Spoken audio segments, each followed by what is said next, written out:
Good morning from Burn Boot Camp headquarters located in Huntersville, North Carolina, and welcome to day 2 of the Burn Athlete Game Finals. I'm Wendy Venturini, joined alongside Trish Pena, and we are so excited for day number 2 because we will be crowning some champions today. I am so excited, Wendy. I woke up this morning just like recapping, reflecting on yesterday and all the incredible things we saw. These athletes are just so inspiring.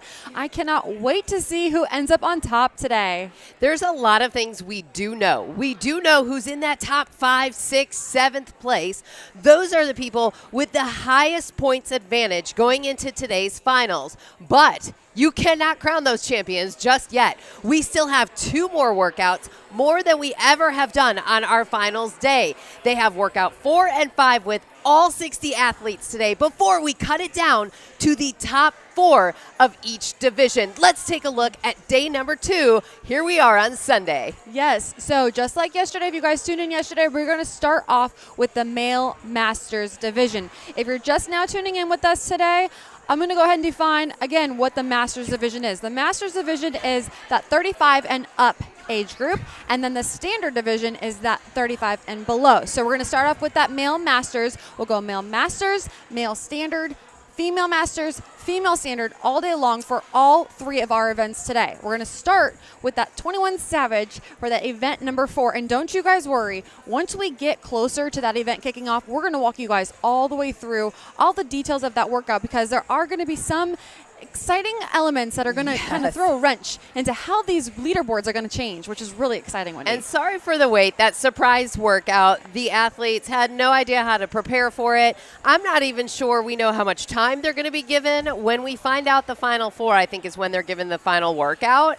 And therefore, imagine yourself, put yourself in their shoes as an athlete. You are in the final 4. This is 100% the best time you have to perform. The slate is wiped clean for those final 4. What are you going to do, right? It's interesting that they say, the crowd hypes them up and the crowd gives them some more energy.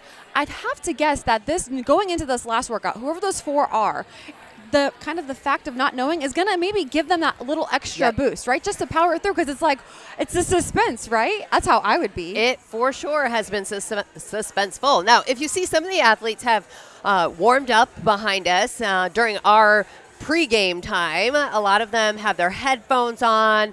They're warming up, a lot of high knee runners, a lot of shuffles through here, lateral shuffles happening right behind our cameras. The athletes are starting to go downstairs right now where we will have our field reporter today, and that's going to be coming up soon. We have some breaking news there. That's exciting. But let's take a look at who is leading going into day number 2. Let's start off with our male masters. Yeah, so male masters, we have Kyle Horner leading the charge. He's not a new name here in the Burn athlete world. He's a former champion, so we know, he's going to show up today just like he always does. Josh Schneider in that 2nd spot, Jared Fogelsong in that 3rd spot. And those are the top 3. Matt Den-Decker, Major League Baseball player coming over to Burn Boot Camp. Good performance here at the Burn Athlete Game Finals. Will Shurtleff, always a strong contender here at the finals. And then Billy Haynes from Denver. He has never competed in the Athlete Games. Longtime trainer and franchise partner, 10 years in, and now he finds himself in that top 6 on the male masters. Yes, and then going into that 7th spot, we have Michael Fisher, Antonio Turner, Matt Dolphy, Victor Jackson, and then Casey Miller in that 11th spot. So we have 11 finalists in that male masters division. Now going on to the male standard leaderboard. Male standard, Chuck Sulik. Chuck Sulik coming in strong yet again. Always a strong competitor. Repeats here at Burn Athlete Games 2024. Can he take home the victory today? Oh, that's an unknown. He is 30 seconds ahead of Grant Luther. Grant Luther, of course, representing Westmont, Illinois. And then Gavin Binger coming home from Wisconsin with 13:10 as his cumulative almost a minute. It is about 50 seconds between he and Chuck Sulik. So Chuck Sulik has a very big advantage to make it to the top 4. However, like I said, the slate is wiped clean. Yes, the slate is wiped clean, and we still have 2 more workouts, guys. So yes. This sets the stage for today, but anything can happen. Now, and Dan Schuff, I want to mention him, Whitefish Bay, Wisconsin, newcomer here to the Burn Athlete Game Finals, really strong showing, and then a guy that we always see, Brian Spakowitz. Brian, and then from there we have in the 6th spot, Keegan McGonigal, Paul Searles, I actually just confirmed that I was saying his name correctly. Yeah. So girls, Searles, I got it right. Ian Gustafson, Stephen Arias, and then Lyle Schwartz in that 10th position. Arias. Arias. We're going to get I'm going to get yours right. I promise. We promise, Stephen. We're working Arias. so hard behind the scenes. Arias. It is a lot of hours on air. So thank you for your grace and your patience. Everyone tuning in at home, we know we get your feedback, and it's a long 10 hours on air yesterday and a long 10 hours today. So, but we're ready for the challenge. Trish and I are excited to bring you all of this. Let's take a look at our females leaderboard for the Masters. Amber Bellows, 13-10. She's 13-12. She's got a 25-second advantage. That's girl math right there, guys. Over Nicole Overton, a newcomer here to the Burn Athlete Game Finals. Now, Amber Bellows, I was told it was a little hard on her because she had a strong workout, a rough workout 3, but she was able to maintain that lead. I mean, look at that. 25 seconds That's to the incredible. advantage over Nicole Overton. Yeah. And then we have Nicole Overton in that second spot. And then third, Megan Lafferty. We know Megan Lafferty is going to show up strong like she always does. And then Stephanie Nardoni. I'm excited to watch Megan and Stephanie again. Their little girl romance yesterday. I loved it. I love watching them cheer each other on and can't wait to see more of that today. Yeah, and I know Meg Lafferty was really good with Amber Bellows in workout number 1 as well, as a teammate, as a Burn sister. A lot of these athletes, you would think that they are super competitive. They don't want to help each other out. It's the complete opposite. At the Burn Athlete Games, they are they're actually like helping them with muscle recovery, their own friends and their own competition. That's awesome. Katie Garcia, she's new to the game. Samantha Tickle, return on year number 2 for her. And Mary Locke from Utah. Mary Locke is from Utah. Yes. And then in that 9th spot, we have Jess Reed, Heather Burke, Karen Walker, Kristen Seagraves, and then 13 through 15, we got Kayla Dasher, Crystal Tyler, and then Lorelai Nelson. That is your female Masters division, and now our female standard leaderboard. And Lindsay Taylor. I watched her at regionals at Mallard Creek. I knew she was going to have a very good showing here at the finals. I was putting her in the top 3 when I watched her at regionals, and here she is, top spot. Followed by, maybe this is a surprise for some, Eliza Harris in 2nd, Kelsey Benson in 3rd. She's a returning champion here at the Burn Athlete Games. Robin Dinkle, always a strong shower. I'm not surprised Robin's that high. But Katie Burke, who finished 2nd last year, it's a little bit shocked there. Well, she came in that first spot. She qualified first from regional. So we know she's going to show up today. Really strong Katie Burke in that 5th spot. Elena Techner in 6th. Jessie Dreyer, who really, I just was wowed by her yesterday. And then Carissa Massey in 8th. Yeah, Carissa with a strong showing. Jackie Austin, Anna Harmon, Manuela Fungate. Yeah. We love Manuela. Carly Carbone, also from that West Raleigh area, Garner area that she trains at. Sarah Hale, Becky Bjorklund, always a strong showing. She's needs to make up some time today in order to get into that top 4. Shemaine Sordal and Georgie Ritchie that we interviewed yesterday. We had her on the show. So we have a stacked workout coming up, because let's take you through these workouts that they have on tap next. This is Jared Fogelsong. If you see him directly behind me, he's, I'm going to guess in heat number 1, he's going to be positioned right here. So we know that these athletes, they're getting ready, but that's just one of the athletes. We have 60 here. Let's take a look at all 60 of them.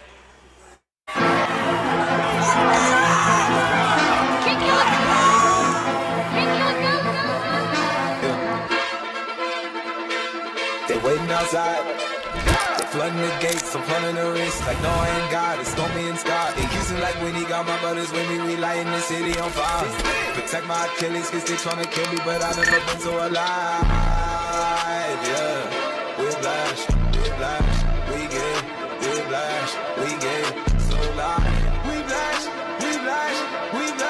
all night. We lit, we get, whiplash, all night.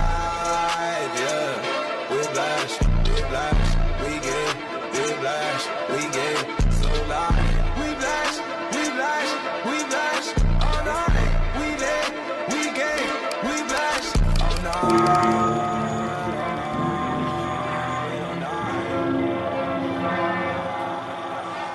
I'll tell you, Trish, the competition, it gets stiffer every year. Better, stronger, faster, and that's what we're seeing in the 2024 Athlete Games. 60 competitors. We started off with 373 throughout Burn Nation. If you were one of those athletes, kudos to you for even showing up for Burn Athlete Games, but we know there's more athletes out there, and we want even more next year to show up at those regionals. When they have those regional Athlete Games, go ahead and sign up for it. There's nothing to be fearful of, so we are excited to break it down to these 60 athletes, and then we will have 4 champions, one in the male and the female of both standard and masters division. Yes, and of those 60, I think I counted like over 30 of them are first time here. So you at home, and we talked to a couple people yesterday, they were you at home sitting there watching Athlete Games, and now they're here this year competing behind us. So it's exciting. I can't wait. Hopefully we have a first time champion. All right, well, we know that our founder and CEO, Morgan Klein, is getting ready to introduce and get us started off for day number 2 to introduce our athletes. 60 of them all showing up. Workout number 4, workout number 5 coming up. We can't wait to bring you all this action. We know, obviously, one of our athletes, Jared Fogelsong, he's in one of those top spots. He's going to be positioned directly behind us. That gives you an idea for how tight, even though this gym is very large, it gets very small during the Athlete Games, and the athletes are literally on top of us right here as our setup for this wonderful stop that TA Films has put together for us. Thank you to TA Films for our production, and for the Burn Bootcamp headquarters employees for stepping up and being here for the Burn Athlete Games. Now it's time to get the game started. Let's head over to the floating floor and Morgan Klein.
Okay. I'm thinking about the best way to thank you. Here we go.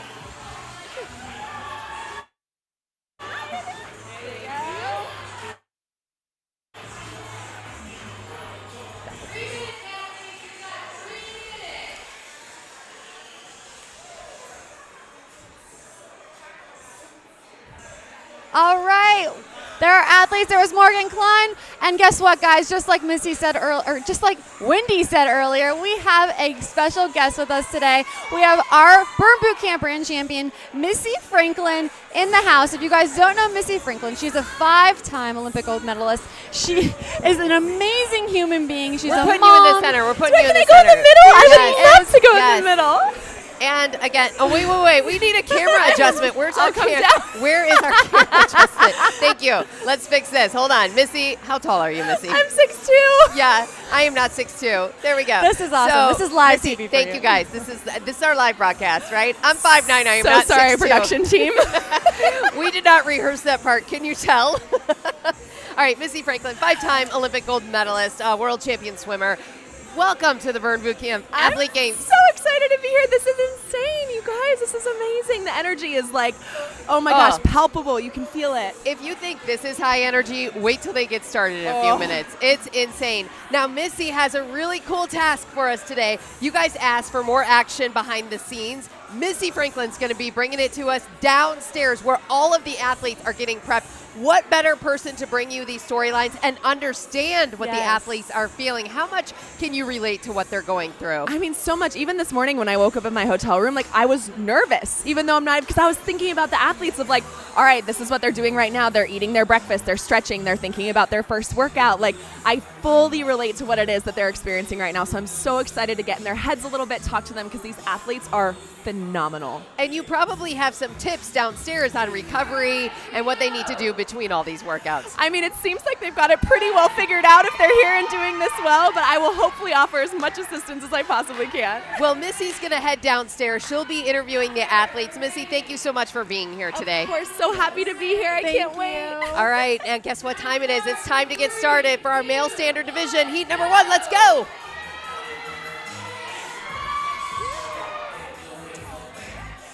Thank you. All right, so you guys are seeing these 21 Savage. This workout is there's only 2 exercises, but there's 3 rounds. So first exercise is gonna be a dumbbell hang clean, 21 reps. And this weight is 50 pounds on that dumbbell hang clean. I noticed that Jared Fogelsong had a weight belt on. Of course, that's helping him with his abdomen, keeping that core nice and strong. That is a heavy weight. It's 100 pounds.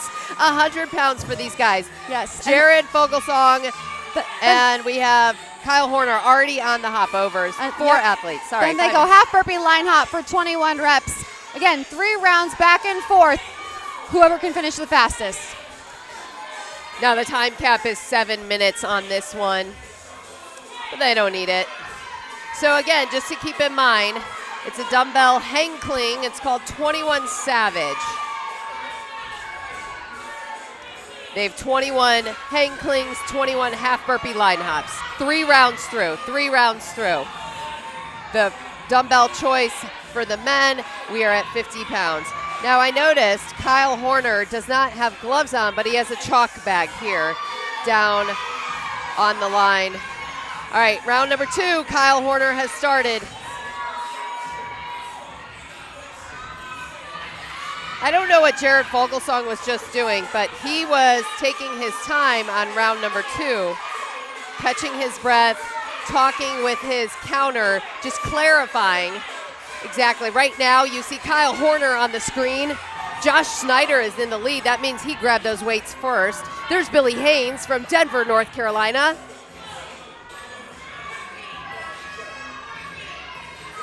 Matt Dolphy. And it might seem like, you know, this is, I'm going to use air quotes, easy because it's only 2 workouts, but I went through this and you are gassed after those dumbbell hang cleans because that weight is so heavy. And then to have to drop into those half burpee line hops.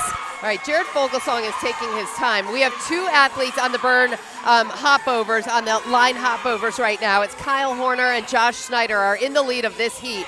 Now Jared Fogelsong starts his round 2 of burpee hop overs. Matt Morris is positioned right next to Jared Fogelsong, the master counter. There's Michael Fisher finishing up his round number 2 of the dumbbell hang cleans. And you see there, the counter for Jared Fogelsong is making sure that he completely clears that line. Yeah, they cannot that's touch Hannah. that line on that half Hannah burpee Rivers. line hop. And I think that's what the clarification was on round number 1 for Jared. He wasn't getting his foot fully over. Again, disadvantage the larger your feet are. You got to jump a little bit further. He's making sure he's clearing that line by inches now. Jared Fogelsong with the technicality there. Kyle Horner in the lead. Josh Snyder right there with him. They're both on their hang cleans. Round number 3. This is 3 rounds. 3rd round right here. Final round for Kyle Horner. I believe he and Josh Snyder are going head to head for this final round. It's going to be a count off to see who gets to it first.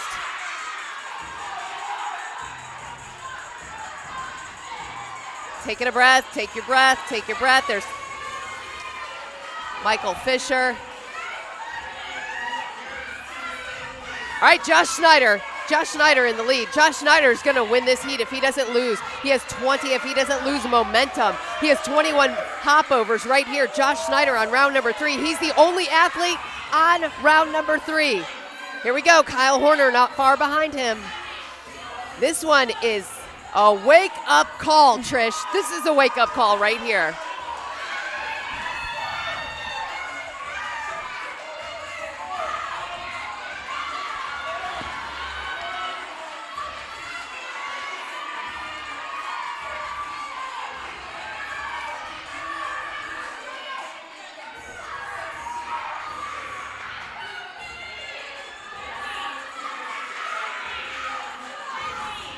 We're going to be close. Josh Snyder is close to the end here.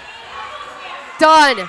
Josh Snyder takes home the victory of heat number 1. Oh. Can feel these weights drop behind me. Jared Vogelsong taking off his belt, getting ready to crank out these last half burpee line hops. Yep. There he is. There's Jared Vogelsong. I don't know if you can see Billy Haynes right there. He is cranking through this last round, trying to make up some time. Josh Snyder with an impressive time right there. Kyle Horner done.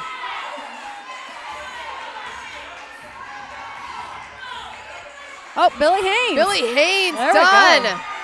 Jared Vogelsong slower on these hop overs than he wants to be.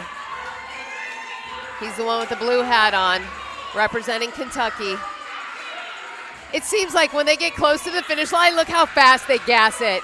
When they know they're close, like, I can get through this. That's a mindset. You have that finish line in your head. This is it. You ever get close when you're counting your hop overs? Jared Vogelsong, done.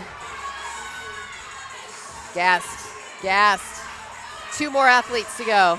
Michael Fisher, Matt Dolphy. Jared Vogelsong taking a minute to catch his breath.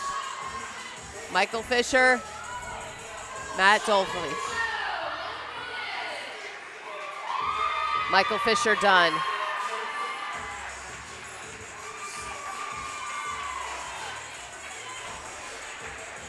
You know, these athletes, I saw them just take a look around. They see, were my Burn Bros done? Were they done? You see those half crop hoodies, they were available here at the retail shop. Hey, if you're local, you wanna come shop here at Burn Boot Camp headquarters.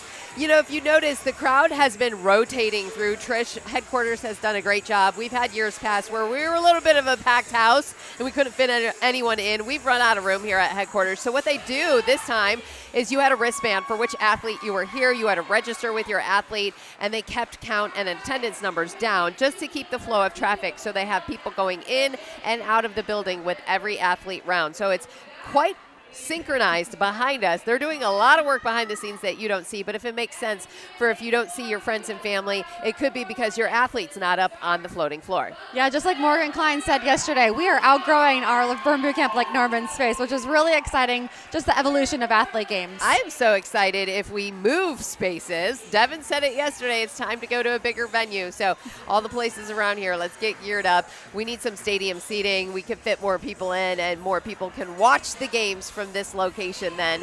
And although we love that you're tuning in on this Sunday morning, so we love that you're here with us. Grab your cup of coffee and come join us on this workout. This will wake you up though. Let's take a look at what they're doing. Let's recap. We haven't shown this 21 Savage, our workout for today. Trish, 2 movements, 3 rounds, 21 reps. Talk us through it. 7-minute time cap. So yes, it seems simple, but it is hard. We just saw the first heat of these male masters get gassed. It's a dumbbell hang clean, 21 reps. They go straight from that right into half burpee line hops, 21 reps, right back to the top. 3 rounds and then they're done. But let me tell you, these hang cleans, the men have 50-pound dumbbells in each hand.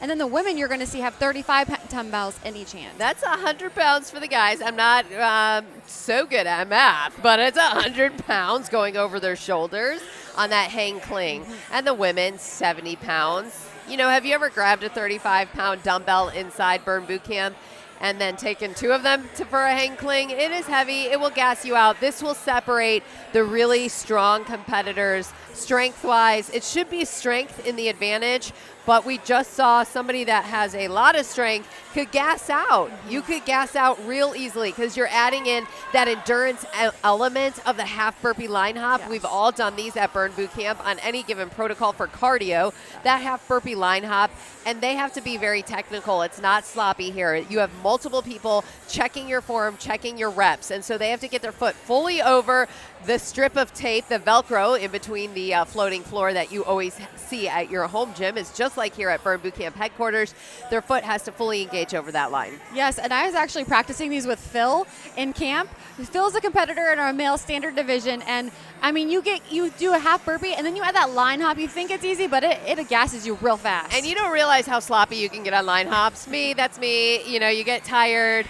your foot doesn't fully go over that line, but no doubt these athletes, they're pros, and even if they don't make it over that line, they're getting called out immediately with a no rep. There's nothing getting by. And you don't want a no rep. We have our first athlete to join us here for day number 2 of the Athlete Games. Finished first in that heat just now, moments ago, Josh Snyder.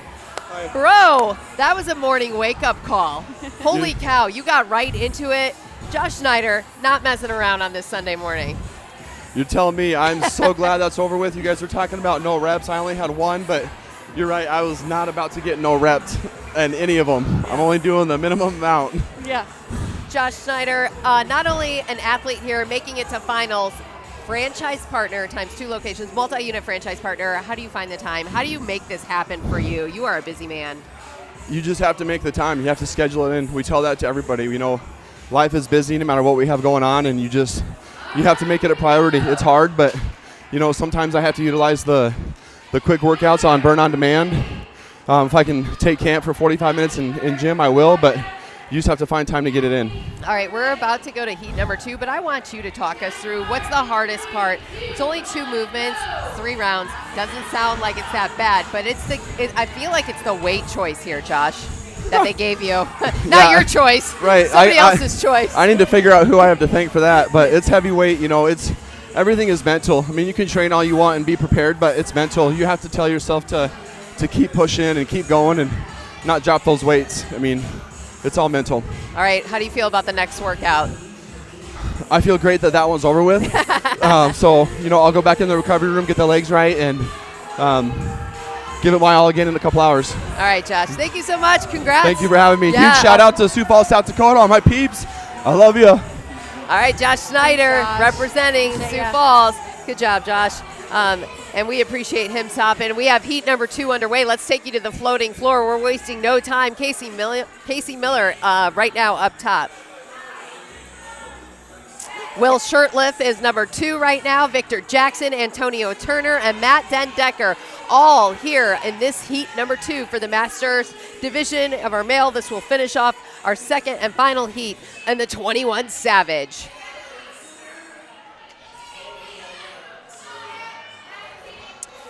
Matt Dendecker, he moved up quite a bit on that leaderboard yesterday, Wendy. This is his first appearance here at the Burn Athlete Games. I'm excited to watch him throughout today and just see what he has in the next 3 workouts, potentially, if he makes it to the finals. Round number 2 right here.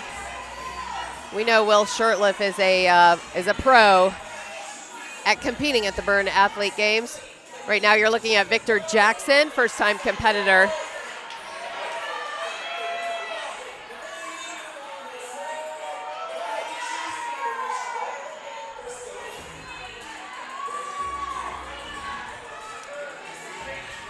It was interesting to hear Josh's perspective, just knowing that it's really that mental game. We all know that in camp. If you remember at home, you know that feeling of just getting through that workout, using that mental energy, and that's what these guys are doing right now. When we just talked to Josh Snyder, keep in mind we gave you the lineup going into today. Josh Snyder is second in the male Masters division, so he has an opportunity to make it to that Final Four. He was not giving it up. He wants to make sure he gets to that Final Four. It's Victor Jackson. You can see it in his face. 100 pounds, guys.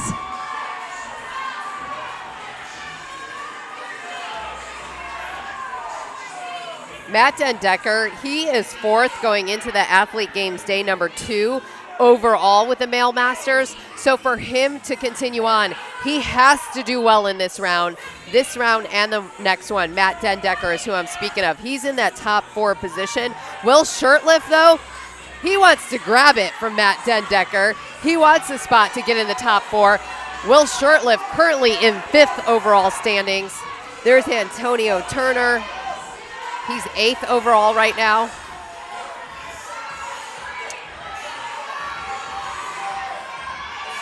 You see Antonio just catching his breath, getting ready for that next round. Antonio Turner's from Worthington, Ohio. There's Will Shirtliff.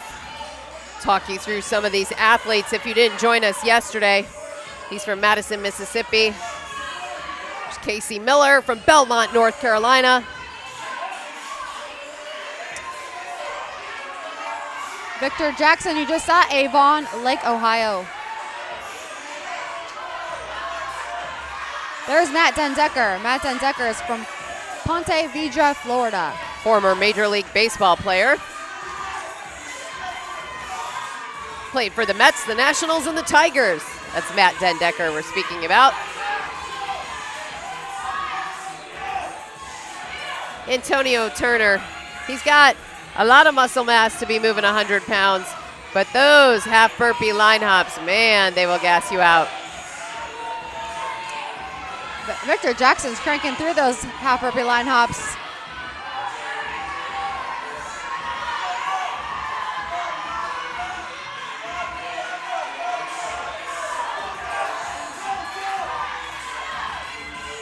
I'm just checking out what athlete is getting closer and closer to finishing. Matt Dendecker at the top. I'm watching him finish his half burpees. Oh, there he is, Matt Dendecker. Matt Dendecker done. Two more for Will Shortliff. If we get on Will Shortliff, he's got his final round right here. There's Casey Miller. Will Shortliff is done.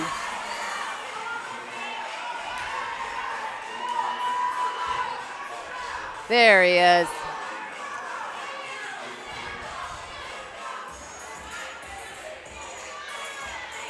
Antonio Turner, Casey Miller, Victor Jackson left to go. That was a tough competition. Will Shortliff behind Matt Dendecker did not make up any ground right here on workout number 4. So Will Shortliff, who came into this competition today in the 5th spot, will have to pass Matt Dendecker in order to make it to the final 4. And he knows it. He knows it. He's recovering right now.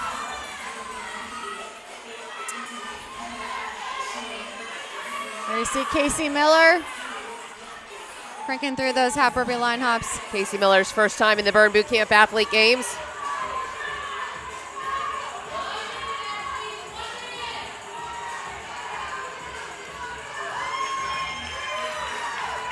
Antonio Turner is done. Victor Jackson, Casey Miller left.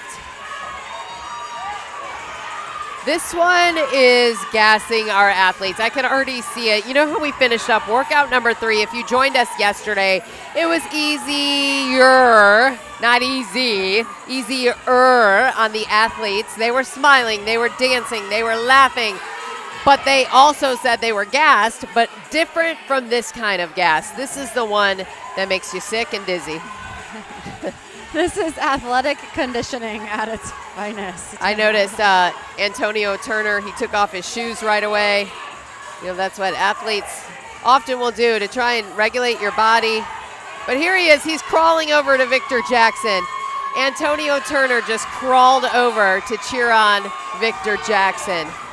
Sportsmanship right there. Oh. And he grabs his back. I feel like he might have hurt his back right there. Victor Jackson.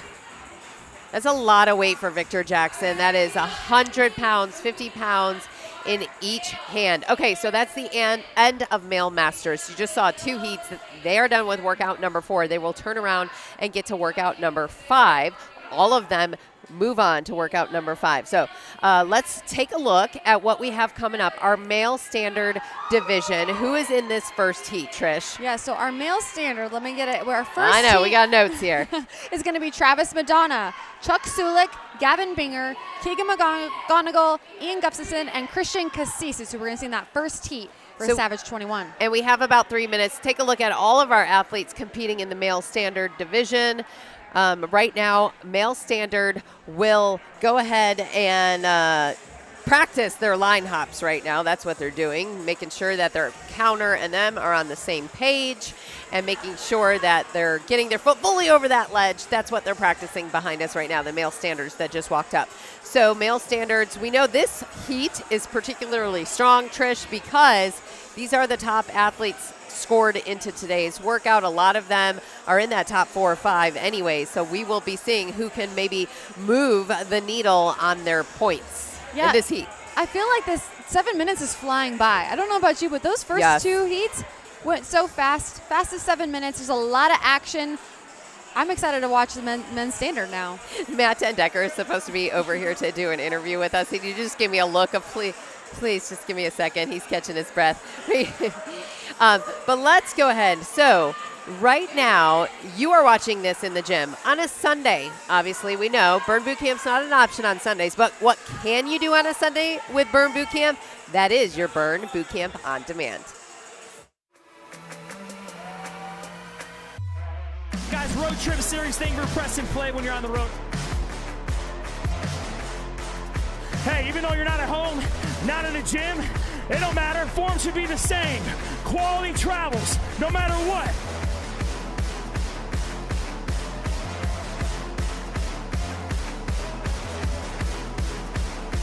We got a whole week's full of on-the-road workouts.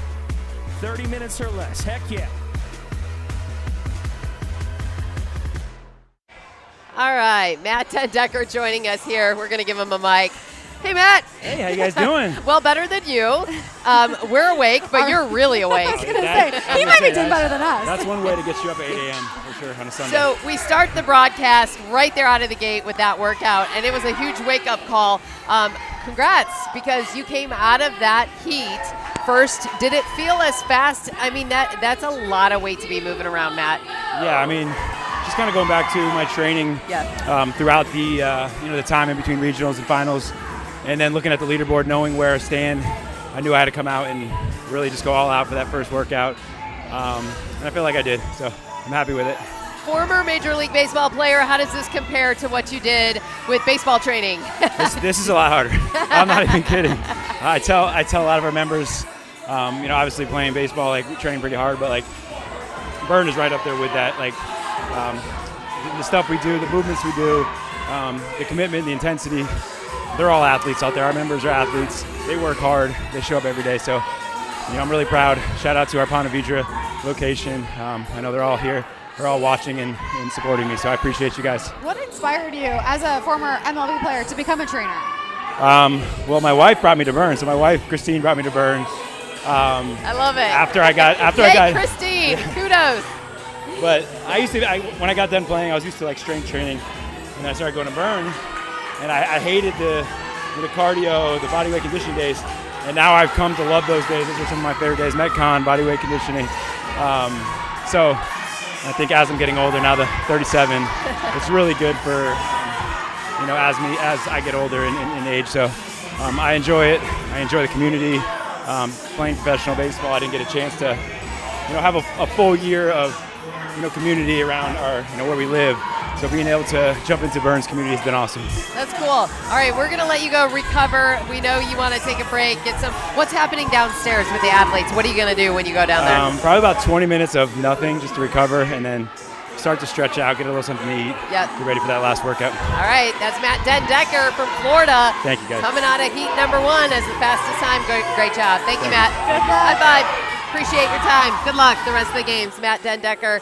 We're in heat number 1 of the male standard division on the floating floor. You see Chuck Sulik came in as the number 1 top seed of the male standards, and here he is also in the top seed of heat number 1 of workout number 4, first one of the day. This is 21 Savage. If you're just tuning in, they have 21 hang cleans. It's 50 pounds in each hand. That's 100 pounds of a hang clean, followed by 21 reps of the half burpee hop over, and they do this for 3 rounds through. Chuck Sulik, I'm going to imagine, are we on round 2? We were chatting with Matt Decker.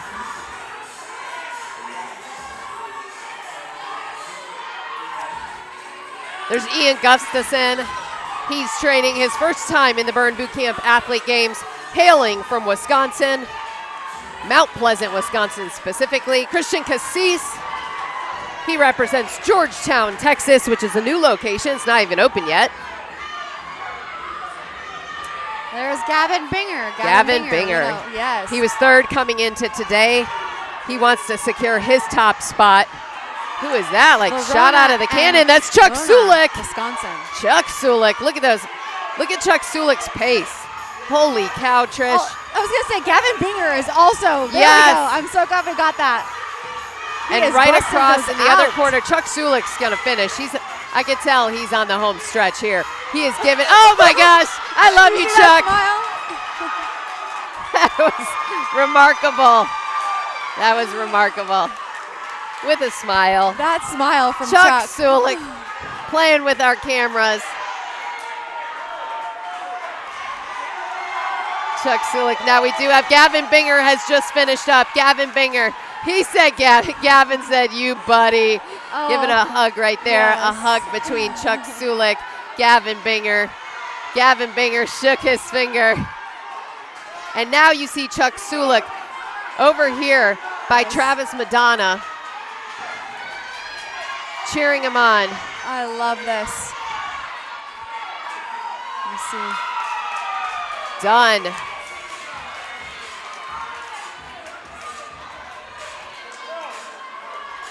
I think it's mutual respect. I think it's mutual respect right here. That's what you're seeing. Ian Gustafson finished. All our athletes are done. As I said, Keegan McGonigal getting pat on his back. Thank you.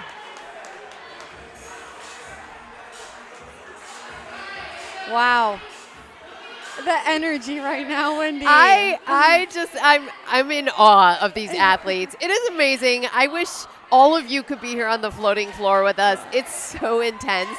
And then when they finish what they do, they turn around in typical Burn Boot Camp community fashion. Yeah. They start cheering on their competition. That's what Chuck Sulik did right there. Gavin Binger, he shook his head and tapped his finger just like this at Chuck Sulik when he finished because he said, oh, buddy, you beat me. That was fast. I want to know if before the heat, if they were kind of giving each other just like, just that back and forth bromance. I love it. And then they got down on the floor with Travis Madonna to help him get through. Like, that was amazing. So our second heat of athletes are making their way out into the floor. Let's talk you through who this second heat of male standard division is going to be. I know I see Kevin Parks out here, Paul Searles. Dan Schaff is directly behind us. Who else is in this heat? Yeah, so we have Lyle Schwartz, Grant Luther, and Andre Chamizo. All right. Six men in the men's standard division about to get ready for the 21 Savage. I'm twisting my head because I was wondering, I didn't know if we were having an athlete come join us. Chuck Sulik was he was out of breath. He was gassed, but he was immediately took his recovery bag, and I think he just went downstairs to go recover.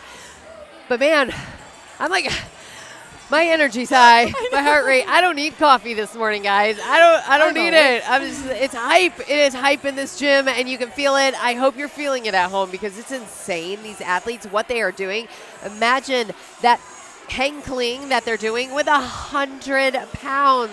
That's a lot of weight to clean over to your shoulders again, and it's a squat down. Did we give a I see one of our athletes outside right now taking a moment outside. You know what's so funny? I was thinking that. So the women have a 35-pound dumbbell in each hand, and then I have a 3-year-old. He weighs 35 pounds. So I'm imagining like two of him and their 3-year-old. their dumbbells Two have to of your- touch. Yeah, two of him just like back and forth. It's amazing what these athletes are doing today. Next time you're in camp, go ahead and try it. Try that weight. I mean, if you're close to it, if you're at 25 pounds, pick up 30. If you're at 30 pounds, pick up the 35. See what these burn athletes are doing. If you're at 10 pounds, pick up the 15 pounds. Like, we go up. We say this all the time. It doesn't get easier at burn. You get stronger. You get stronger at burn. This is why the workouts are built the way they are. We have all fitness levels. Welcome. All fitness levels in the same room, and we're all after the same goal, a better version of ourselves. So who doesn't want that? We get a little bit stronger, a little bit faster, a little bit more endurance every time we step on the floating floor. I'm excited to bring you all the action of our elite athletes in Burn Boot Camp Nation. These are the top 1%, right? This is the best of our burn athletes. Trainers, if you're watching at home, it's your time to step up. It's your time to go ahead and step onto the floating floor for those regional athlete games if you haven't done so. And if you've done it in the past, come back again. You never know where it's going to take you. Hey, we have the leaderboard right now for our Male Masters division. And coming out of that heat, workout number 4, 21 Savage, it is Kyle Horner. Kyle Horner is in that first spot, followed by Josh Schneider. Matt Dendecker continuing to make gains here on the leaderboard, Wendy. He's now in that 3rd position. Yes, and so Matt Dendecker moving up to that 3rd spot. Will Shirtliff was in 5th, has moved up to 4th. And Jared Fogelsong drops down. Jared Fogelsong was in 3rd going into that workout. We do know Jared took some time on those weights and took a few more seconds in workout number 4. That drops him down to the 6th spot. Yes, and then we go into 7th of Michael Fisher, 8th, Matt Dolphy, Antonio Turner, Victor Jackson, and then Casey Miller in the 11th spot. And we won't, there's no discounting of athletes. It takes a lot to even make it to this level. So kudos to all our athletes that have made it to this final round. This is amazing. It's the best of the best. And I can't wait to see who we crown the champion in just a few short hours. It will be over before we know it. But these athletes, they still have a lot of work to do, including this next one for the male standards. Dan Schaff directly behind us from Whitefish Bay. I don't know if you can see him. There he is in our background. This is how close the athletes are. Literally, you want me to touch Matt? Yeah, touch Matt. All right, we're getting ready for heat number 2 of the male standards. Let's head over to the floating floor, take a look at the action happening here.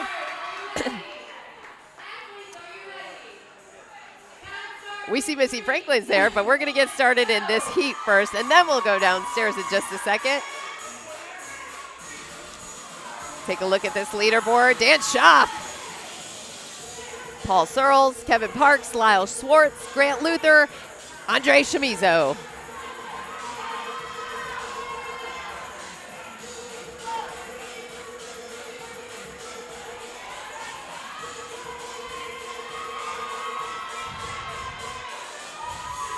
Now coming into the male standard. Where we see Paul Searles on those half burpee line chops. Dan Schaff in this heat, he's currently 4th overall before we got into this workout. He really, if Dan Schaff can pick up the time, he can make it to that top 4 right here. He could seal a deal, getting closer and closer.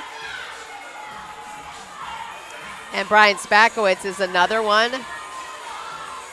He needs to make up some time. He's not in this heat, but Brian Spakowitz was another one. All right, as we watch heat number 2 of our male standards, it is time to bring in Missy Franklin. She's downstairs with one of our athletes. Hey, you guys, thank you so much. I am here with Christian Cassis, just fresh off that 21 Savage workout. You are sweating, you are still breathing hard. How do you feel like that workout went for you? That was, I think, probably my best workout so far. Yesterday, I think the anxiety and the adrenaline of being here showed in my workouts. My heart rate was up the whole time, and every time I'd go into a workout, it just felt worse and worse. And I think I got an IV yesterday. I realized I need to control my thoughts, and I went into today, and that was a great one for me. Well, that's so impressive that you're able to know what your body needs, able to fix it, and that you're getting stronger as this weekend goes on. That is so impressive. This is your 2nd time at Burn Finals. What did you do differently preparing since you've been here before? Well, honestly, I would like to say that I trained a lot harder and that I, had a more structured plan.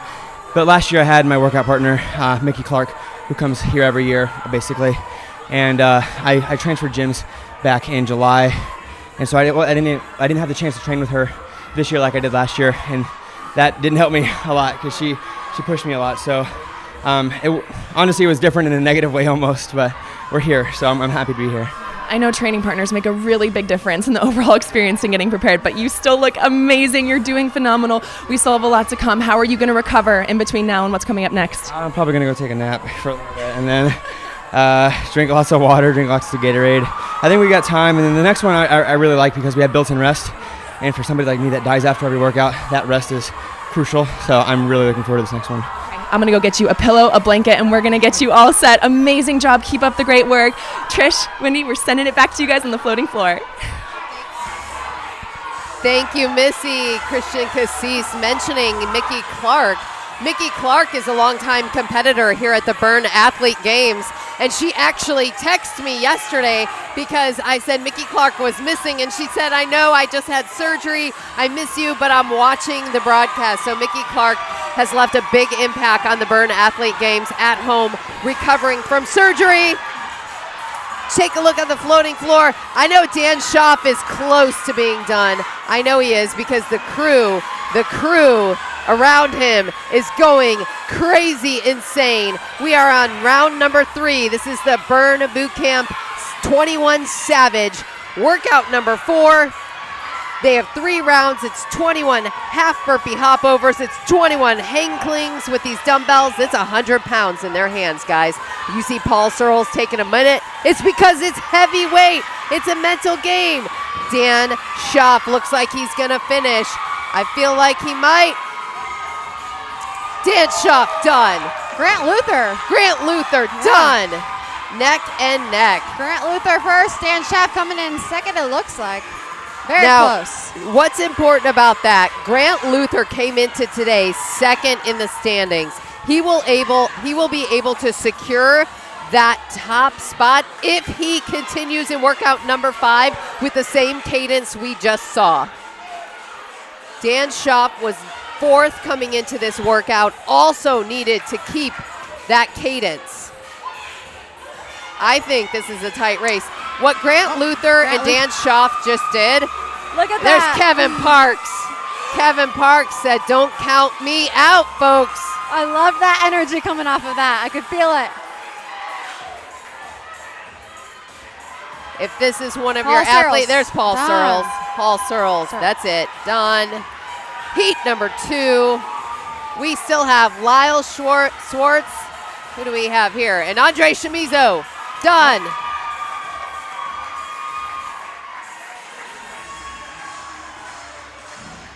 Andre Chamizo. And you see this one really gassed out our athletes. There we go. Andre Chamizo. Andre Chamizo finishes workout number 4. First workout of the day here on Sunday. There's Paul Searles signing off. What they have to do there, what he was just doing, Paul Searles, he was signing off on his workout time. They have to agree that's what their time was. They're submitting their time to the master counters right there. You guys, this is intense and insane. I think the important thing to take away out of that heat was Dan Schaff, Grant Luther, securing their spot that they currently had coming into today with workout number 4. We have one more workout number 5. That's going to be after all divisions do the 21 Savage. Then we reset the floor for the 5th workout, which could be the final workout for some of your athletes. So you want to stay tuned. You want to watch them step up to the plate and perform at their absolute best. It's happening here on this Sunday morning. Yes, we're getting ready to see heat number 3 of the male standard division hit the floor. And in our heat number 3, we have Brian Spakowitz, Nicholas Price, Stephen Arias. Did I get that right? Arias, but it's close. Ah, okay. Arias, Arias. Sam Vondre, and Phil Tebow. Yes. In our final heat for the men standard division for the 21 Savage. And to tell you about some of these athletes, some of them are the first time on the floating floor for Burn Athlete Game Finals. Some of them we've seen before. Stephen Arias is a longtime trainer over in Chapel Hill, but this is the first time he's made it to the finals and decided to compete. First time for him. So it's been fun to cover some new athletes for this Burn Bootcamp Finals. Also, Nicholas Price, son of franchise partner Melissa Price. Great story, 21 years old, one of our youngest competitors here at the Burn Bootcamp Athlete Games. Grew up here at Burn Bootcamp at his mom's gym. It started in Child Watch and then moved as an employee, moved up the ranks, decided to get his certification when he turned 18 years old. Here he is at 21. He now trains not at Melissa's gym, but at Knightdale, North Carolina for Kip and Katie Downer. So he stepped up and entered into the regional athlete games, made it here to finals, and here he is, 21 years old, son of a franchise partner that has basically grown up inside Burn Bootcamp. And I think it's just an amazing story. I think it's really cool. It's really fun to watch these. And I have a special place. I'm a boy mom. You're a boy mom. My son turned 13 this year, and it was his first time on his 13th birthday. He asked to go to the floating floor for a Burn workout because at 13 years old, you can bring your kids to Burn. So folks at home, if you're tuning in, you have those teens, young teens at home. They've already watched what you do in the gym, especially if they've been in Child Watch. They're watching, they're learning. And let's head over to the floating floor because I know we're getting close for this 3rd and final heat. In this one, Brian Spakowitz is positioned directly behind us as they get warmed up here. Nicholas Price, Stephen Arias, Sam Vondra, and Phil Tebow.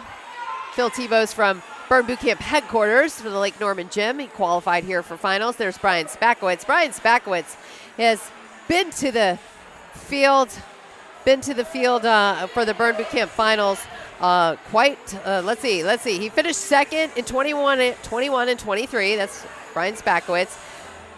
So he's finished runner-up twice here in the Burn Bootcamp Athlete Games. He doesn't want to be a bridesmaid anymore. Also, there's Sam Vondra from Verona, Wisconsin. Yeah, and then Phil Tebow, he trained here right on this floor. I was able to, like I said, train with him. We take camp together in the morning. I go to 5:30 a.m. camp sometimes when he takes 5:30 a.m. camp, but he also trains right after that. So it's been really fun to watch his journey. You know, he's been a trainer for just over a year. So really to see him here, we're just excited. From a Burn Boot Camp member perspective, I'm like, yeah, let's go, Phil. We saw some Stephen Arias fans from Chapel Hill with those fat heads on a stick in the crowd. I think the fans have done a great job showing up. Hopefully we'll get to see Melissa Price in the crowd. We got to see her a little bit when he just shared, you know, Nick. There we go, Nick right there. That's her son. Just if you're a mom, a parent out there, you know that feeling of joy that she's just feeling, and it just, you can see it radiating off of her. The fans are ready. They're ready to go. I love it. That's Lindsay Arias. That's Steven's wife. Yes. She's also a trainer. Here they go.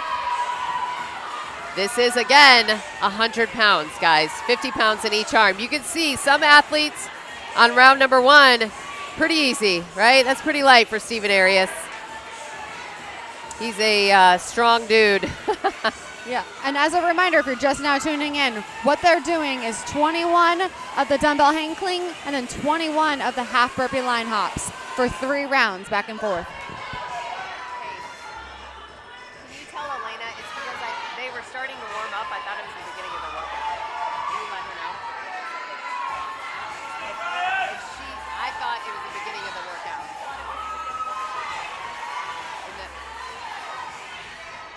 Sorry. Yeah. Stephen Arias crushing those half burpee line hops. There's Nicholas Price making sure that they are clearing that line. Phil Tebow is very fast on these hopovers. Trish, you said you trained with him on these. Hey, this is Trish Pena training with him. Right, so there was like a half burpee in one of the camps recently, and he goes, hey, Trish, will you do a half burpee line hop with me? And I said, you got it, Phil.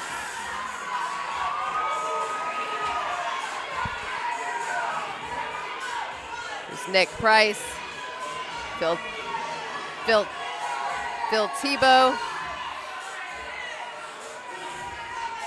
The counters here are making sure that the heads of those dumbbells kiss the tops of the shoulders.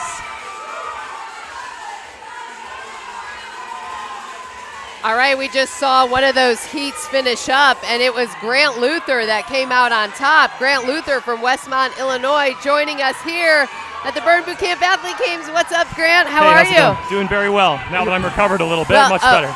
We need to get our look at our camera. See? Let me squat. Yes. Hey, let's get our camera moved up here just to sit a little bit. Sorry, guys. As you can tell, we have this camera set for Trish and I. Shorter than me. Let's go. Let's see. Let's go back. Here, let's try this. I'm still too tall. Still too tall, Grant. I'll squat it out. All right, Grant. Congratulations, because heat was very fast for you. Yes. How do you feel about it? I was just trying to keep up with the people from the male standard 1. There we go. That was my goal, to keep up with those guys. I was pushing. There was a 30-second PR for me. I just put my blinders on, kept crushing reps. I had a great timer next to me, motivating me. The energy at Burn Boot Camp, not only now but during camps, is so high. Everybody gives it 100%. So coming into today, I was just taking a look at the male standards. Like, you have been a strong competitor all weekend long. Yeah. Much stronger, I feel, than last year. Do you feel that? Last year was my first year here, and I knew my cardio game wasn't as strong. I've been running 5Ks weekly since the regional workouts. I've been doing more camps. I've been focusing on getting better at this only, and it paid off. A year of training. Just to put it in perspective, a year of training for you, Grant. Yeah. And it is paying off. You were second coming into today, right behind Chuck Sulik, a very strong competitor. Absolutely. How much are you guys watching each other go head-to-head right now? We talk to each other in the downstairs in the recovery room, but it's friendly competition. Everybody's here to get better for themselves, so I'm cheering him on while he's going. He's cheering me while I'm on. It's all about getting better for you. Awesome. What's been the hardest part of this year's Athlete Games for you? Oh my gosh. The hardest part is when you're in the middle of the workout and you're trying to keep that mindset like, I got this, I can do this. But everything hurts, your heart rate's very high. That's just in the middle of the workout trying to keep everything like going as hard as you can. That's the hardest part. All right, shout out to anyone watching at home tuning in to the Grant Luther fan base. she'll kill me if I don't mention her. My mother-in-law is watching my 2 children, Oh, and they're yes. a handful. Yes. So shout out to Michelle Monroe and Randy. Thank you guys very much. My mom's here, my wife's here, my franchise partner is here. I've got a Molly. whole bunch of members. This is Molly's my Molly, wife, June, the redhead, yeah. And June is your mom. June, my mom is Okay, here, yeah. yes. We It's see them. They're great off. to have them. I got so many members at home cheering me on, watching the live stream probably right now. Look at this. Wait, we got to Here's show Robin. we got to show their Representing we with gotta their show shirt. Look at their shirts. They have This they is have my the wife. shirts. That's his wife, Molly. So I thought it was Franchise cute. partner. They have the Grant Luther heads on their shirt. On their shirt. That's awesome. Well, congratulations. Thank you Good very luck much. in that workout number 5 and Thank you. probably workout number 6. Oh yeah, I'm All gonna be right. there. I'll see you there. Grant Luther from Westmont, Illinois. The fans here are amazing. I love everything they do to cheer on their athletes. And in this case, it was a picture of Grant Luther on all their T-shirts. All right, we're looking at finishing up here, Brian Spakowitz. Brian Spakowitz has finished up his round. That was a very, very fast round. Phil up on top of the leaderboard. Where we see Nicholas So we Price. see what you're looking at the leaderboard. There's Melissa There's Price, Melissa. his mom. Yes. This was, I was going to say this was going to be the hardest one for Nick Price. It's a lot of weight for him. 21 years old. Doesn't have as many years of lifting and training as some of the competitors he's up against today. I mean, you could put a decade of training on some of these guys over Nick Price, if not more. I love them cheering him on right now. There we go.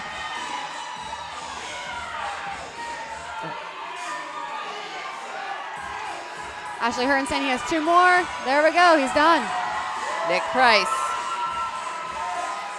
So Phil Tebow ends up in this heat as the leader. I feel like it was those half burpee line hops he did with Trish Pena. I'm so proud of you, Phil. Nicholas Price, he's smiling. You know what? He's probably happy that's over with. That's a lot of weight for somebody like Nick Price to be moving and cleaning like that now. So there we are. That is the final male standard division heat number 3. That's done. All our males completed. We are going to move on to the female division. So now the weight changes. It goes from 50 pounds to 35 pounds. That seems lighter when you say it, but for the women, it's still a lot of weight. Trish was just telling us she will pick up her 35-pound son in one hand, but imagine 2 of those all the way up to the shoulders, you know, and it's a fast motion that they're doing. We have 4 minutes before we're going to switch over, so we're going to keep you entertained. We're going to keep you right here. Don't skip a beat because the females are coming up, and this female master division is a tight race again today.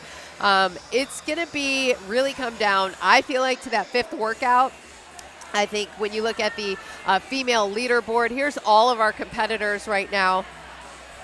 Coming into today, Amber Bellows, the clear standout right now on the female masters leaderboard. She's in that 2nd line. Now, this is how they came in from regionals. So she was 7th, ranked 7th coming in from regionals. She's at the top of the board, actually, for female masters on day number 2. 2nd, followed by Nicole Overton, who was deep into that field coming into regionals. So Nicole Overton has definitely stepped up her game to get in one of those top 4 spots. If she could get through this 4th workout, put her in a good position for workout number 5. But before we start with our females, we have Missy Franklin downstairs with one of our Bird Boot Camp Finals athletes. Guys, I am here with the one and only Karen Walker. We've been bonding because she was a competitive swimmer. And y'all, when I tell you she did the hardest events, she did the hardest events. So you guys better look out for her. Karen, this is your first time here. What has this experience been like for you so far? It's just been awesome getting to know all the other competitors and just like seeing their amazing talents and abilities has just blown me away. Well, you are one of those athletes, and you are the only person here representing Oklahoma. How does it feel for you to be the sole representative? It's great. You know, us Okies, we got to stay together. So I'm out here representing for everybody today. You absolutely do. You have this 21 Savage workout coming up. We were talking before. You think that this is probably going to be the toughest one out of the two that you know about today. So what's your mindset going in? Is it just let's get through this and get on to the next? Yeah, just rip the Band-Aid off and get going and hold on for the ride. I love it. Karen, best of luck. We're so excited to cheer for you. Back to you guys on the floating floor. And that's Karen Walker from Norman, Oklahoma, and she will be coming up in the next heat for the female masters. Now, what I noticed is a lot of the female standard competitors are directly behind us. There's a spot on the floating floor. You can come all the way down. Kelsey Benson directly behind us. Carly Carbone, you can go ahead. They're going to check out the female masters because, of course, they have Meg Lafferty right here who they trained with. She's in the orange shorts directly behind us. That's Meg Lafferty in the masters division. They all train together. They all prepare together. West Raleigh, a lot of them representing West Raleigh, some from Garner. They get together for these workouts and walk through them. And so they're going to check out and see how and cheer on Meg Lafferty. We got a lot of cameras going behind us. It's a busy production here, but looking at right now, in this heat, let's talk them through this, Trish. Yes. So in this heat, we have Meg Lafferty, we have Steph Nardoni, we have Patrice London, Jess Reed, and Katie Garcia competing as the first heat for the women's masters division in the 21 Savage. And again, there's Jess Reed. Yes, they have 35-pound dumbbells in each hand for 21 reps of those dumbbell hang cleans right into 21 half burpee line hops for 3 rounds. I feel like Meg Lafferty is going to be really fast on these half burpee line hops. Patrice and Meg on the line hops. So is Jess Reed. Everyone is now.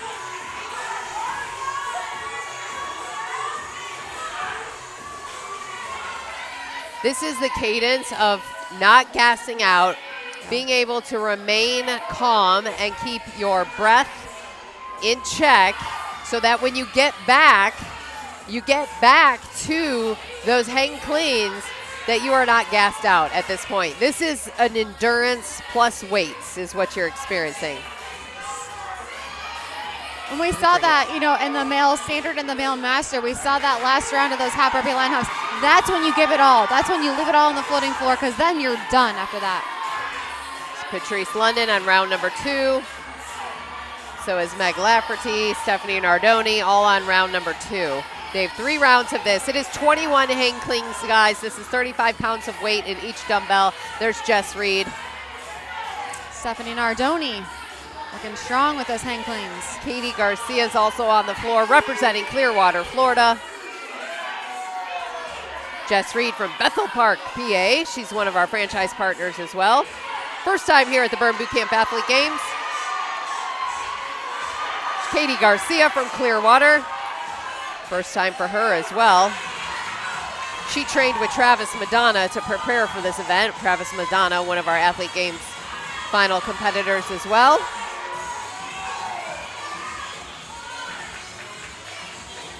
She's got 2 kids watching at home. Give them a shout out, Penny and Phillip.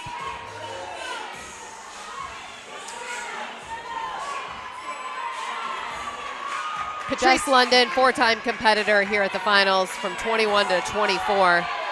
Has never made it to that 1 or 2 top spot for Patrice London. She represents Garner, North Carolina. O'Fallon community, we know they are cheering on Stephanie Nardoni right now. She works through these half burpee line hops. Stephanie Nardoni currently on the leaderboard in the 4th position. Why is that important? We take the top 4 after 5 workouts. Stephanie Nardoni has to stay in this game. This is a very important workout for Stephanie Nardoni to secure her spot. But Patrice London, who was 5th coming into today's workout, wants to pass Stephanie Nardoni, but right now Patrice London has slowed down. Currently in the 3rd spot right here. She will have to stay ahead of Stephanie Nardoni depending on the 5th workout we have if she wants one of those top 4 spots.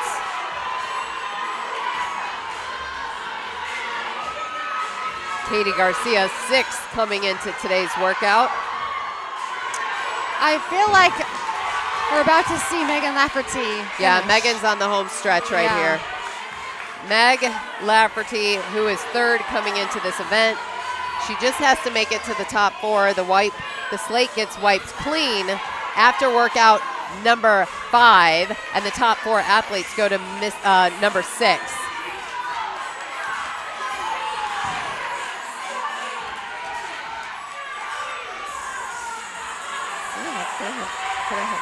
Can I have one of those? I don't have this. Can I have this?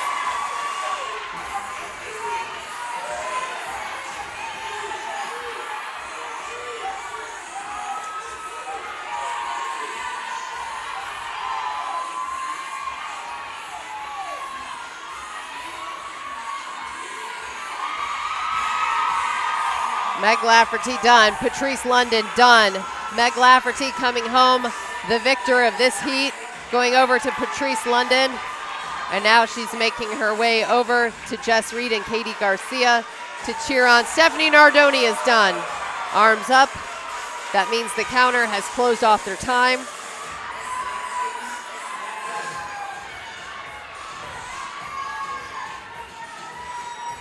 These are the top female masters you are watching right now.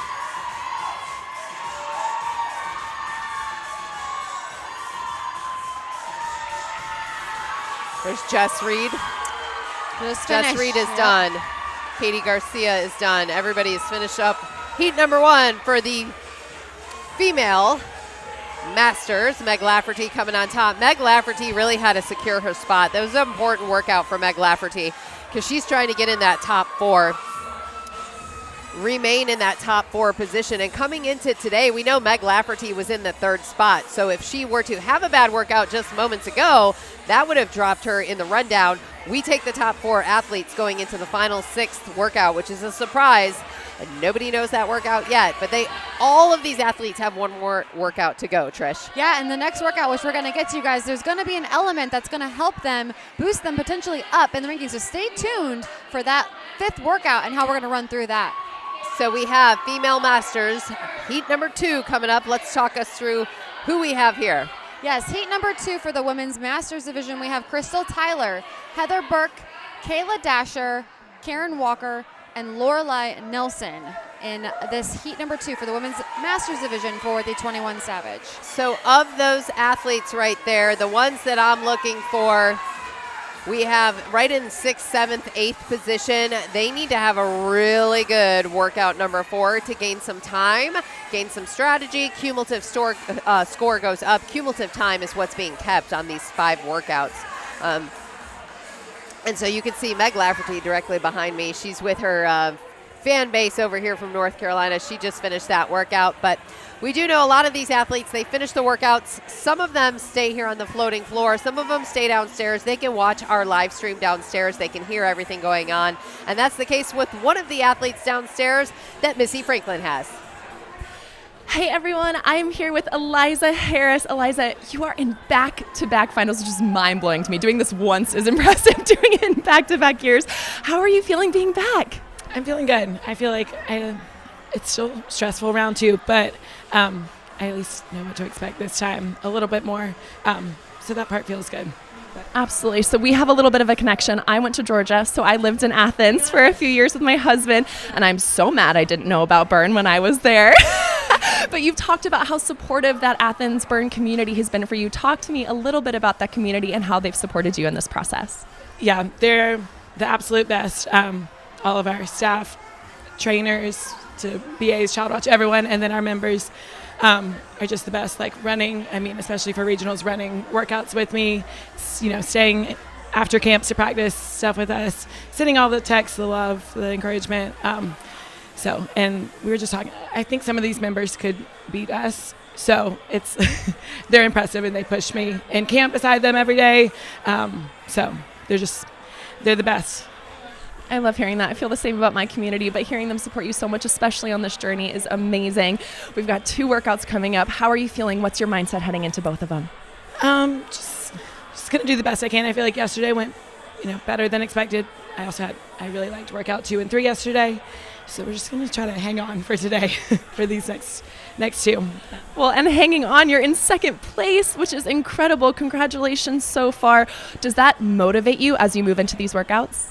Yeah, I mean, I'm trying not to think about that too much. I'm just, I can only do what I can do. So, I mean, I can't worry about, I got to stay in my own lane, not worry about what anybody else is doing. So that's the goal for these next two. The best part about swimming is we're actually in lanes, so it makes it a lot easier. Liza, best of luck. We can't wait to watch you and cheer you on. Keep up the amazing work. Back to you guys on the floating floor. All right, thank you to Missy Franklin. Eliza Harris joining her.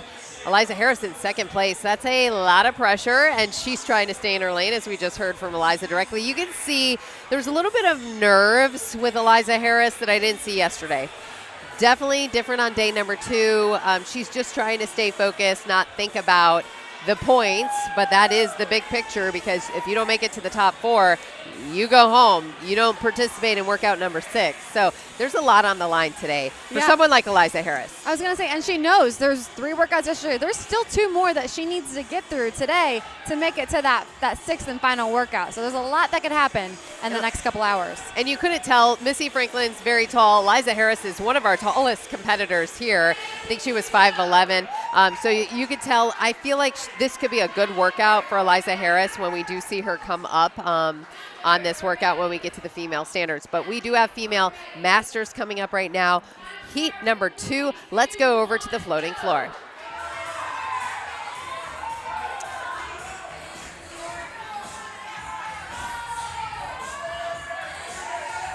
You see Crystal Tyler from the Menominee Falls, Wisconsin area. She's a lab scientist, which I find quite amazing. Karen Walker, you just saw, from Norman, Oklahoma. This is Kayla Dasher, Rochester North. Heather Burke.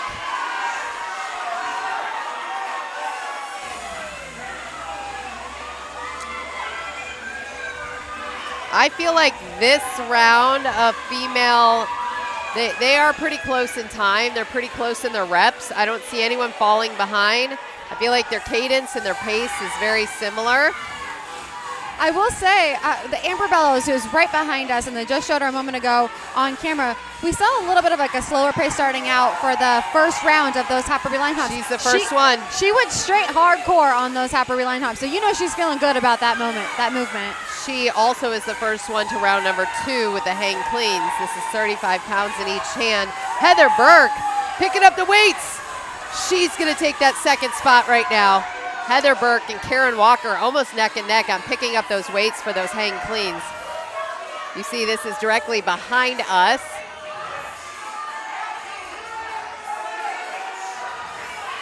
Amber Bellows. Lorelei Nelson from Ashburn, Virginia. She has chosen to keep her back away from the crowd. She's actually facing the judges' table, the counter table, while all the other athletes are facing forward. She's the only one with her back to the crowd. A lot of times it's an athlete's choice. Amber Bellows. Karen Walker on those half-rope line hops. Okay, I see Heather Burke, who was pretty close with Amber Bellows. Lost a little ground on the hang clean. That's a lot of weight. Amber Bellows, third round. Amber Bellows on her 3rd round.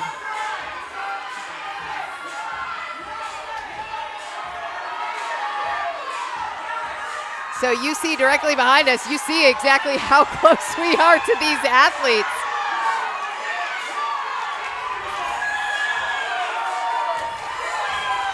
Amber Bellows' pace on those hang cleans is like on point. There you see her. Yeah. She has hopovers left, 21 of them.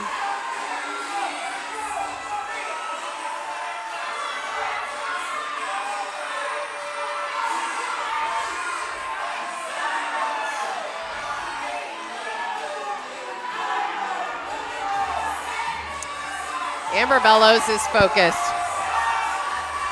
Yeah, we see Crystal Tyler right in front of her, shaking out her arms. she's still on the hang cling. So Amber Bellows does have a significant lead on second place. And she's competing right against Nicole Overton. So what they have done is separated Nicole Overton and Amber Bellows. That's it. Yep, Amber Bellows is done.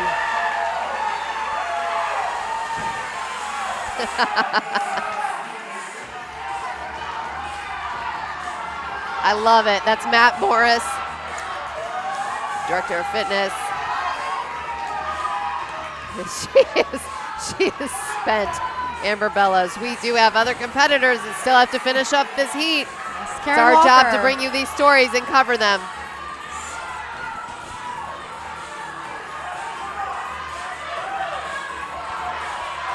Lorelai Nelson.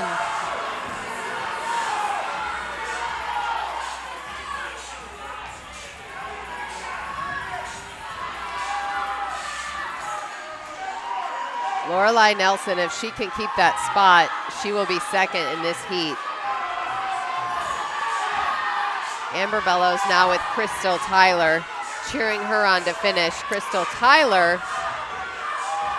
I see Lorelai Nelson and Crystal Tyler on opposite ends of the room, and they look like they are neck and neck in these half burpee line hops. So I'm wondering, oh, there we go. Crystal Tyler, yep. done.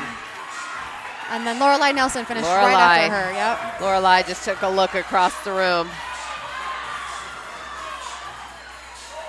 Heather Burke we'll be talking to in just a few moments when Heather Burke finishes up this heat. You'll hear directly from her. Heather Burke representing Holmen, Wisconsin. Heather Burke is done. Last one, Karen Walker. Karen Walker is done as well.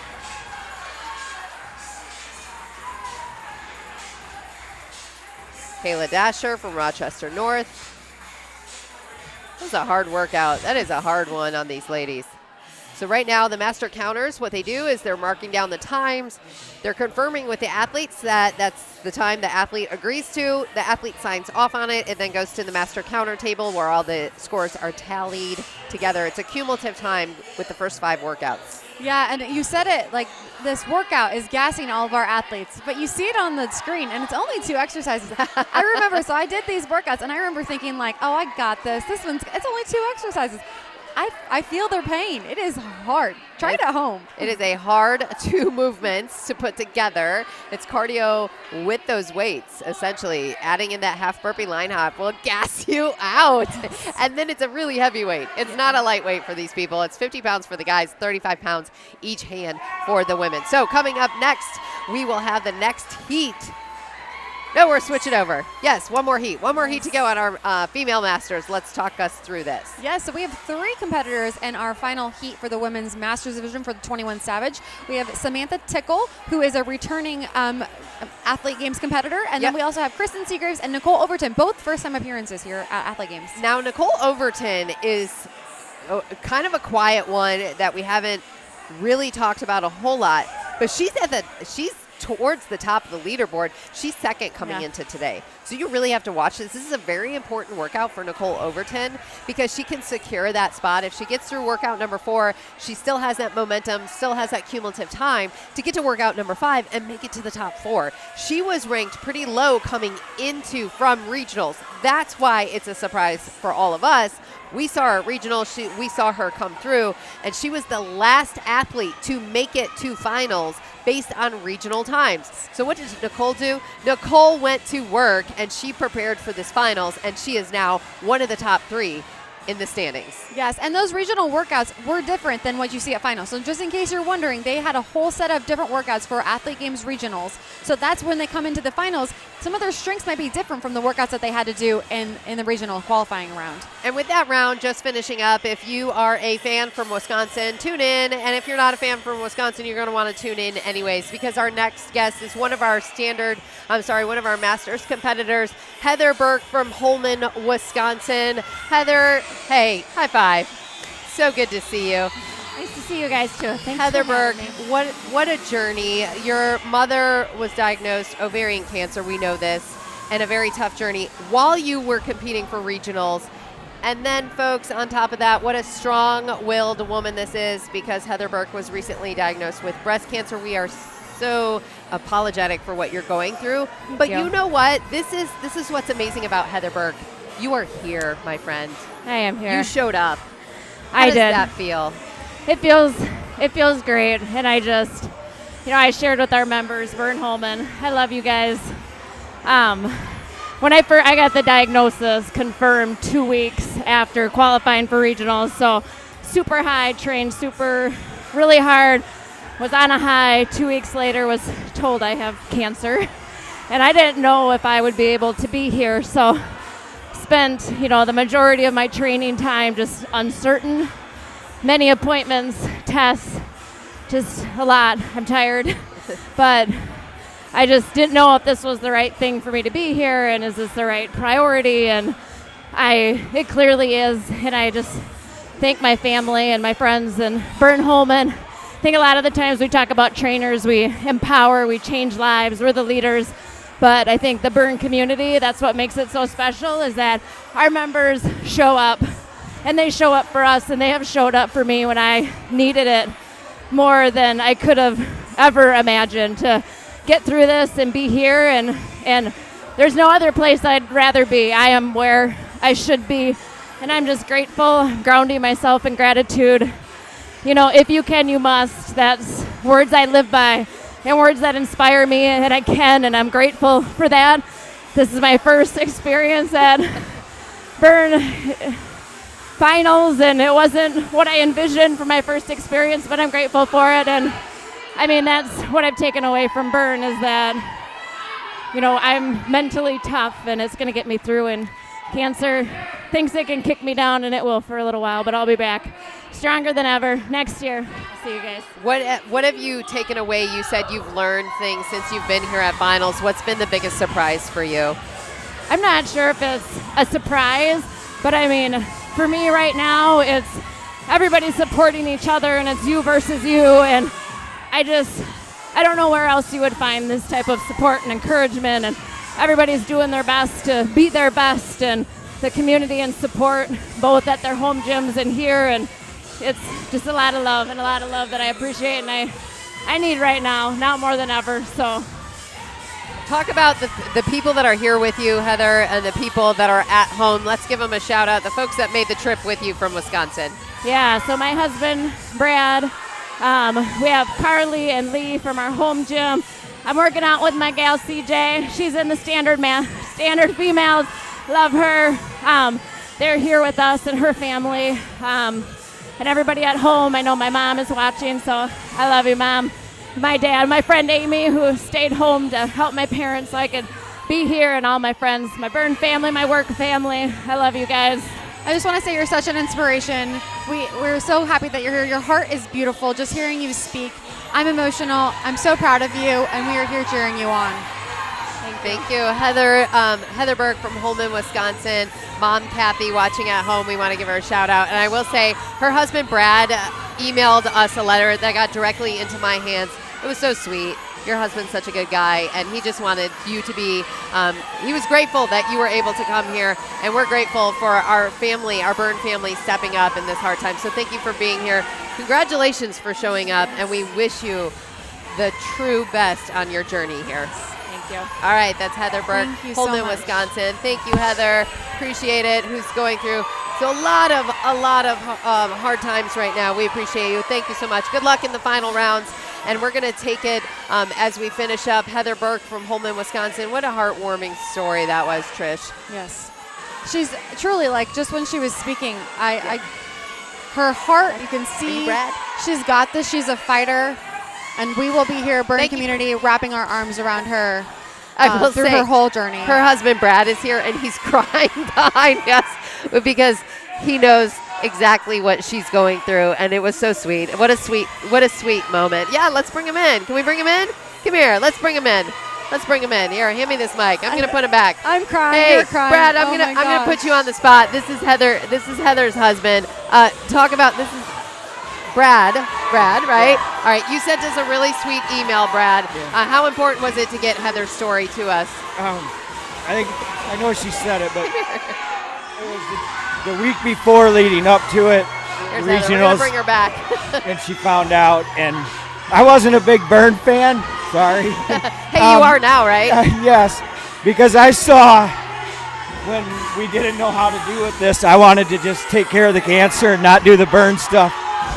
And she spent so much time away from our family, and I was kind of upset. But at the end of the day, I saw how this family and all of you and all these people have prepared her to be able to fight this and be able to win. And I just want to say one thing.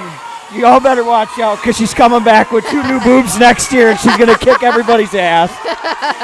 All right. Thank you, Brad. That's Brad. Brad, Heather Burke's husband from Holman, Wisconsin.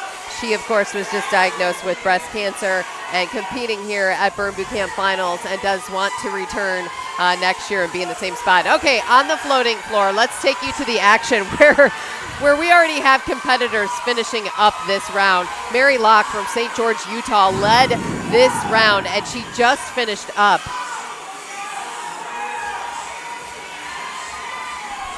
Mary Locke has finished up heat number 3 as the leader here. Second one, finishing up right here, Samantha Tickle. Done. Samantha Tickle finishes up heat number 3, for workout number 4. Now here's an important one. Kristen Seagraves.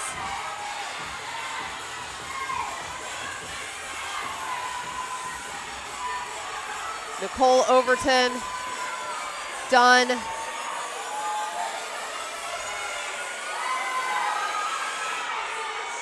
Kristen Seagraves from Athens, Georgia. First time at finals. Her husband Seth with her 4 kids. She has 4 kids. Ages 5 to 14. Virginia Ruth, Regan, and Emery watching. There we are. Heat number 3. She just finished up. Done. That's the last. Last right there, heat number 3. Yes. We're going to go our on. Masters. Yeah, we're going to go on to our Flip female. the page here. Let's flip the page. Yeah. Moving on. Female standard is up next. So we just saw all of our women masters. We had 3 heats complete. Now we'll go on to our women's standard of the 21 Savage, the last group to complete the 21 Savage. Yes, so this will be the last division before we move and reset the floor. Let's talk about the leaderboard coming in to the female standard division, because if I take a look at our female leaderboard, I have it here on my notes. And coming into today, that top competitor is Lindsay Taylor, which I said we were, oh, here it is. Yes. Thank you, guys. So Lindsay, I have it on my phone too. I'm using my phone as notes. So Lindsay Taylor with a significant lead over Eliza Harris. You see that time difference on the cumulative score. However, when we get to workout number 6, the slate gets wiped clean. So they have workout 4, workout 5, take the top 4 overall, and then it wipes the slate clean for the final workout. So Lindsay Taylor won't have that large lead going into the last workout. Now Eliza Harris, second place coming in. Kelsey Benson, a former champion here for the Burn Boot Camp Athlete Games, also needs to have a solid performance to keep her spot in the top 4. Robin Dinkle, she's a returning finalist here for the Athlete Games. So we're going to watch her. She is in this heat. So we do have in this heat, it's Katie Burke, Lindsay Taylor, Kelsey Benson, Robin Dinkle, Eliza Harris, and Carissa Massey are all in this one. In the next heat will be Jessie Taylor. So we're going to watch her and Elena Tickner, who you just saw on that top row on the left-hand column. She's in the 3rd heat, so we'll be watching her in the 3rd heat. So this heat, an important one, because we have folks like Lindsay Taylor that have to just maintain. She doesn't have to get crazy and test her body, but she does have to maintain that big lead that she has. Kelsey Benson has to be careful. Robin Dinkle has to be careful. Lindsay Taylor, we said, is good. Eliza Harris is also in this heat.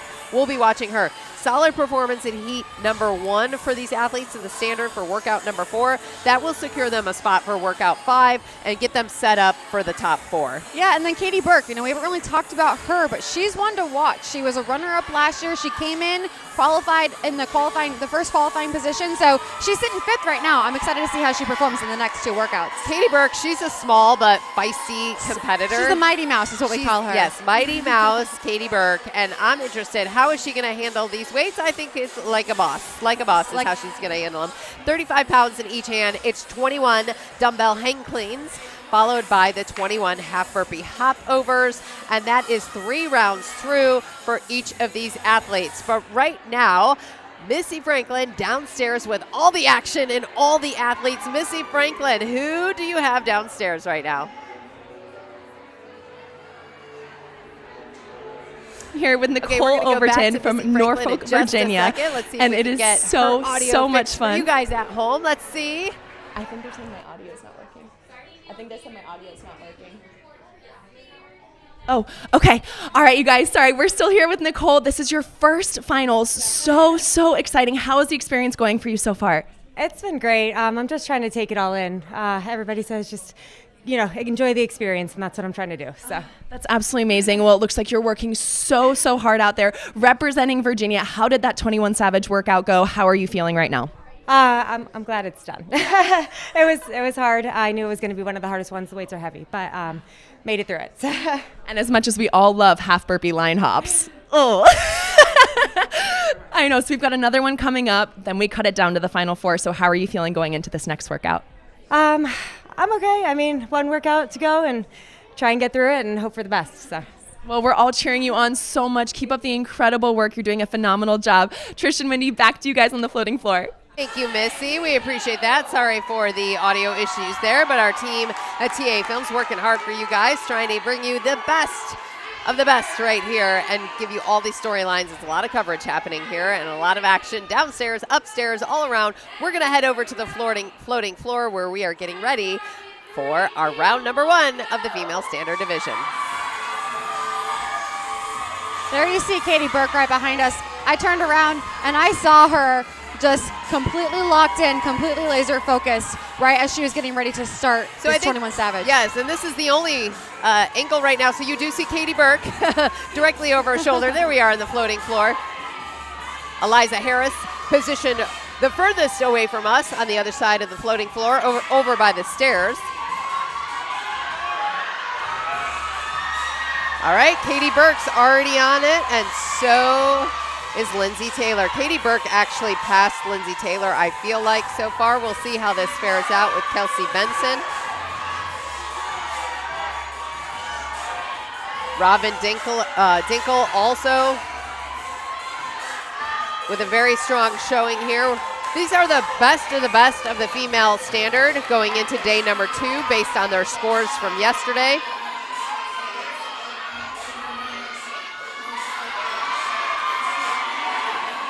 All right, round 2, Katie Burke leads it. Oh, Robin Dinkle also right there. Kelsey Benson right there. Lindsay Taylor drops down, but keep in mind, Lindsay Taylor doesn't have to gas her body. She has a 1.5 minute lead cumulative score. Not that she wants to give up a whole lot of time, but she is in a safe zone. Lindsay Taylor does not have to go overboard on this. Eliza Harris needs to maintain her position. Robin Dinkle and Kelsey Benson and Katie Burke, they have to put the gas on. Katie Burke especially if she wants to make the top 4. Yes, Katie Burke from Lake Norman, North Carolina. There you have Kelsey Benson, West Raleigh, North Carolina, former Burn Athlete champion. Robin Dinkle from the Weddington, North Carolina community. There we see Carissa Massey, Newport News, Virginia. Again, Katie Burke was runner-up last year. I just know she's coming in fire, coming in hot today. Carissa Massey right there with the braids down her hair. She's the first time at finals. Lindsay Taylor, you just saw, who's Plaza Midwood community. There we go. Katie Burke and Robin Dinkle are neck to neck. Robin Dinkle's going to win this round. I'm calling it. She's faster than Katie Burke on these weights. We'll see. But Katie Burke, I don't know. Katie Burke is really fast on those hop overs. Yeah. Intensity. She's focused. Her back away from the crowd. Kelsey Benson sits P1 on this leaderboard right now. All right, Katie Burke, put the weights down. Robin Dinkle has not finished her 3rd round of dumbbell cleans either. Robin Dinkle, who's going to get to him first? Robin Dinkle Yep, just as I anticipated, round number 3 from Robin Dinkle. She's on her hopovers. Lindsay Taylor on her hopovers. Kelsey Benson on her hopovers. Eliza Harris on her hopovers. Katie Burke now joins the hopovers, falling to the 5th position right here. Katie Burke lost some time when she put those weights down. We even have the babies here to watch the athlete games. Robin Dinkle has a good shot of taking home the top spot in this heat. I can't keep my eyes off the floor just to see who finishes first. Lindsay Taylor has 5 left. Robin Dinkle has 2 left. Robin Dinkle is done. Robin Dinkle, Lindsay Taylor, close seconds. Oh, Eliza Harris. Wow. Katie Burke. Wow.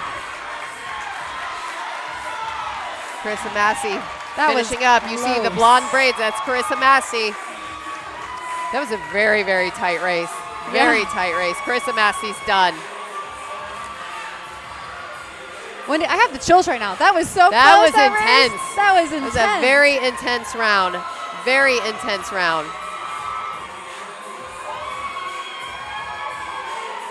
Wow. All right, the intensity for you guys at home, I don't know what it felt like from your vantage point, but from right here, there was swapping of positions that whole round. That was a very tight race, Trish. It was crazy because you saw at the one of our competitors might have started out strong, but then they were changing. There's 4 that I think finished back to back to back to back.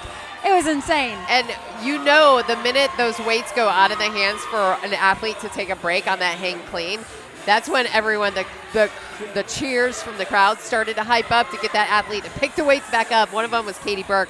She set the weights down about 3 times in that final round. That's a lot of weight. It's a lot of weight to move, 70 pounds, 35 in each hand to hang clean. I know it's exhausting. And we'll see, like Katie Burke is positioned directly behind us. She's on the floor still. Guys, she has not, she's just kind of recovering, recouping, catching her breath. Takes a minute. You've done this on the burn floor, but maybe not to that capacity.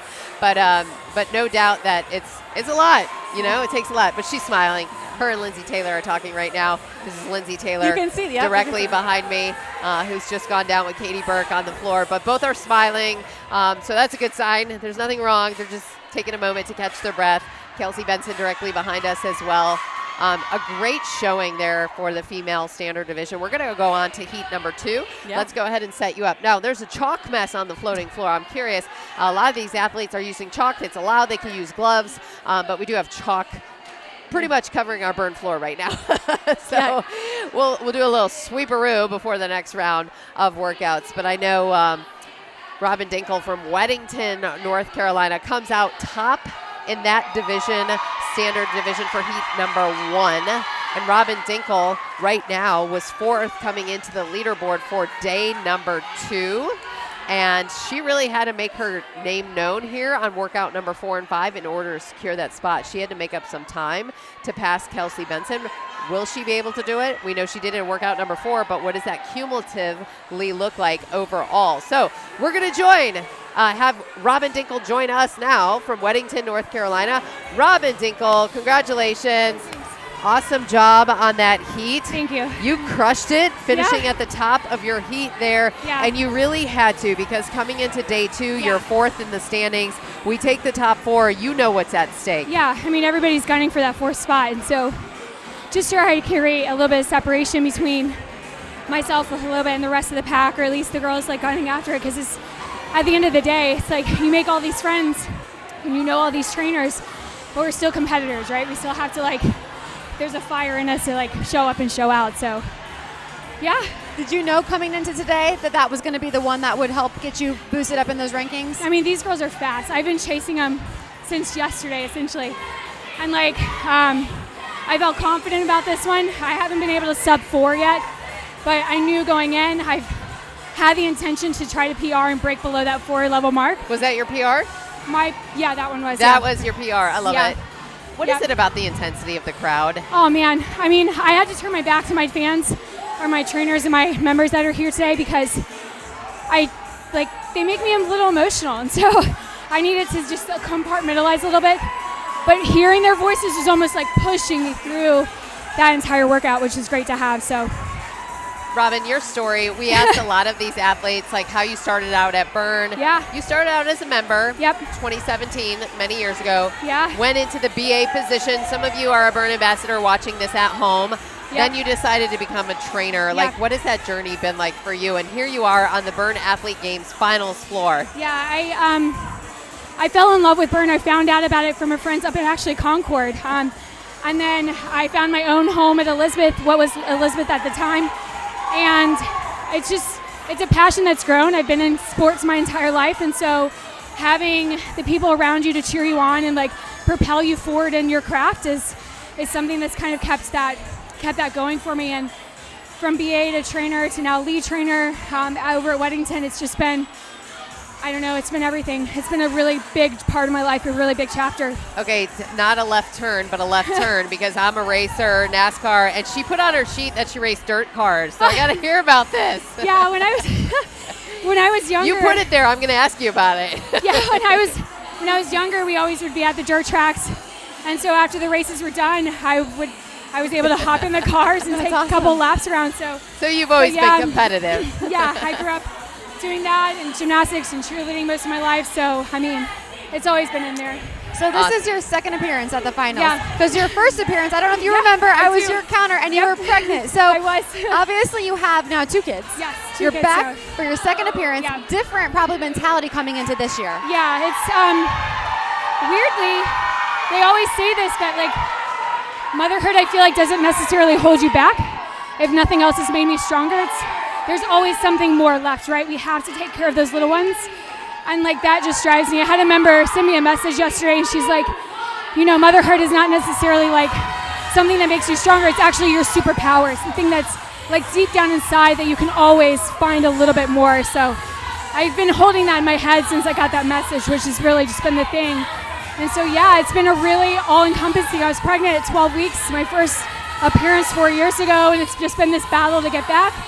And here I am, so couldn't be happier. All right, congratulations on that last workout. Yeah. You have more than likely 2 workouts to go. See.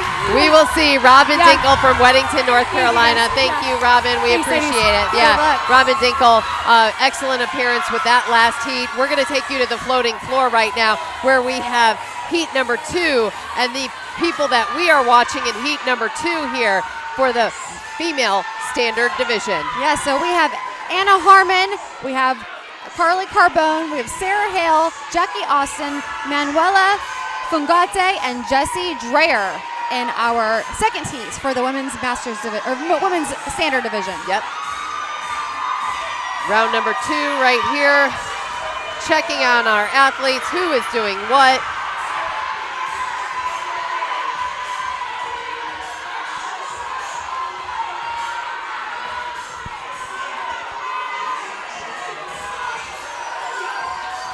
Manuela Fungate, that you just saw there.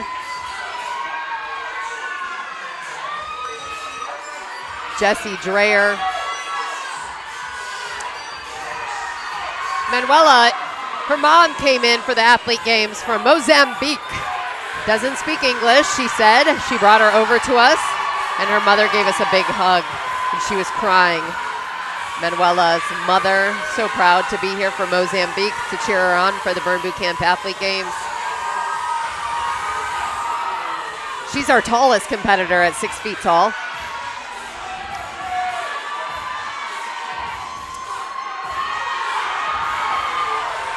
Let's see who's going to hit that next round. Jessie Dreyer taking a moment.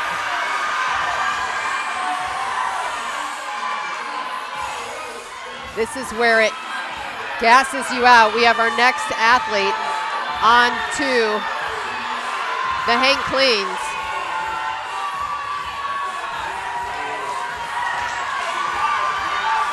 And that is Anna Harmon from Chapel Hill. But right now, Missy Franklin has been busy capturing all of our athletes. One of them is one of our youngest competitors at 21 years old. Missy. Hi, you guys. You are right. Just 21 years old, which is so amazing. I'm here with Nick Price from North Carolina. We're so excited to have you here with us. This is your first time at finals, your second athlete games. How excited are you to be here at finals? Really excited. I know, like, I did it 2 years ago. That's what my mom says, a very humbling experience, and to be back is awesome. Definitely prepared, trained a lot harder with my West Raleigh crew, just like pushed me all through training. So it's awesome to be here and thank them a lot for it. Well, I know West Riley is so proud of you for being here. You just finished up 21 Savage. We've got the Rack 'em Up workout coming up next. How are you feeling going into that? Good. I'm ready to get this last one done. And I mean, 21 Savage was my hardest one. Like 2 weeks ago, I was talking to Patrice from Thorna, and I was like, this is the one, like, I can't do it. And she was like, what do you mean you can't do it? And today I went to 6 minutes. It was the best time by over a minute. I hadn't really finished this one before, so I feel really good going to this next one. That's amazing. Obviously, you did it so well, so I hope that gives you so much confidence going into the next workout. We are so proud of you, so excited for being here at finals. Cannot wait to keep cheering you on. You guys, I'm going to throw it back to you on the floating floor. What we have happening here on the floating floor is Anna Harmon has already completed workout number 4. Anna Harmon gets past that round right there and finished up from Chapel Hill. Representing right now, you're watching Jessie Dreyer. There's Manuela Fungate. That was a very fast round for Anna Harmon.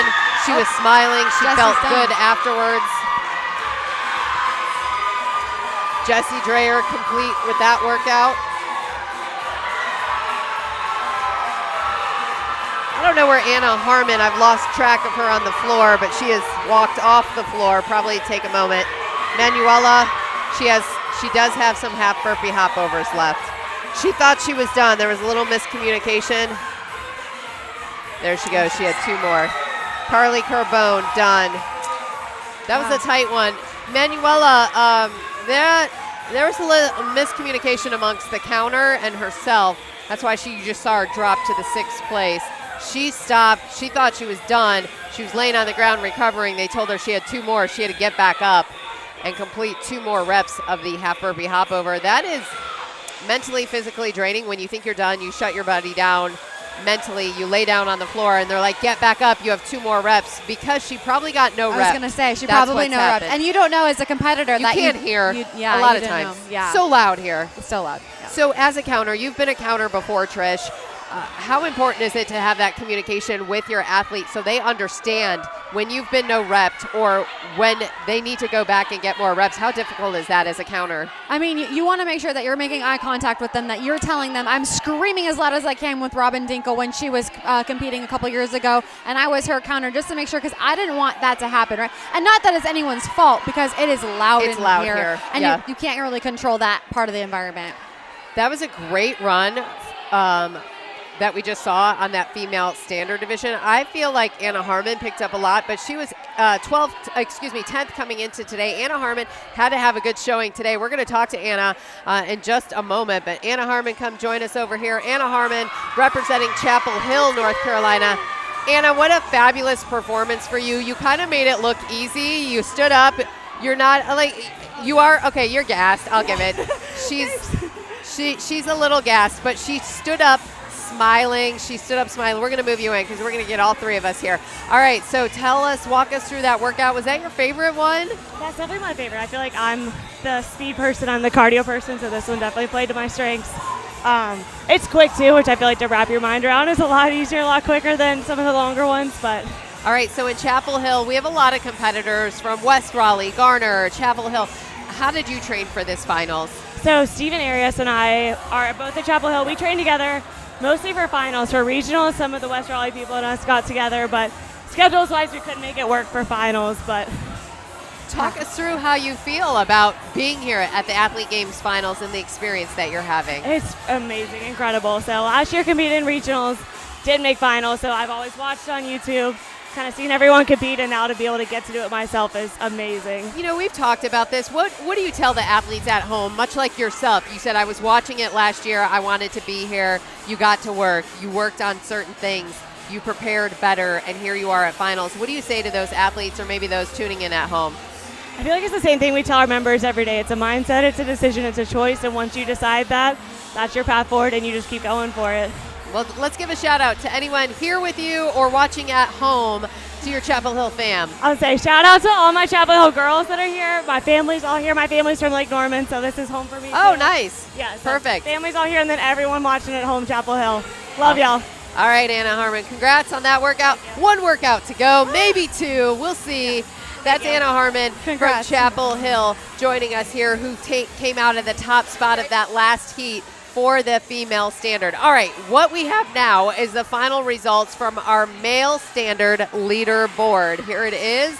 Chuck Sulik still on top with almost a full minute lead over Grant Luther.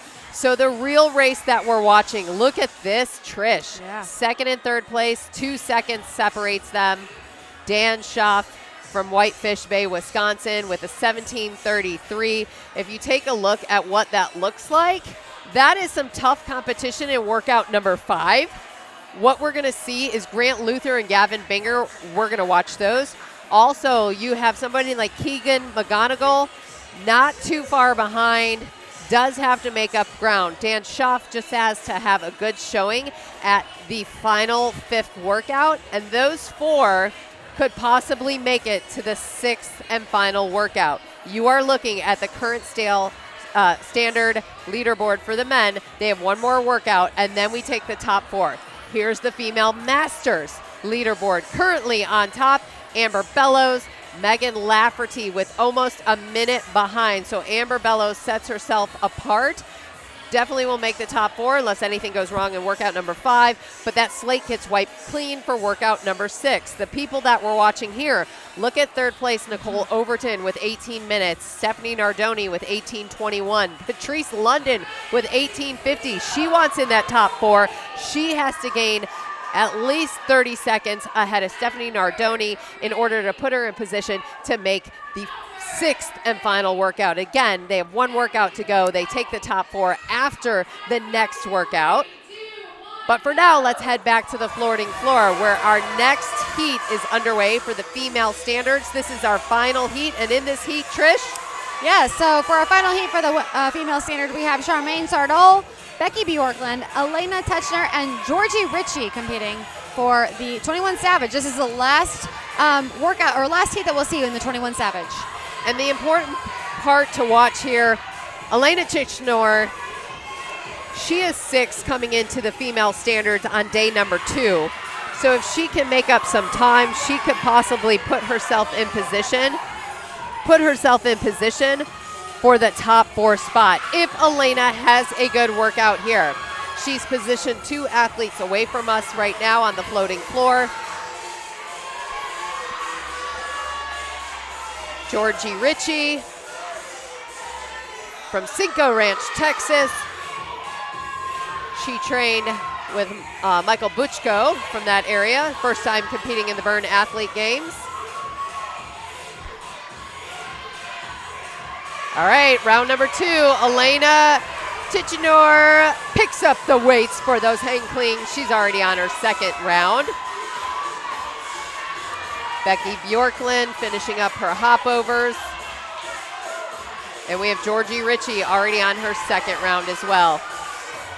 Keep in mind, it's 21 reps of a hang cling. This is 35 pounds in each hand.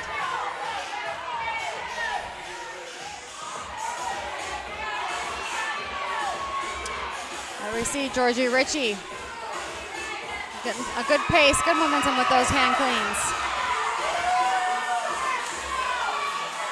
Right now, Elena's already on her 2nd set of half burpee hopovers.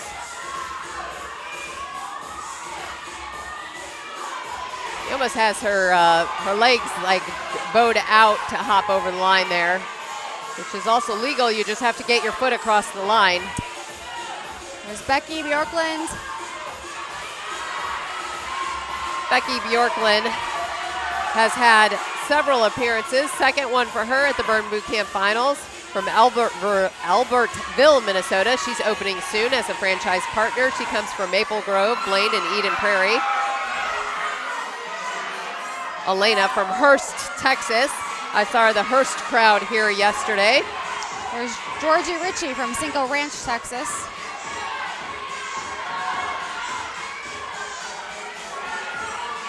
Becky Bjorklund working through those half burpee line chops. I'm actually wearing bracelets that her and her daughter made for me. They say inspire and keep going. So we're giving that energy to all these athletes today.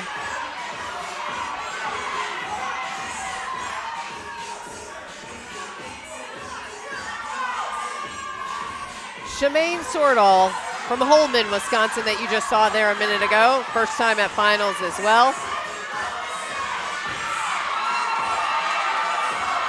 All right, round number 3. Elena's going to finish this round, I believe, as the leader. She's the only one on the half burpee hop over. So this puts her in a good position for workout number 5, coming into the standard leaderboard on day number 2.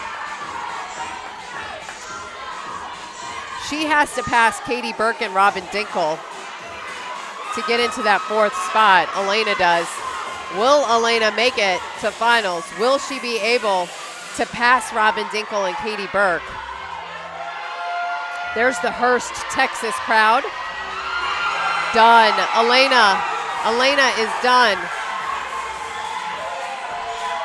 Hearst erupting with cheers. Georgie Ritchie finishing up her half burpee line hops. There she is.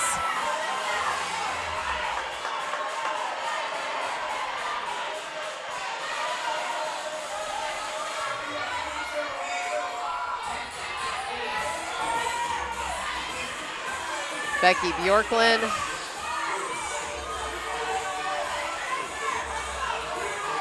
Pink shoes. She's wearing those pink shoes. Shemaine Sordahl. Oh. Shemaine is done. You should see her pop up on the leaderboard. I think that was Georgie Ritchie. Sorry, Georgie Ritchie. My bad, Georgie. Georgie Ritchie is done. Becky Bjorklund and Hermaine Sordahl are actually facing each other right now. Yeah, they are facing each other, pacing each other.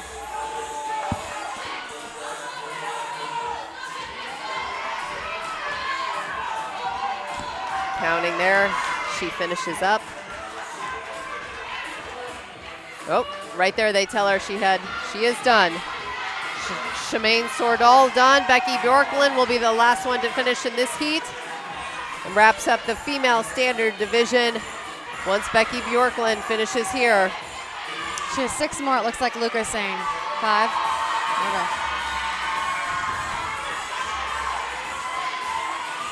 There we go. She turned it on. Turn up the heat.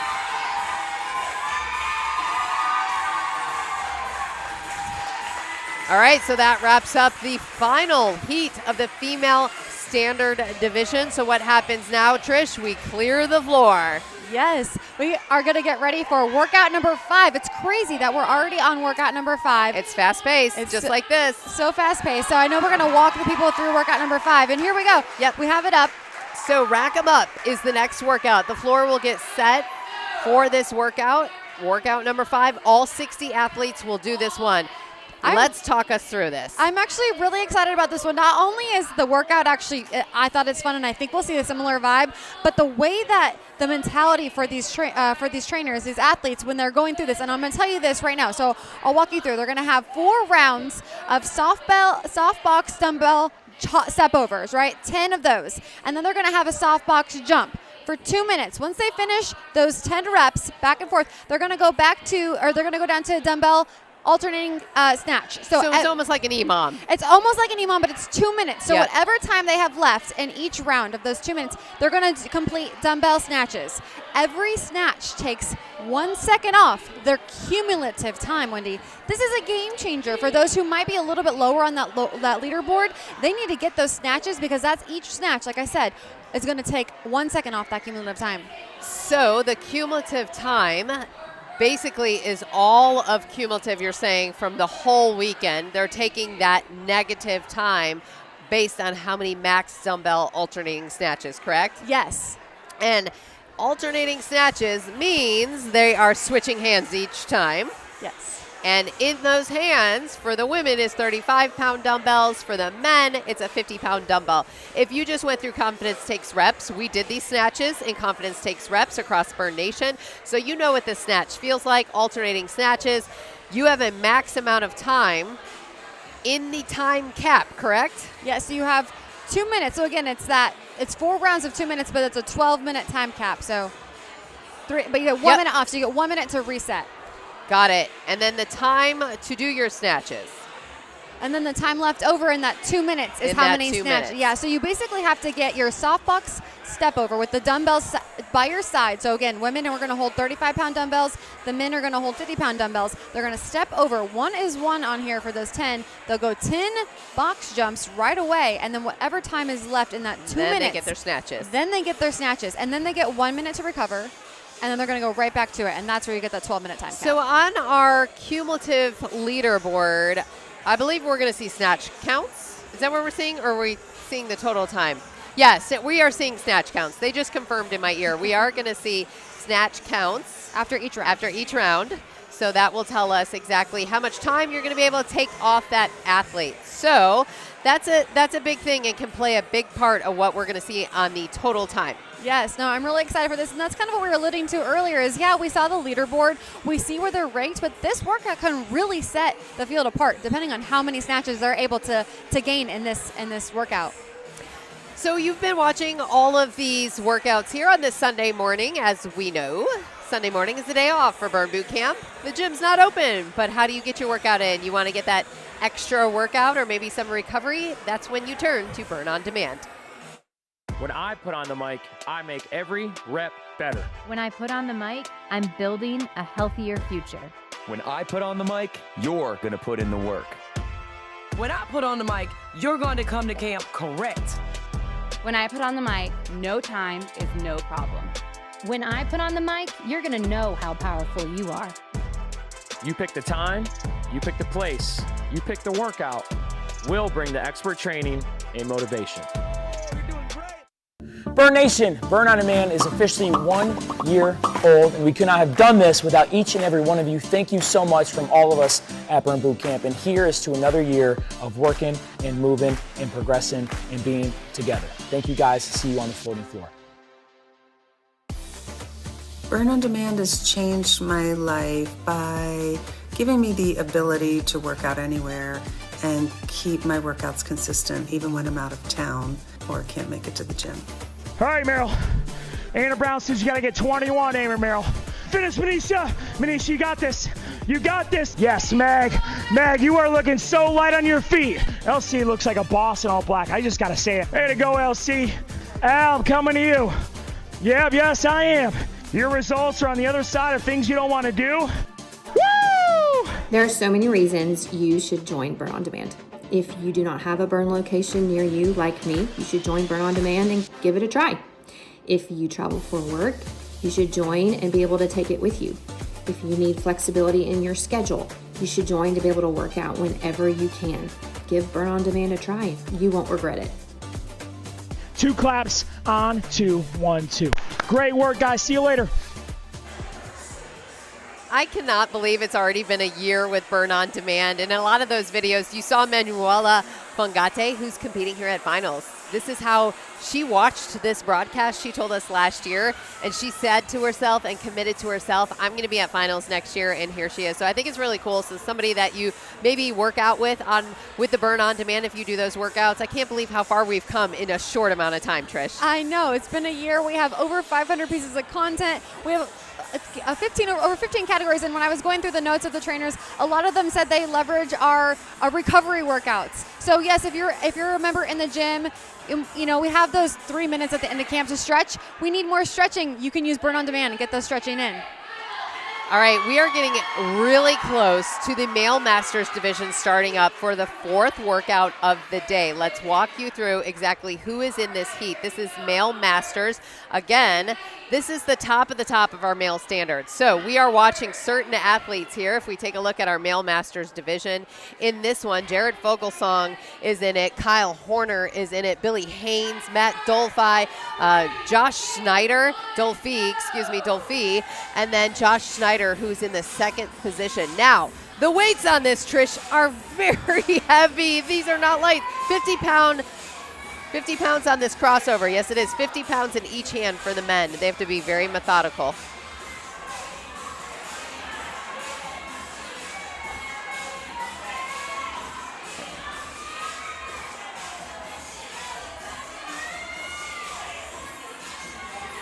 They are on the 24-inch soft box, so the plyo box you see at camp. Actually 30-inch.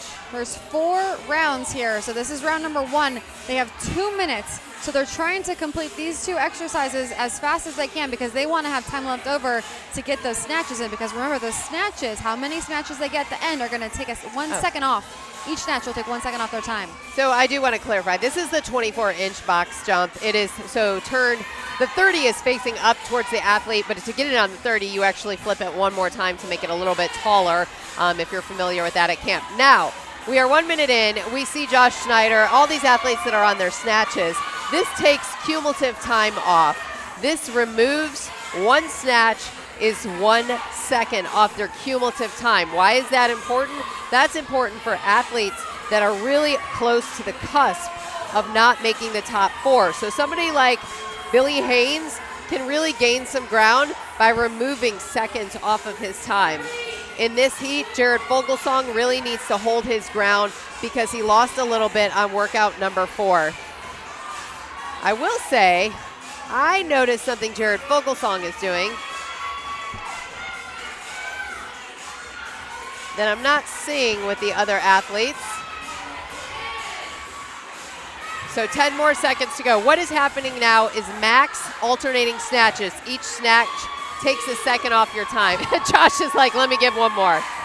Well, let me give more. And now they get 60 seconds to recover before round number 2. Oh, they're gassed already, guys.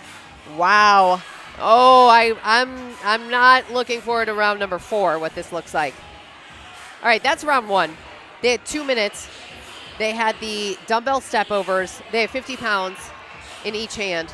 Then they get a box jump, and then they go to alternating snatches, which removes time off their cumulative. Right now, there's Josh Schneider talking it over with Ashley Hearn, one of the master counters. She's just clarifying maybe a question on a clarification. What's going through their head right now? I mean, I can only imagine. When I was doing this, I was positive self-talk, right? Like, okay, got 1 down, 3 more to go. You just have to keep it positive because this is a hard one. They're gonna, like you saw, round 1, they are gassed. Matt Dolphy from Murraysville, Pennsylvania, one of our franchise partners. There we go, countdown to round number 2.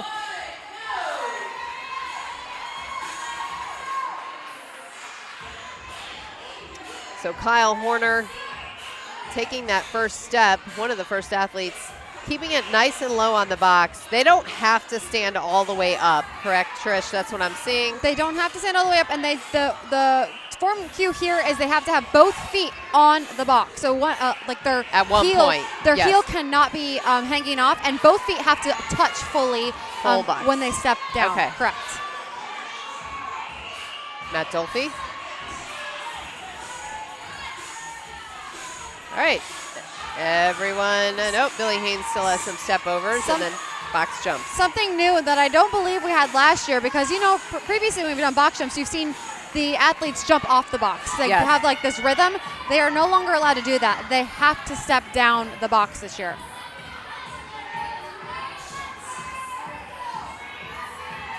So they have 2 minutes to complete these 2 movements, and then they go to an alternating snatch. So you're going to see your athletes pick up the dumbbells in just a second. Every snatch removes 1 second off their cumulative time.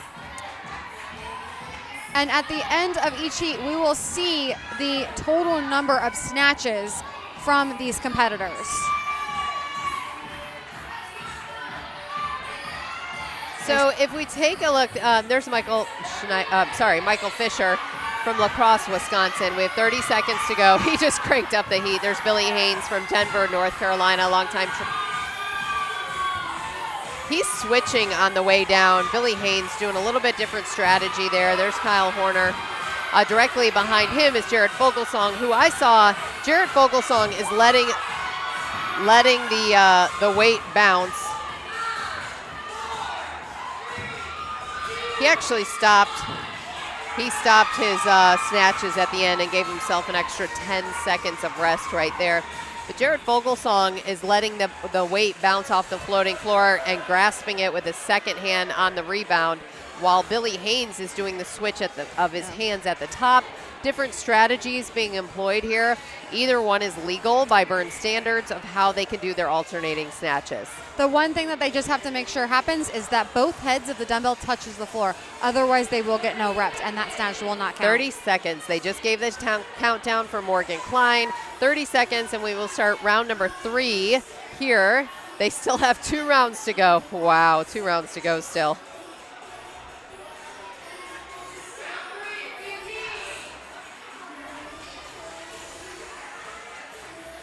Josh Snyder putting himself in a good position to make the top 4. Holly Springs representing. It's Kyle Horner, top spot coming into today. Leader of the male Masters division.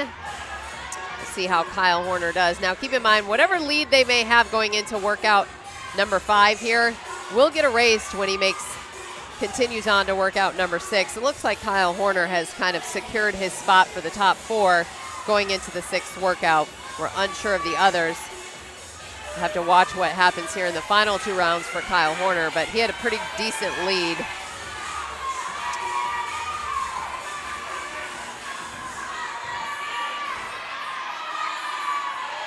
Josh Snyder on the box jumps.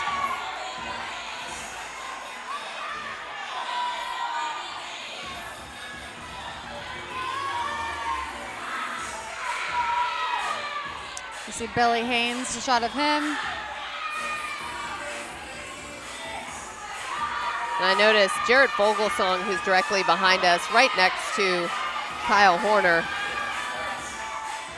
kind of grabs his thighs every time he steps down. Matt Dolphy. On to his snatches. I have 1 minute and 15 seconds in right now.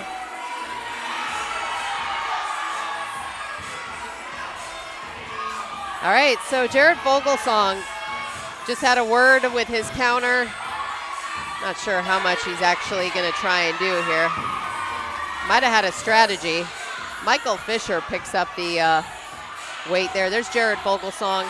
See how he catches it on the rebound, Trish? I am It's almost watching that. bouncing off the floor. A little bit of different strategy, but he does grab his back right there. So I know he's walking away. He's actually stopping his. He's not doing any more snatches. He might also feel like he's not in a position to take many more seconds off. We're at time. Josh Snyder taking a moment on the box. Hey, you see a lot of them. That's a lot of weight. Grabbing their back right there, snatching. Not only on that step over, because you're trying to stay upright, trying to stay proper form. fast on that. On that step over, and then snatching that 50 pounds. It's a lot. Their bodies have endured a lot at this point of the weekend. The final and 4th round, Trish. They got a minute of rest. Billy Haynes wiping the sweat off his hands. Michael Fisher. 4th time Michael Fisher has been to finals. Well, Michael Fisher was 7th going into today, so he had a lot of time to make up. Billy Haynes, 6th going into today's day number 2. Here he goes. He's like, all right, here we go. He's so calm. He is. Very calm, cool, and collected. Billy Haynes from Denver, North Carolina. Josh Snyder, a franchise partner from Sioux Falls, South Dakota. It's the Sodak on his t-shirt. South Dakota. Multi-unit owner.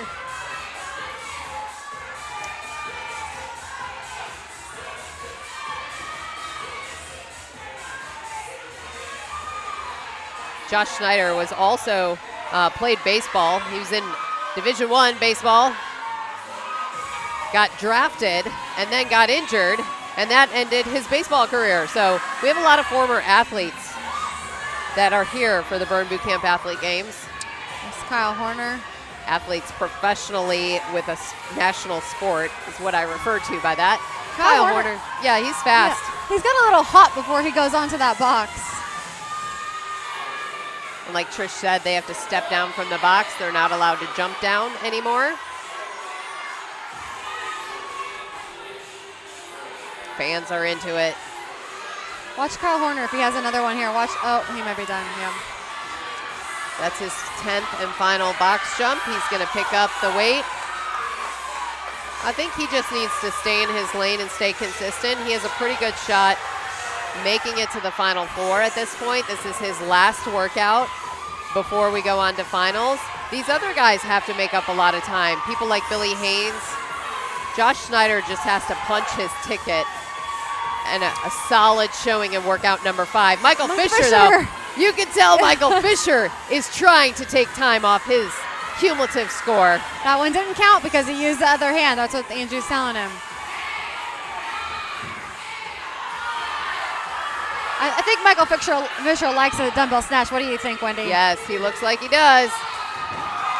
Oh! Michael Fisher just gave the crowd like a roar, like he was so happy about that. Michael Fisher's pumped up. He had to make up some ground here in these other 2 workouts of day number 2 because he was trailing behind at the start of today's workout. He was back in, let's see, what was that putting him? He was 7th coming into today, so got to make up some ground. That's Michael Fisher making up some ground. That's exactly what you see. And I think He's knew doing what he had to do. Yes, by his excitement afterwards. We'll have to see how many snatches he gets, though. Heat number 2 is coming up for our male standard, and that will be the last workout for some of these athletes. The top 4 from our male masters will continue on to workout number 6, which is called Sorry for the Wait, and it's a surprise. Nobody knows the workout yet, so they're not even told about that workout until they make the final 4. So if we take a look at the athletes in this heat, who are we going to be watching? We're about to tell you. This workout, we have Victor Jackson. Go ahead. Yes, Will Shirtlift. We have Victor Jackson, Antonio Turner, Matt Dendecker, who we've seen move quite a bit. I think he's now 2nd in the leaderboard. He's moved up quite a bit since his regional qualifying spot. And then Casey Miller in our 2nd heat for the male masters division. So I am going to I'm going to be checking in with Will Shirtlift during this one. And Matt Dendecker, like you said, those are the ones that we want to watch because they have to make up some time in order to make the top 4. I think Matt Dendecker's done a good job staying where he is. He just needs to maintain. Matt Dendecker was 4th coming into today's. We're 1 workout down, about to be 2 workouts down. Then we cut the field to the final 4, and the slate gets wiped clean. We don't take cumulative score after workout number 6. So I'll tell you who's come up with a lot of these crazy ideas here in the Burn Bootcamp Athlete Games. That's our Director of Fitness. There's Matt Morris joining everybody. us. Hello, Matt. Happy Sunday for you. Yes. Okay, so you're busy during these games. We were supposed to interview you earlier. Let's first talk about what you're doing on the burn floor as a master counter. So it's basically the last line of oversight. We have counters. We have a timer. The best thing about being a master counter, though, you're always in alignment with the actual counter, the athlete. You guys are all on the same page. If for whatever reason the counter misses something, we're the last line of defense to make sure that all reps are good and there's no discrepancies after the workout. Talk a little bit about the strategy here for the one we're seeing right now. If you were a competitor in the athlete games, what would you be going into this workout? What would your mentality be? Honestly, it depends on where I'm at in the leaderboard. Right, that's what I said. For example, Michael Fisher had to make up Michael time. Fisher, Kyle Horner is so far ahead that he doesn't really need to go all out on the snatches, right? I think that's what we said. Someone told me the math that someone had to do 120 snatches more than him to get out of the top 4. So it really depends on where the leaderboard. If I'm outside the top 4, I got no room to not give everything I have, so I'm getting as many snatches as possible every single round. All right, how does this workout fare, in your opinion, on the overall of what these athletes have to endure? At what point, now workout number 5, how fatigued are they? I was actually thinking about that when I got here. I was like, how did I feel on day 2? You would think that you'd be really, really sore, but I do think doing workouts helps the last soreness a little bit. Today it's really like, again, leaderboard position. If you're a little bit behind, you got to give everything you got. If you're at the top, you can back off a little bit and then save something for the final. So there's some strategy involved as well. And now knowing that they don't know the final workout, put your competitor hat on. What are you thinking? How are you strategizing, knowing that you're going to find those exercises out minutes before you have to go on the floor? Honestly, the final workout, the strategy is I better be laid out by the end of this workout, or I didn't give everything I had. That's really the only strategy. So I said, when you surprise me with a workout like that, number 1, I'm going to have to write it on my hand. I don't know. I like even remembering what they don't have any idea of the movements that they're even going to do in that last workout. Yep. Which is kind of makes me anxious, and I'm not even competing. So it helps heighten the situation a little bit, right? Yeah. Athletes don't know really what's going to happen. Obviously, the audience is going to be tuning in at the exact same time they hear what the workout is. The athlete's going to hear what the workout is. So it's a little fun, a little different. We've never done something like that before. So I'm always down to do new and different things. Yeah. All right. Well, I know you're. Oh, you have another question. Go ahead. Well, Trish. I was going to say, of all the athlete games that you've been a part of, what stands out this year compared to all the other years? Honestly, I think the athletes getting better at the movements. I think a positive piece of feedback I've heard this year is we don't have to no rep a lot of people, and that's what you want, right? So I think I'm looking back like 5-6 years ago. Oh yes, I would agree with that. A lot of the form wasn't very good. A lot of our no reps. But I remember. That was on us because the standard of the form wasn't put out there. Now that we have the standard of the movements, the athlete's like, crap, if I don't do this, I don't got a shot. Yeah. So I think the athletes just getting better in what they do has helped a lot. What's the overall feeling with the athletes downstairs when you talk to them? Tired. Yeah. Tired. This point of the Tired. workout. Yeah, workout 5. You probably didn't sleep a lot last night. Hopefully you ate enough, but they're tired. Yes. Awesome. All right, we're going to let you get back to the floating floor. We know you are counting, you're overseeing everything. You guys are doing a great job, by the way. You are too. Great job. That's a hard Great job, job. staying on Great top job. of all this. Thank you. That's Yep. Matt Morris, Bye, guys. our director of fitness, and he is going to get back on the floating floor. Round number 1 just finished up here. This is the male masters division, heat number 2, happening right now. They have 4 rounds. 1 round down, 3 rounds to go. Yes, and if you're just now tuning in and you want a little refresher of what we're at right now, we have rack 'em up. So what you're seeing right now is a recovery period because they're going 2 minutes of work with 1 minute of recovery. During that 2 minutes of work, what's happening is they have 2 different exercises that they're doing. They have a dumbbell step over on the box, 10 reps, and then they go back to the box for a box jump for 10 reps. In that remaining time of that 2 minutes, they have to complete as many snatches as they can. Each snatch takes 1 second off their cumulative time. So very big strategy here. Yeah, we were just looking at Will Shortlift. He's one of the athletes. That's Antonio Turner. Will has to make up some ground right now, so he's got work to do. He cannot just mail it in. That's Matt Dendecker, who we spoke to earlier in the games after he finished first in his heat.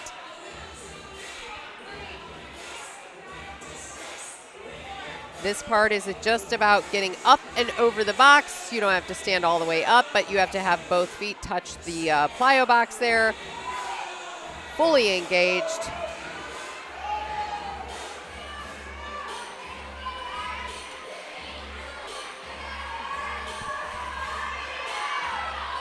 All right, so what we're about to show you, this is the leaderboard. This is the cumulative amount of snatches that an athlete has put forward from the alternating. This is what we saw so far.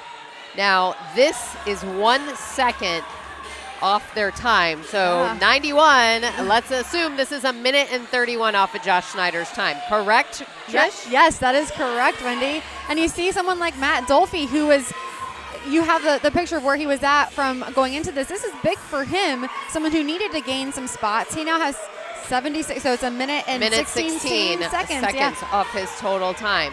Josh Schneider, I feel like Josh Schneider did not have to go all out here. He had a good second showing in workout number 4 this morning. He was second coming into today's workout. But someone like Jared Vogelsong, that is 54 seconds off his time. He was third, had dropped down to 4th or 5th, I believe. So Jared Vogelsong really needed to take some time off of his cumulative. We'll see if it's going to be enough. Now, Kyle Horner, the reason why Kyle Horner, this is strategy. He had 51 seconds off his time. We just heard Matt Morris say this too. He had such a huge lead. He didn't have to really do a whole lot to take time off of his cumulative. He could save his body for workout number 6. It's Antonio Turner giving the low 5 right there. Round number 1 in the books. Going for round number 2. Tell you, Will Shirtliff is taking some time right here. Taking a knee. There's Matt Dendecker. Oh, there, Victor. I love that, Victor. Victor Jackson, Avon Lake, Ohio. First time in the athlete games. Antonio Turner, they just saw. A lot of these guys, first time for them. Matt Dendecker, first time. Antonio Turner, first time. Will Shurtleff, though, he's a longtime competitor in the Burn Athlete Games. Casey Miller, that you see right there, first time for him as well. He's from Belmont, North Carolina. Will Shurtleff, he's been in the finals 3 times. He was our 2023 champion that you're looking at right now. He won the Masters division just last year. He is clawing his way to make the top 4 this year. That means our competition's gotten stiffer, gotten stronger.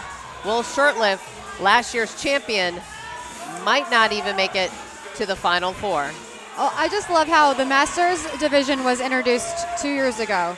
And now we went from, I think, like 4 competitors in the male Masters. Last year, I believe there was someone like 6. Now we have 11. We know that this is the biggest male Masters division group of athletes we've had yet. Can't wait to see next year. We'll have even more.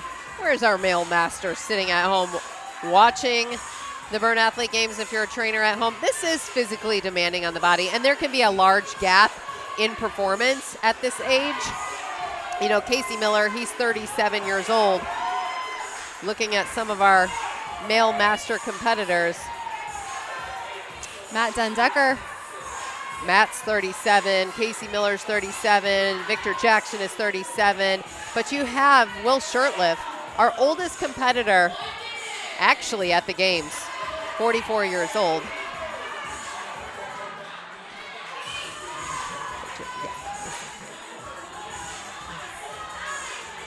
I couldn't hear it. Neither one of us. Then I didn't. Right. I looked at her, she looked at me, we're like.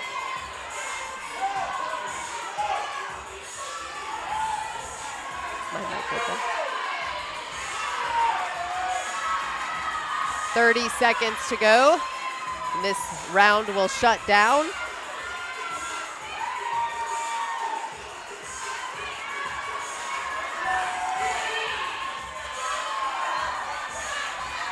So what you're seeing is Matt Dendecker taking a little bit of breather at his plyo box while everyone else is doing alternating snatches. Not sure he needs that much time off of his cumulative, so he's actually saving his body. There's a little strategy right there by Matt Dendecker.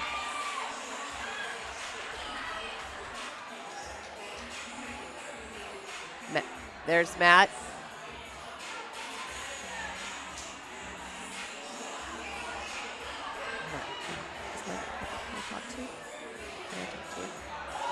Matt Dendecker.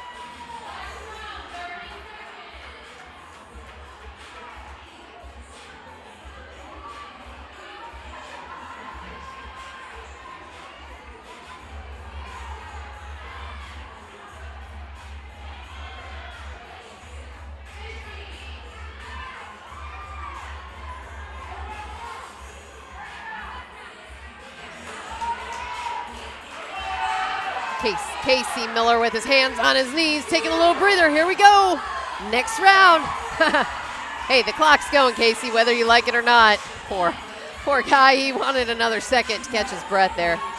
Still hasn't taken his first step on the plyo box. That's 60 seconds of recovery. It goes fast for these not enough recovery time in his mind. But see, this is what Matt Dendecker did. He went ahead, finished off with a break on that last round and did not really focus on his snatches. And look where he is. He's already on his box jumps because he recovered so long. And Casey Miller, right behind him, also has not even finished his step overs.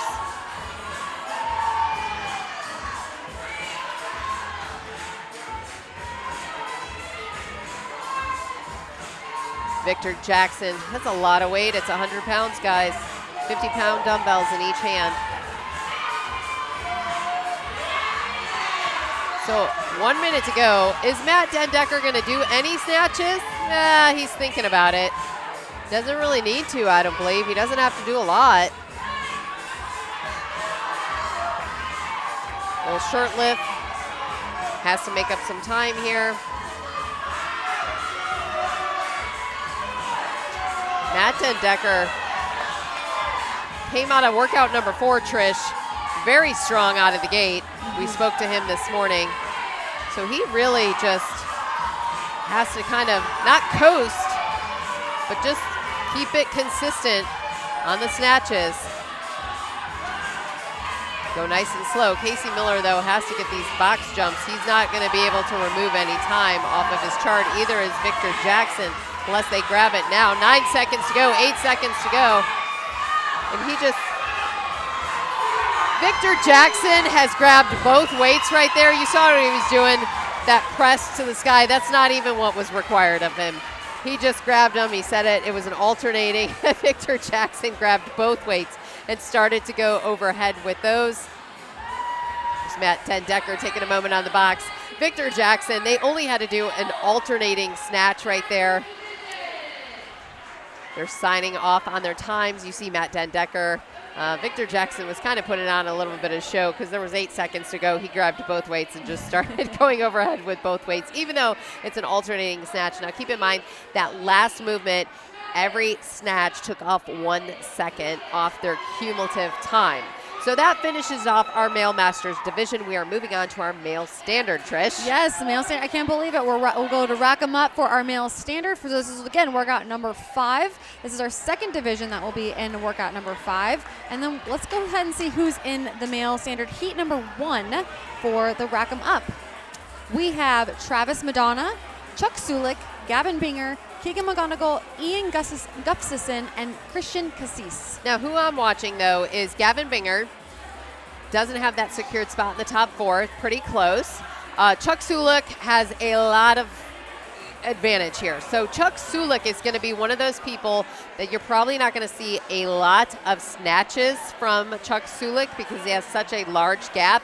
He probably can secure himself pretty solidly in the top 4. So Chuck Sulik, not expecting a lot, but from not expecting a lot of snatches is what I mean by that. What I do expect, Gavin Binger, Keegan McGonigal, people that have to make up some time, really have to go hard. Yeah, no, and I'm excited to actually hear more from Missy. We have Missy down in the green room with all of our athletes. She's going to be talking to someone who will be performing the rack 'em up here soon. Missy, I'm going to toss it over to you. Who do you have? Hi, you guys. I'm here with Phil Tebow, who I'm getting to know. And okay, first off, he's like the nicest human I've ever met in my life. So it has been so wonderful getting to know him. Phil, this is your first time here at finals. You've gone 4 workouts now. You're heading into your 5th. How are you feeling? I'm still here. I'm still standing. No, I'm excited. It's been fun, like leading up to it, training with Katie here at Lake Norman. So shout out Lake Norman. But I'm excited just to be here and to be standing, to be doing these workouts. I know you're representing our very own Lake Norman here. You're literally walking around offering other people snacks. I can't even believe that you're competing here. It's amazing. And you know what? I really wanted to ask you about reps for recovery. I think this is so amazing what you're doing. So tell us a little bit more about that. Yeah, so a number of people from my church are going out. They've been out there this weekend helping out with the areas that were affected by Hurricane Helene. I can't be there this weekend, so I figured if I can put my body through something that gets help, then I'll do that. So I did $1 a rep. Everyone, if they could pledge $1 to help, I do about 1,000 reps this weekend. And we're at $952, almost that $1,000 mark. So shout out to everyone who's been donating, helping out with that. But every rep I do is $1 for them, and then I can donate that. And even if I can't be there, I can at least provide some help and assistance there. So it's been awesome to see the members kind of rally behind me for that. Well, thank you so much for doing that. That's setting such a good example. Obviously, what we're doing here is so important, but that perspective of there's also other important things and being able to combine both of those into one. Now, if you make it to the final workout, first time ever, surprise workout, how do you even prepare for something like that? I mean, you don't prepare, you just adapt, you just got to be ready for it. We show up every day. We don't necessarily know the workouts we're getting every day as members. And so it's you just got to show up and make sense, say yes. Absolutely. Well, when you go with this energy, you are going to be just fine. You guys, I'm going to throw it back to you up on the floating floor. Thank you so much, Missy. Thank you, Phil. We have started heat number 1 with our male standard division in the rack 'em up. Right behind us, we have Travis Madonna. You see Keegan McGonigal right there on your screen. Christian Cassis. They are starting with that box step over. They have 10 reps of that, and then they go straight into 10 box jumps. Again, if you're just now tuning in, this is 2 minutes for 4 rounds. They have 10 reps of the box step over and then 10 box jumps. They want to complete that with time left over, so then they go to a snatch. They want to complete as many snatches as they possibly can under that 2-minute time cap, because at the very end, they'll count all of the snatches that they got throughout these 4 rounds, and each snatch will take a second off their cumulative time. So there's a lot of strategy going in depending on where they're at currently on the leaderboard. There you see Chuck Sulik. He is talking to his fans. He comes into this at the top of the leaderboard as we stand right now.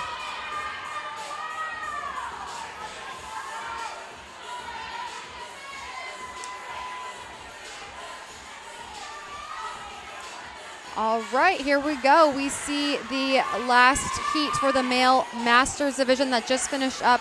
Rack 'em up. This is the total snatches out of all 4 rounds that these athletes were able to get. So you see Matt Dendecker, he really continues to just surprise us. He came in towards the bottom from his qualifying period from Athlete Games Regionals, and now he came in, he's second on that leaderboard, and he has now 80 snatches. So that means it's gonna take 1 minute and 20 seconds off of his cumulative time.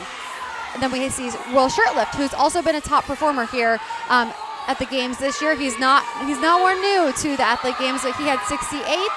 So that'll be 1 minute and 8 seconds off of his time. So again, a lot of strategy went into how these athletes are coming into this finals, knowing where they're at on the leaderboard, because if they know that they have some room, and you heard it from Matt, and I'm so glad we were able to talk to him and get his opinion on it, if they know that they have some room, they might not gas themselves out all the way, because they are gonna have to save themselves for that 6th workout. So anyways, a lot of strategy going on. I'm so glad we're able to see how many snatches they have.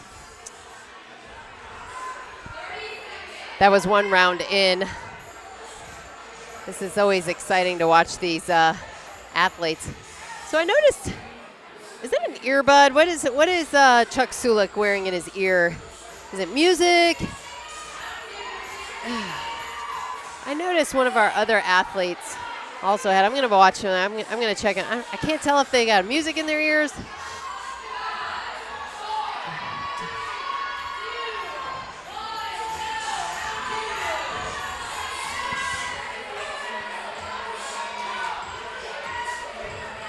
Looking at that leaderboard, Matt Dendecker just had to do a solid performance, but he went above and beyond. 80 snatches there. Will Shortlift had to make up some ground. It gives him 1 minute 8 off his total time. Antonio Turner, 57 seconds off his time. Victor Jackson, 36 seconds off his time. Casey Miller, 27. Some strategy.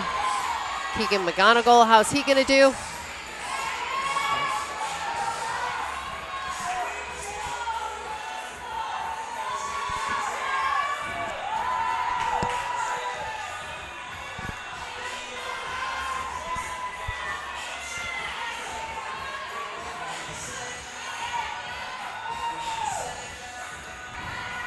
Here we see Gavin Binger on those box jumps.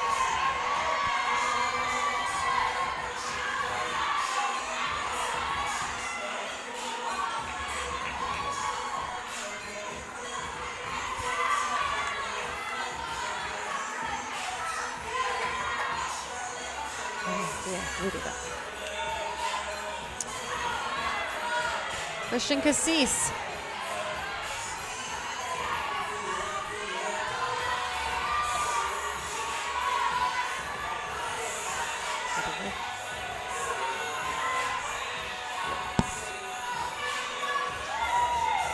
There's Christian.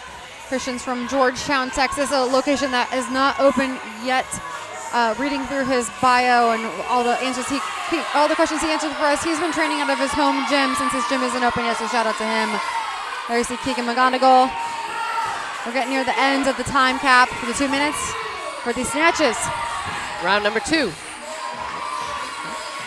that round 2? That was round 2. I may have stepped away.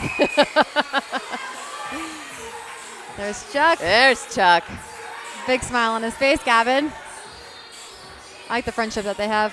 Yeah, Gavin and Chuck are going head to head. They know it. They're laughing with each other.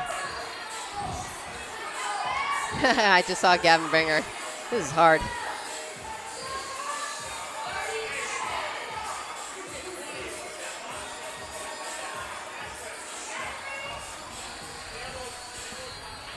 Travis Madonna right there, having a moment with Matt Morris, talking about it.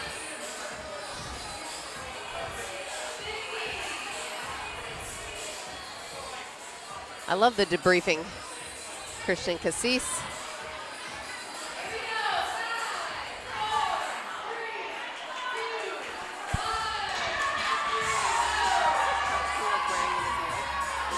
like a mouth guard. He's usually supposed to wear it like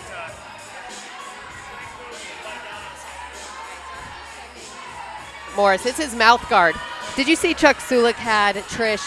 I was like, what is he wearing in his ear? Like, what is that? It's his mouth guard. I just asked Matt Morris, run over it, because it's the far side of Chuck Sulik. I actually can't see the left side of him, but I can see something popping over his ear. Thought for a second he had like an earbud in, but it's his mouth guard, and they keep these mouth guards handy. Probably for the snatches when he gets to the snatch. We've seen athletes hit their teeth before with these. You get gassed out. That snatch part is where he's probably going to throw his mouthpiece in, and you see it right there over the left side of Chuck Sulik's ear. That's what I was, sorry, I was chatting with Matt Morris off camera to make sure we knew exactly what was happening here. Getting the inside scoop, Wendy. Well, I saw something, it caught my attention. I needed the answer for myself, Trish. You can see it there, the mouth guard right on his left ear.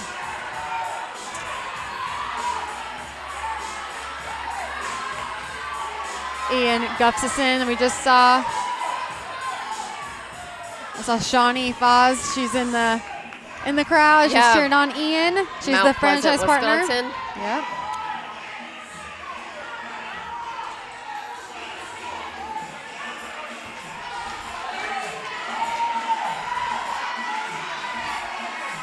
.30 seconds to go in this round. It's Gavin Binger.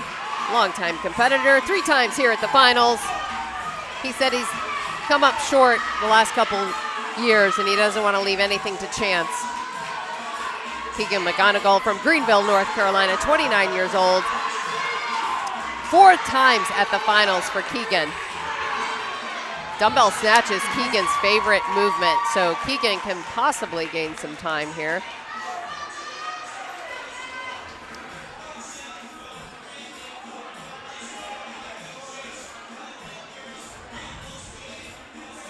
Shaking off, getting your mind right, shaking off the sweat.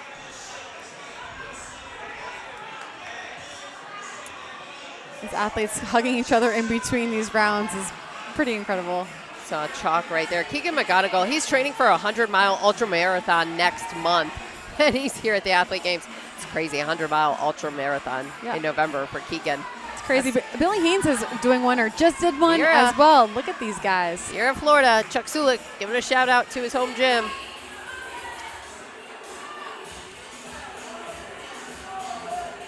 Keegan has been here, like I said, 4 times, who you're looking at right now with the backwards hat.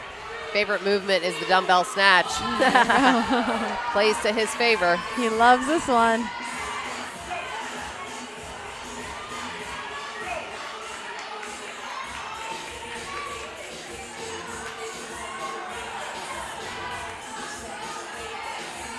Chuck Sulik almost has a little bit of a bounce at the top of his box. You see the footwork, a real close shot. That's not some of the strategies they are doing.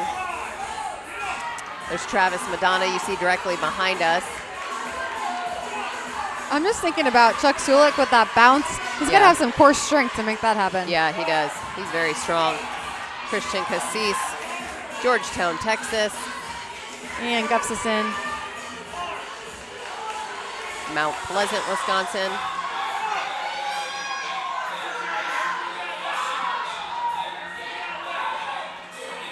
Travis Madonna, he's been here twice to the finals from Clearwater, Florida.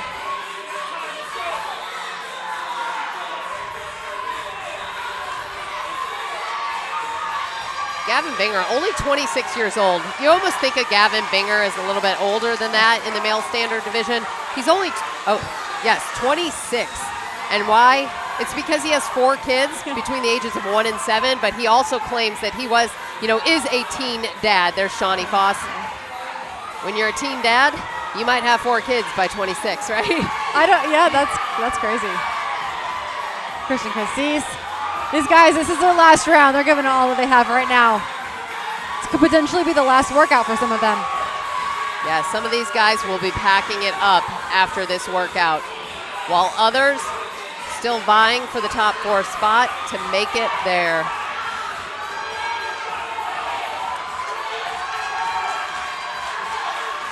You can hear the crowd counting down. 2 minutes is up. There we go. All right.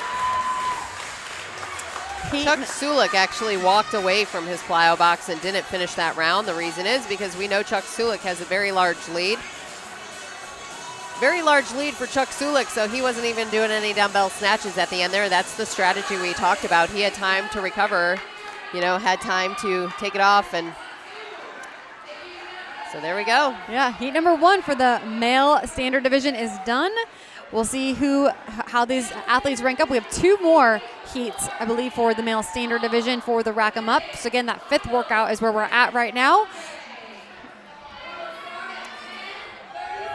All right, so as the male standard heat number 3 picks up, we're moving along down our grid right here. Some of the athletes we will be watching, but first we're gonna head downstairs where Missy Franklin is with one of our top competitors in the field.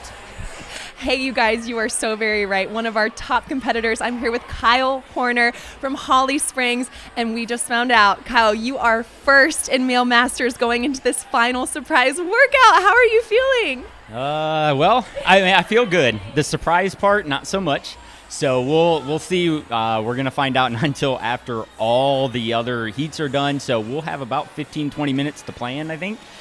So it's just going to be just kind of being quick on what strategy I want to go, you know, kind of paying attention to what the other competitors are doing and see if I can push that pace.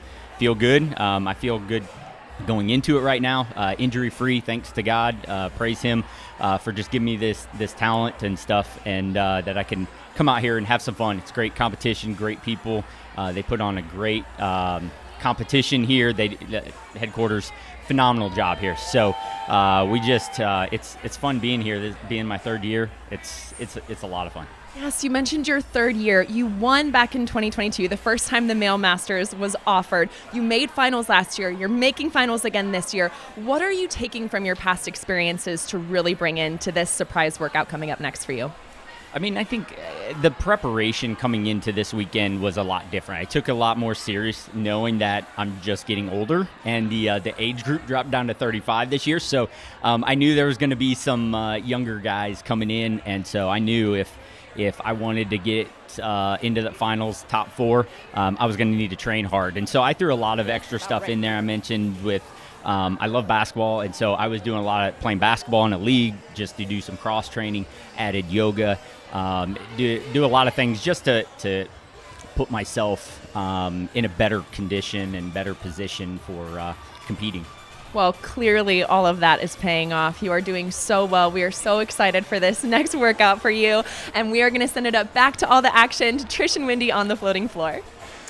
Thank you to Missy Franklin with Kyle Horner, who looks like he's headed on to that final workout. We don't know what it is yet. It's a surprise, and not too much of a surprise was that last heat. Keegan McGonigal came home on the leaderboard with the most snatches, taking 1 minute and 34 seconds off of his time. And I believe Keegan is here with us now. Keegan McGonigal, what's up, bro? How's it going? I'm great. How are you doing after that workout? Better now. Yes. Better now. 1 minute 34 taken off of your cumulative time. As we look at the leaderboard, you had 94 snatches.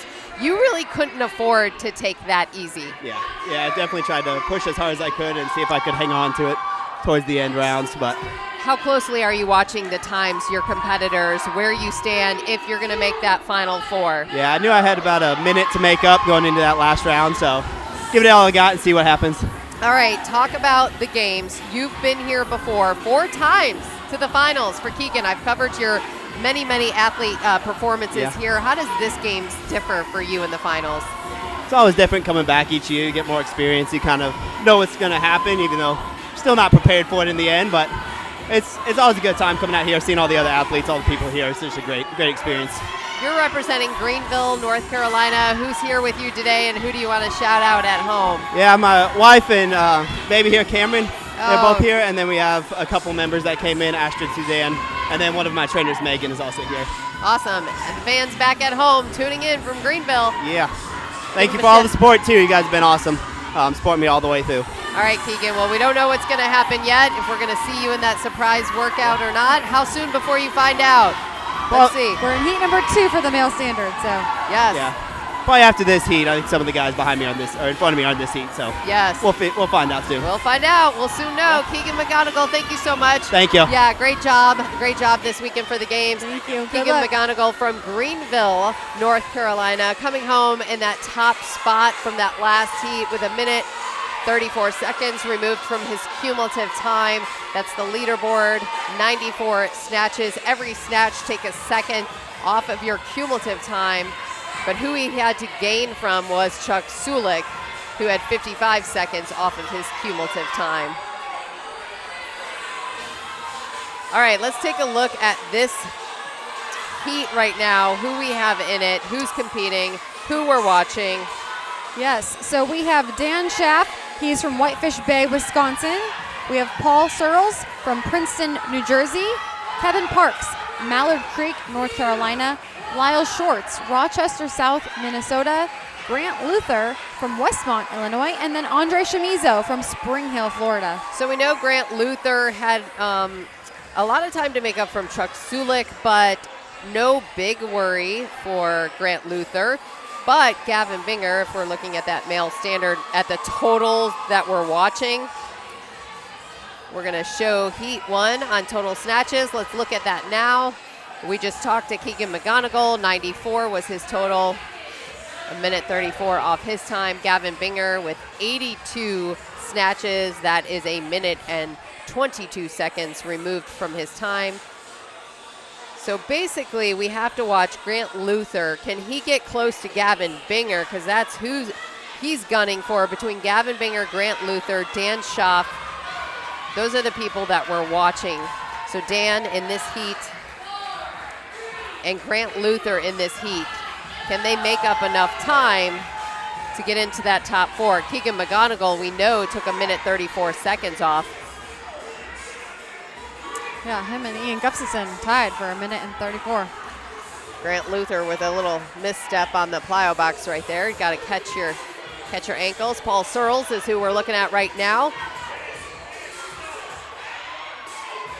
Paul Searles from Princeton, New Jersey. First time competing in the athlete game finals.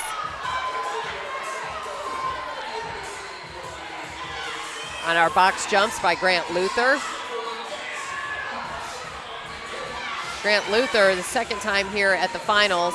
Andre Chamizo, there's a first-time competitor. Spring Hill, Florida representing. First time at the finals. Dan Schaff, you can see they're making it a point to stand all the way up, because if they don't get full extension on those legs, it's a no rep, and you don't want to do that after just doing those box step overs.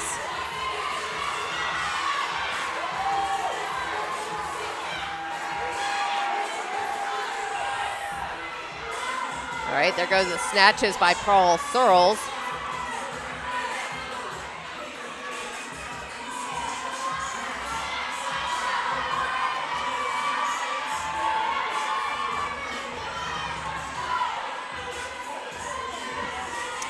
You see some of the athletes choosing to face the audience.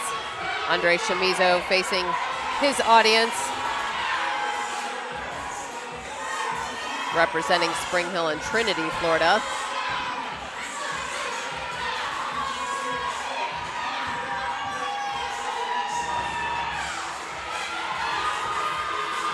The fans in the audience cheering on their athletes, I think that's what's always so fun for us to watch. Like Grant Luther is just kind of like, I'm going to go through these motions.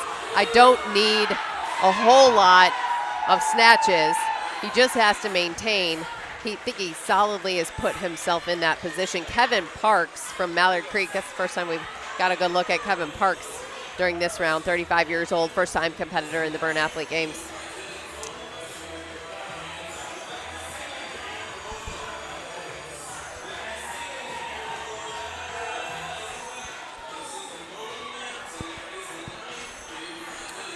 All right, 2 rounds down.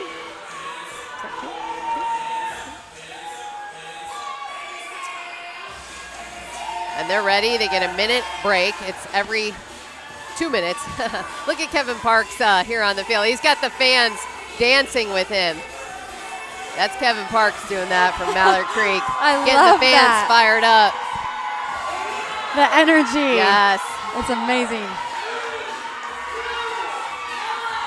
This is what our athletes do. They put off the energy to you, the Burn members, and this is the time to give it back to the trainers, to hype them up, to fill their cup as they perform at their absolute peak.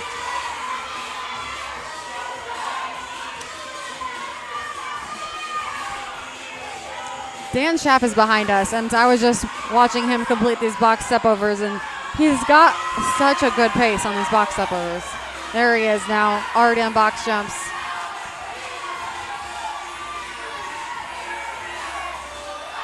Lyle Schwartz.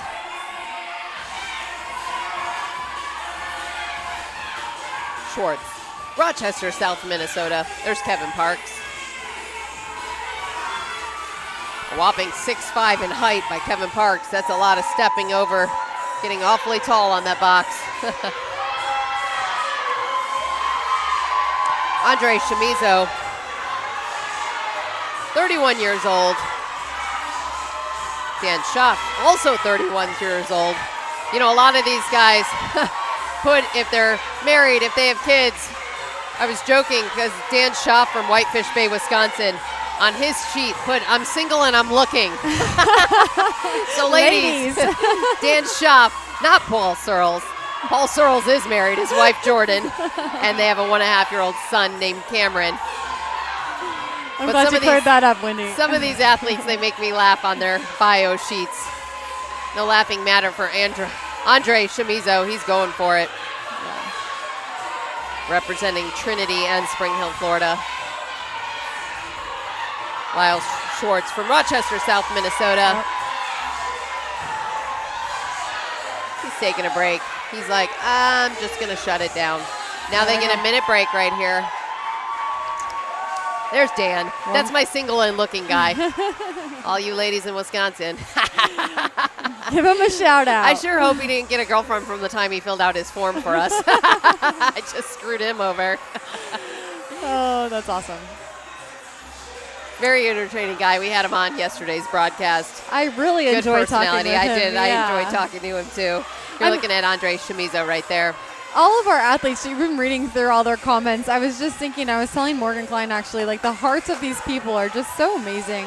We have some incredible people in Bird Nation, incredible trainers. Yeah, Kevin Parks, who you just saw there from Mallard Creek, North Carolina, giving us a little muscle flex. He said he was just happy that he made it to finals. He was excited to represent his gym, his community. Oh, look Glad at to be here. Getting the crowd going. We're in that Rochester. Those Minnesota folks, they're a different breed. 29 years old, Lyle Schwartz from Rochester, South Minnesota. He's a former wrestler. Wondered how that played into his favor. He and his wife, Lindsay. No kids, but he has a pit bull named Loki that he wanted us to tell about. So there we go. He's a pet lover. He's a dog lover. There's our Whitefish Bay, Wisconsin native, Dan Schaff.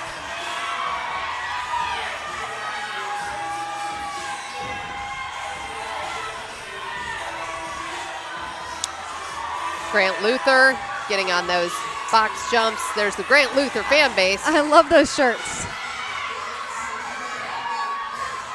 Dan Schaff. We see Kevin Parks, again, Mallard Creek, North Carolina. He trained with the QC team.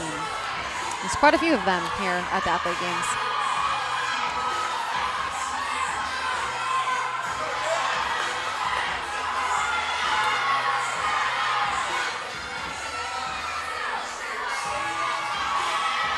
This fan base, they are into the crowd, they're into it.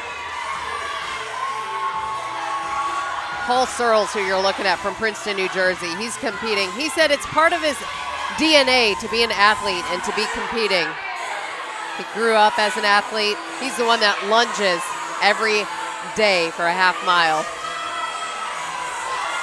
Andre Chamizo, do you know what He's into Pokemon Go and Dungeons and Dragons. That's how he spends his free time away from the gym.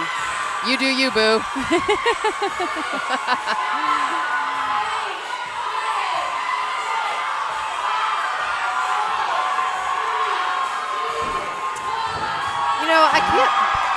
I find it surprising. We saw Grant Luther. Oh, his shoulders are burning. His shoulders are burning. That's Lyle Schwartz.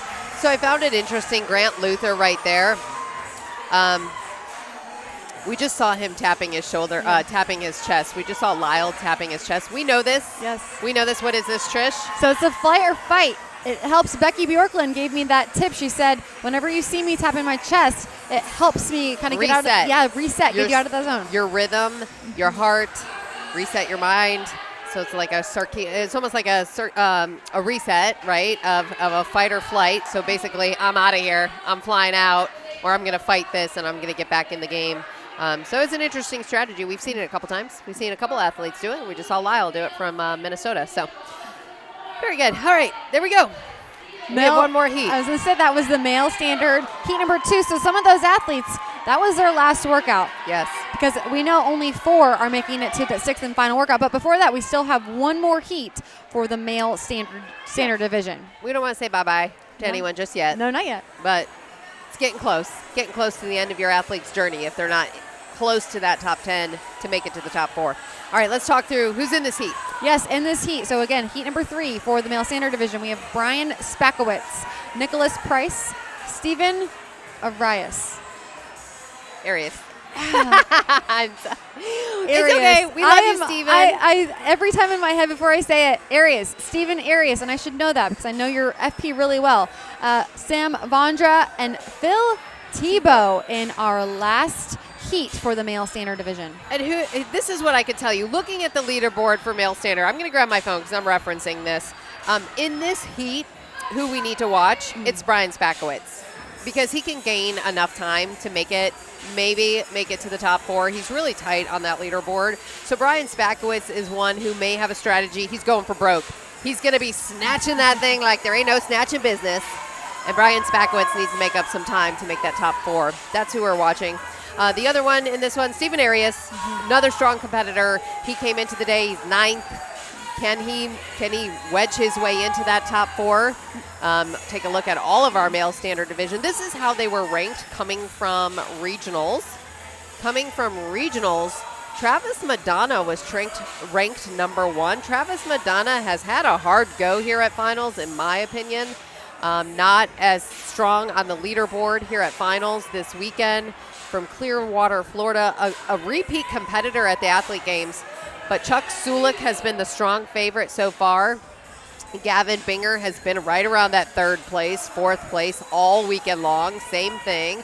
So I think that real key is who's going to make the top 4, who's going to bounce into that top 4. Dan Schaff right now was in based on how this may shake out in this final workout.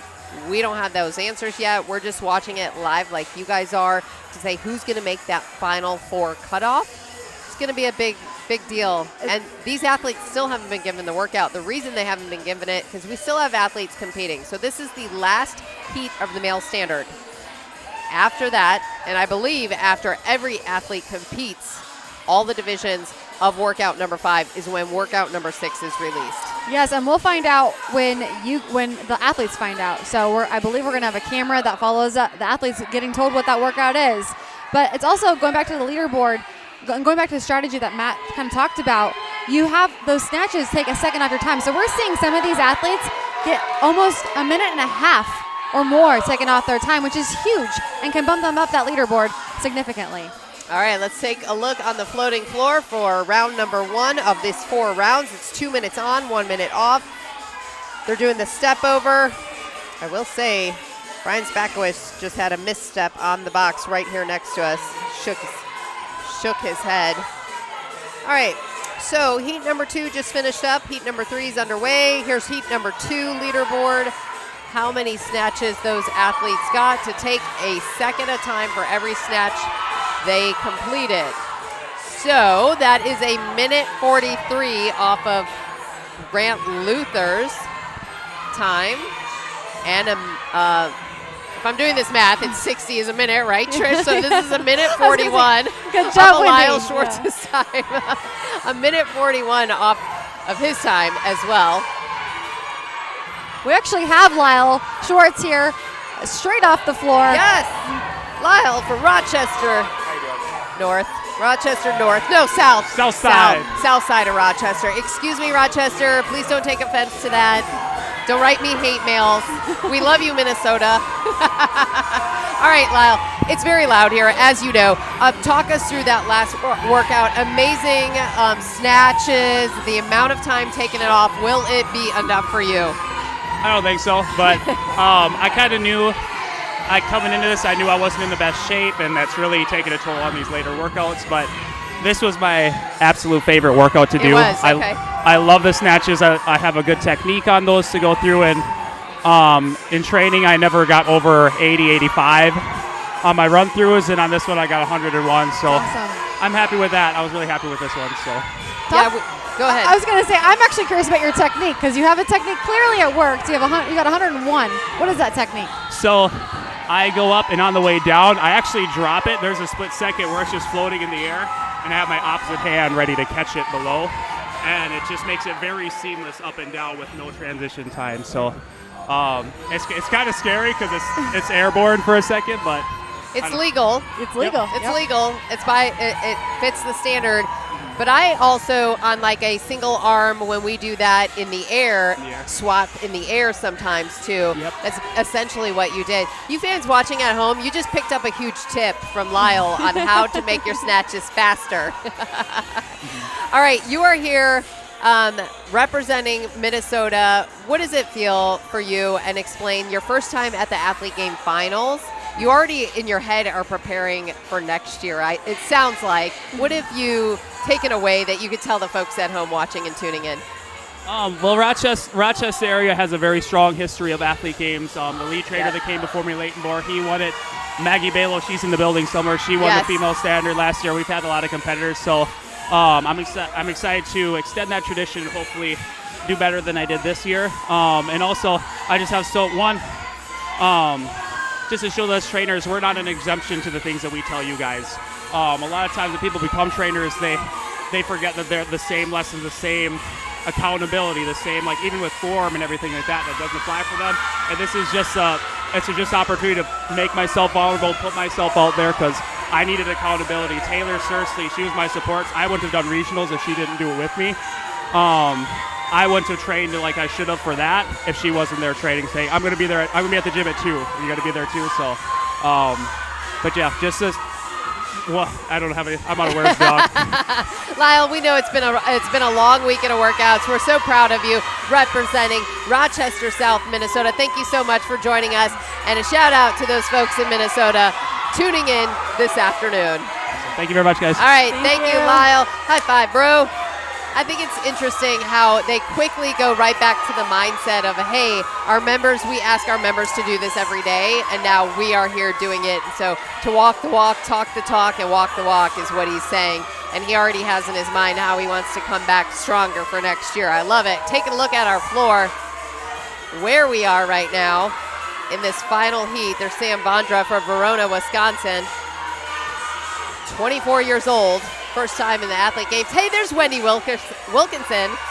She competed last year in the Athlete Games.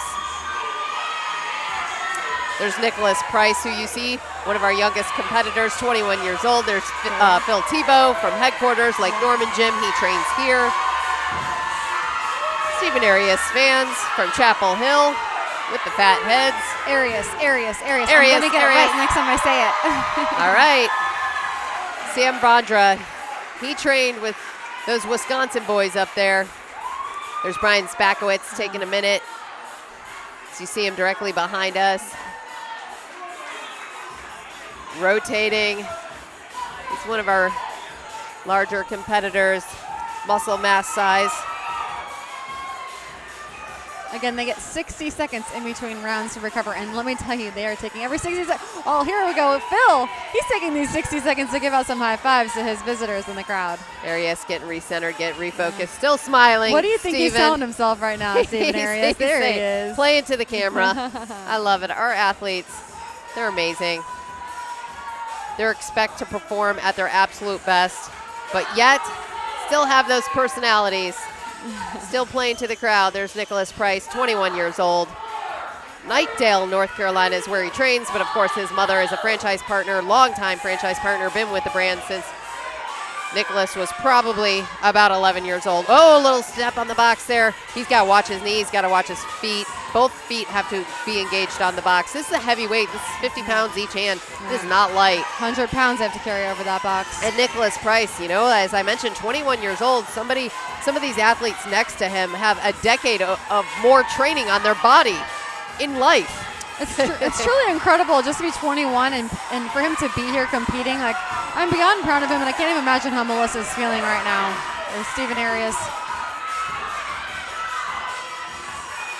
Chapel Hill. Stephen was funny. We know he's bilingual, Stephen Arias. Well, so is. He said he's bilingual, actually trilingual, because he speaks English, Spanish, and sarcasm. What's the other one? Stephen Arias, Chapel Hill, sense of humor there.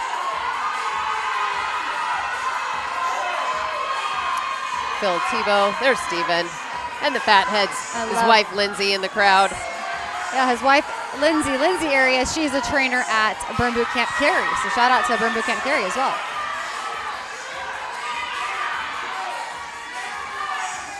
Brian Spakowitz has competed multiple times here in the Burn Boot Camp Athlete Games. Finished second, runner-up in 21 and 23. Last year was last year's runner-up. Always a bridesmaid. Never a bride yet. Brian Spakowitz trying to fight for that top spot.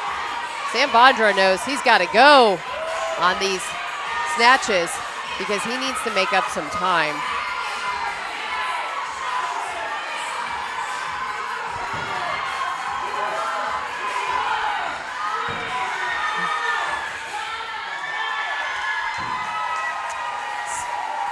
There's Phil.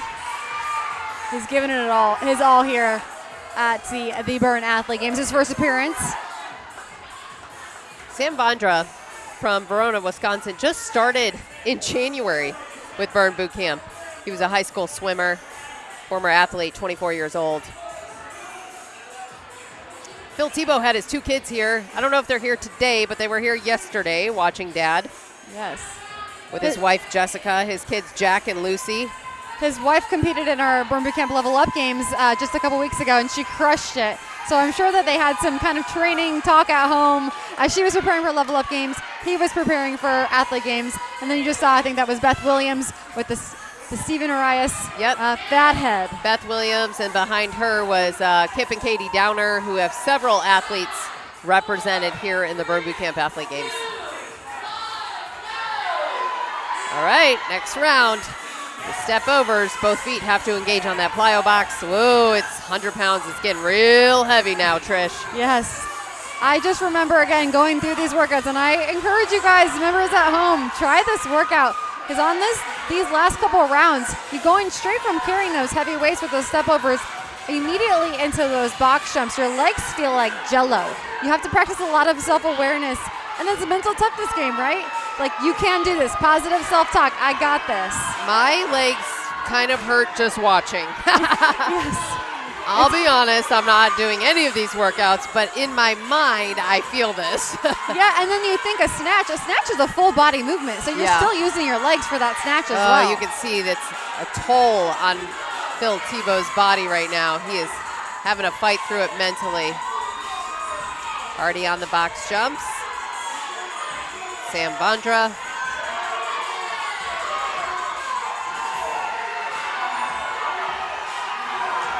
Taking a breather here. It's 10 box jumps after those 10 step overs, and then they get an opportunity to do snatches for the remaining time. We cumulatively count the snatches. Every snatch is 1 second off your cumulative time that you've had here at the Athlete Games.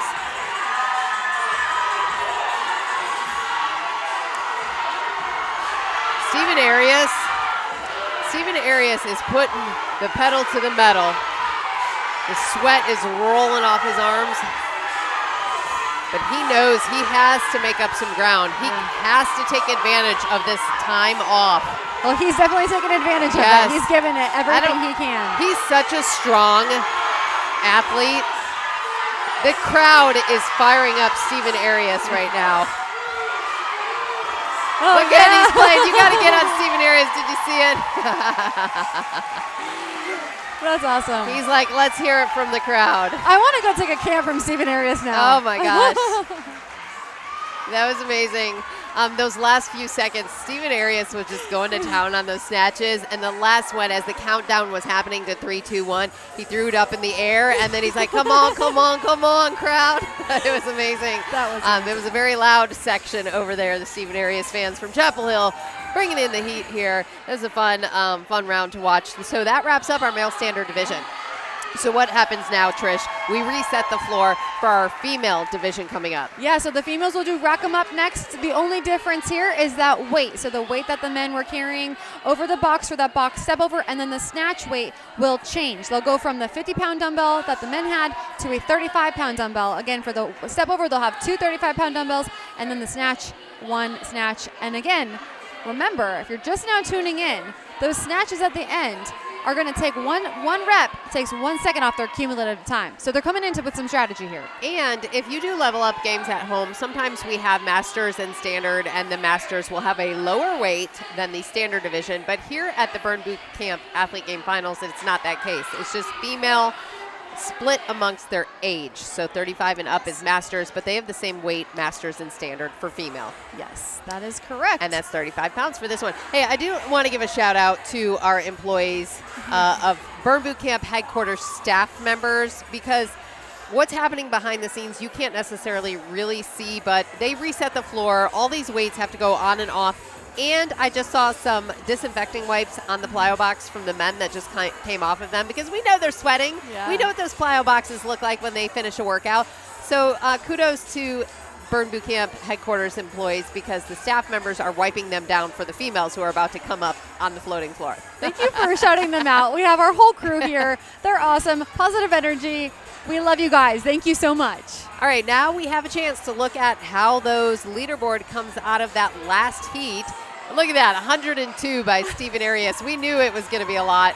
He was playing to the crowd. It's one of his favorite movements. Steven Arias, very strong competitor. So he will have 1 minute and 42 seconds. Girl math, let's do that real quick. I need another cup of coffee, guys. No, I'm just kidding. Brian Spakowitz, he needed to make up some ground. That's 1 minute 36 off his time. And then Phil Tebow also matches Brian Spakowitz on those alternating snatches. So 1 minute 36 off his time as well. Sam Vondra and Nicholas Price was 78. That's 1 minute and 18 seconds off of Nick Price's time. And I know we're trying to get some athletes over here, but we'll see who we're going to speak with next. Right now coming up, we have female masters. We're going to start with the females. They have 35 pounds directly behind us. If you see this mustard color tank, this is Meg Lafferty. She's a longtime competitor here at the Burn Boot Camp Athlete Games. She will be positioned directly behind us at our station. Now the fans are allowed to file in. We have an area right here where the fans are. You see some kids, they're dancing in the music.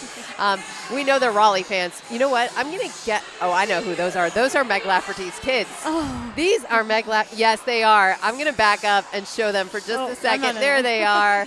There they are. These are Meg Lafferty's kids. Look at, they're going to give us a wave. So Meg, this is your mom, right? Yep.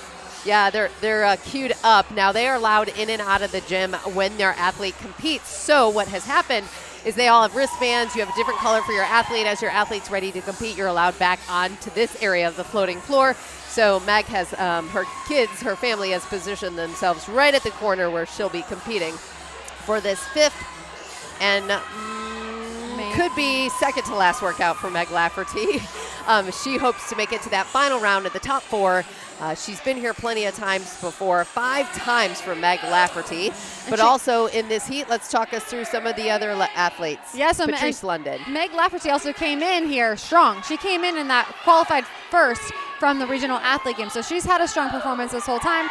Yeah, with Stephanie Nardoni, Patrice London, Jess Reed, and Katie Garcia in this heat for the first heat of the Rack 'em Up for the women's masters division. Yep, and there's Stephanie Nardoni in the red tank top. Patrice London also on this closest side to us. Jess Reed and Katie Garcia. And we just watched the standard division for the men.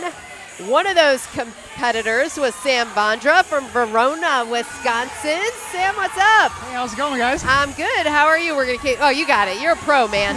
All right. First time at the Athlete Games, Sam.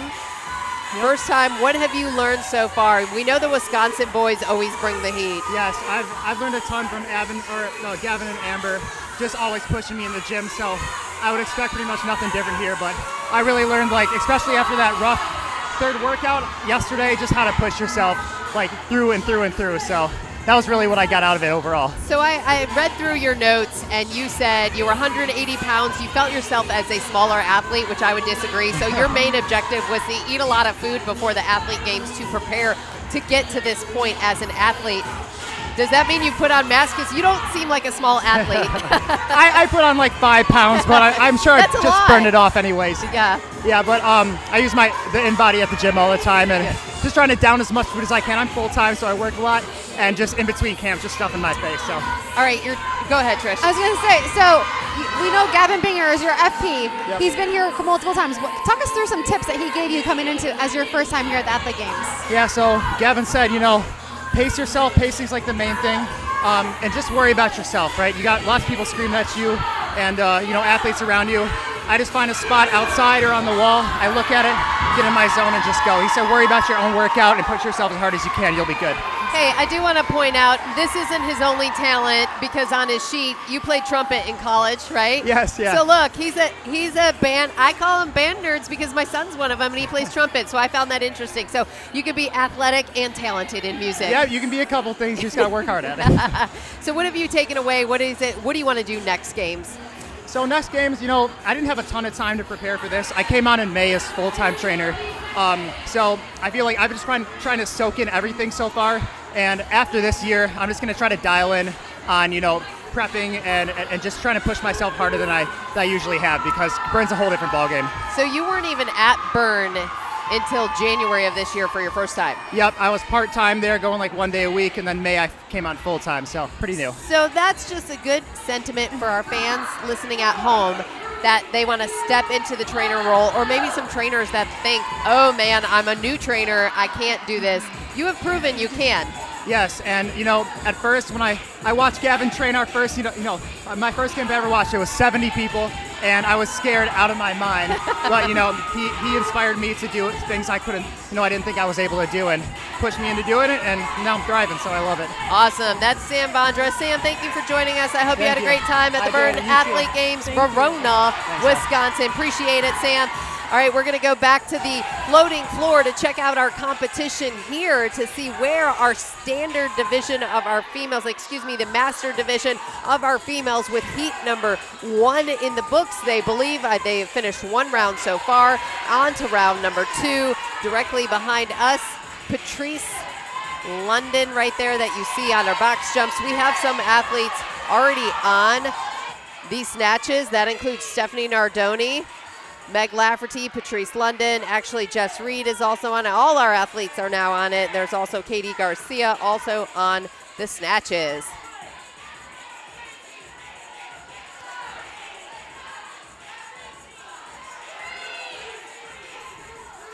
I love it. So Meg Lafferty, who you see in our far shot with that mustard color tank top, the counter are counting snatches for her.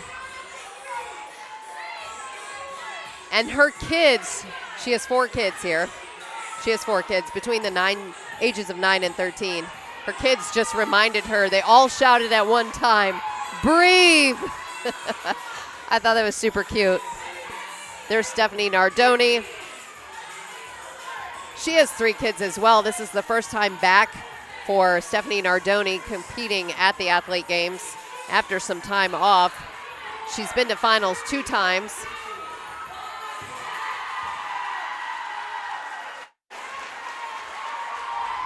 All right. We are now going into, I think it's our second round for our women's masters division. This is the heat number 1 for our women's masters. Again, if you're just now tuning in, they get this 60-second recovery in between these rounds. So there's 4 rounds total. It's 2 minutes of work and then 1 minute of that rest in between. Round 3's coming up. That was 30 seconds off, 30 seconds to go. Meg Lafferty directly next to us, just taking deep breaths. There's Jess Reed. Jess Reed from Bethel Park, PA, representing the Pittsburgh area. Her husband, Steven, kids Jack and Mitch. She's also a franchise partner. There's Katie Garcia from Clearwater, Florida, 40 years old. First time competing in the Athlete Games for Katie Garcia. Box jumps are Katie Garcia's favorite movement, actually, so she probably loves this round. Stephanie Nardoni, focused as ever, second time at finals, has competed 4 times here in the Burn Boot Camp Athlete Games. There's a good look at Katie Garcia's face. All right, we're already on to box jumps for Meg Lafferty. Meg Lafferty, and I was just looking behind us, Wendy, because you know Meg's right there, and her kids are right. Could you imagine, you're a mom, I'm a mom, just seeing your kids, what bigger inspiration could you have to complete this workout? I love that they're reminding her to breathe. You see them in the maroon shirts right at the corner of the fan zone.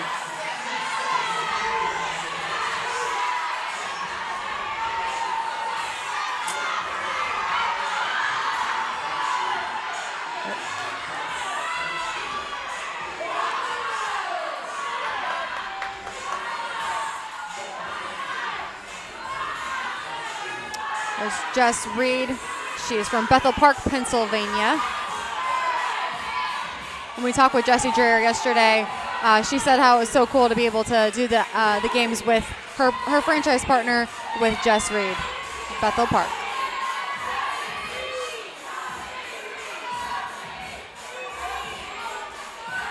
She got into Burn due to her friend Lisa Kostelnik, who we all know and love as a franchise partner. Yes, we do love Lisa. Shout out Lisa if you're watching. There's Jess Reed. Lisa Kostelnik, who's also has served with the Franchise Advisory Council as well. She's on the MAC, the Marketing Advisory Council. Patrice London ending that round strong.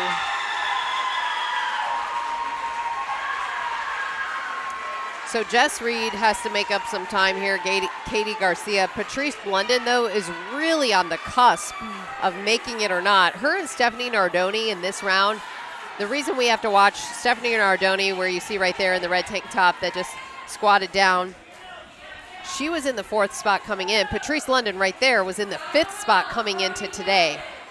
You have to be in the top 4 after this workout to make it to the final workout, to make it to the finals. The slate gets wiped clean on the 6th workout, and the top 4 people will move on. The question is, will it be Stephanie Nardoni or will it be Patrice London? Or will one of these other athletes surprise us and knock one of the top competitors off the top and squeeze their way in? Final round, round 4. And you see Stephanie Nardoni. I actually just saw Chelsea Theodoropoulos. She's in the crowd here. She's the franchise partner, multi-unit franchise partner for O'Fallon and multiple locations out in Missouri. So shout out to her community out there. Chelsea always has an athlete in the games. It seems like Chelsea is always here to support her team members as well.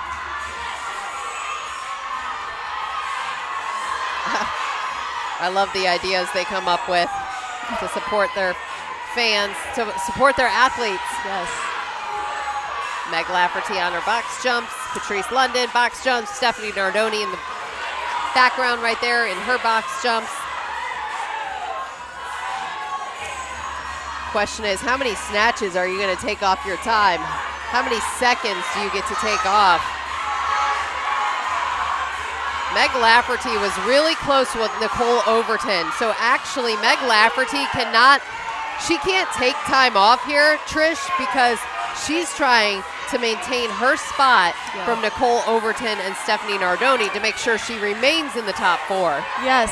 So there's still some strategy. Even though she came in second, She's still, to your point, Wendy, has to get these snatches in because she can't lose ground either.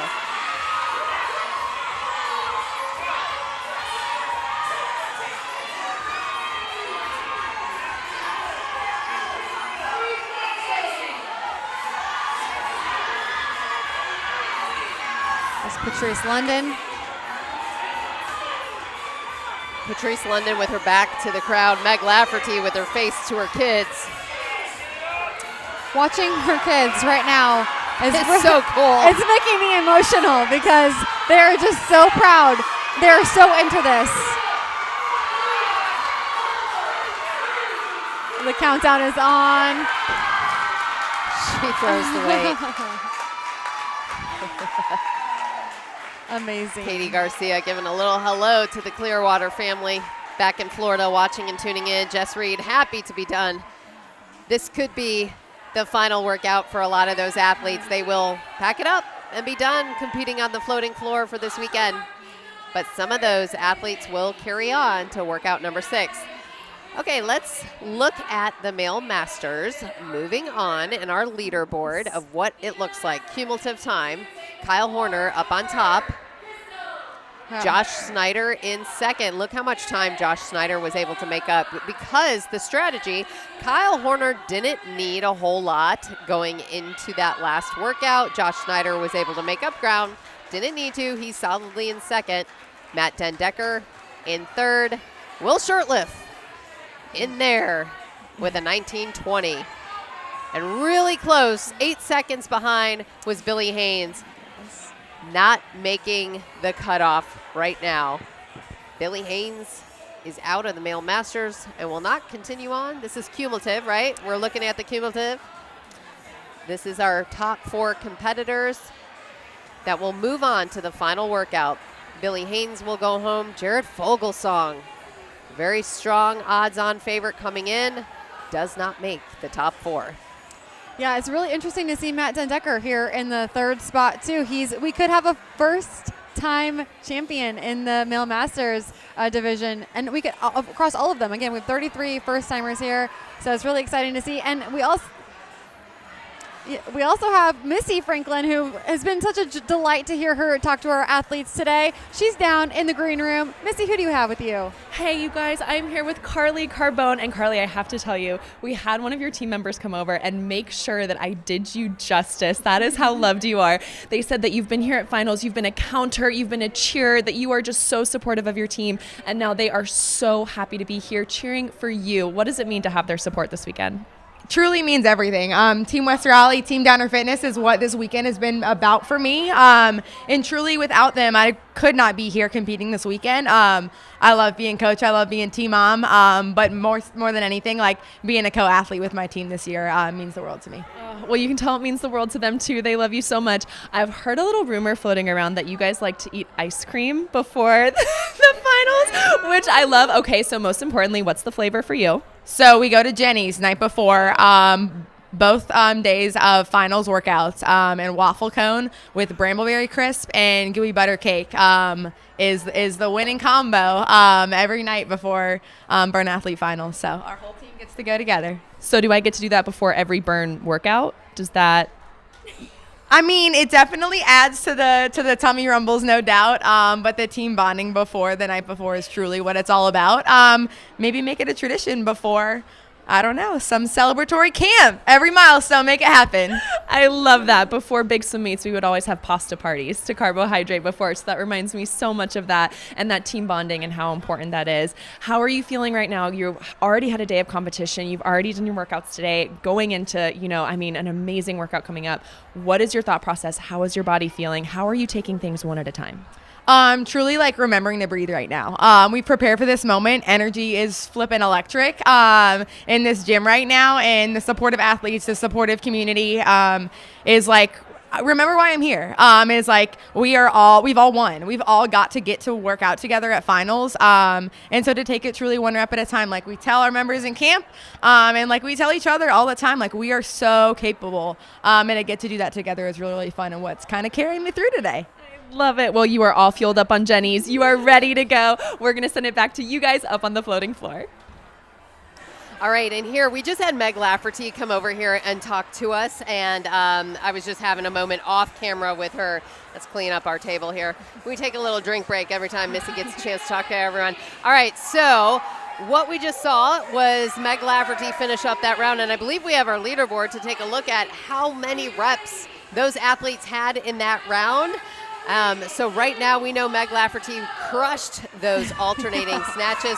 We'll wait for that. We'll just wait in a minute. But right now we're starting out with the Amber Bellows directly behind us. This is the next round of athletes. Let's walk you through. It's Amber Bellows, Crystal Taylor, Heather Burke, Kayla Dasher, Karen Walker, and Lorelei Nelson.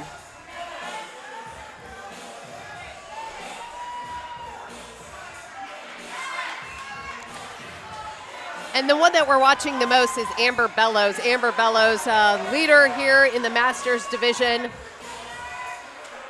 The other one, as we look at the female Masters, going for one of those top spots, it could be Heather Burke was trying to get up in that top position. It's Karen Walker that you're seeing on screen.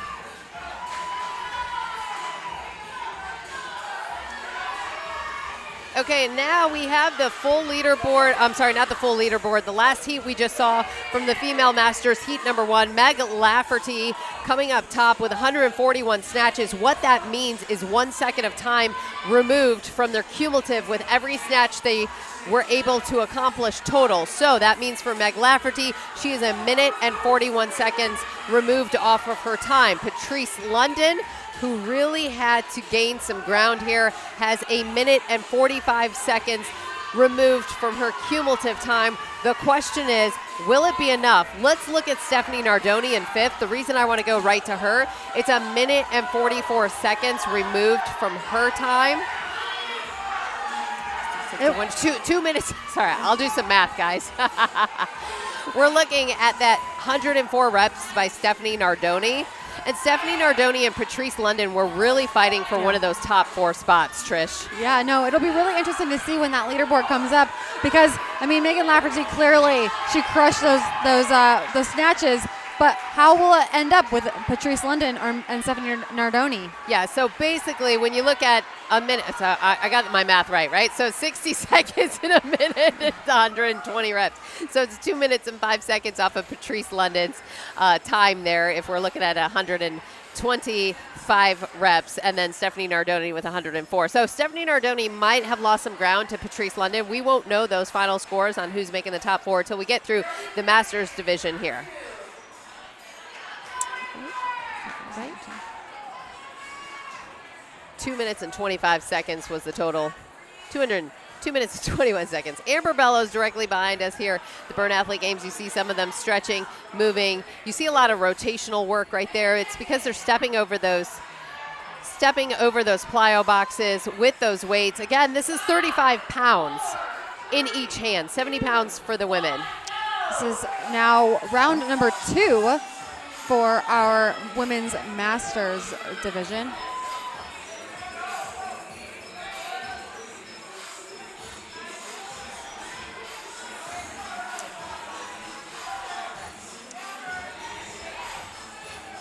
There, we're seeing Heather Burke. We just saw Heather Burke. We heard from her earlier today. She is currently battling cancer. She is a fighter. She's busting out these workouts. Just so proud of her. Such an inspiration to so many. And we're also thinking about her mom who's watching at home as well.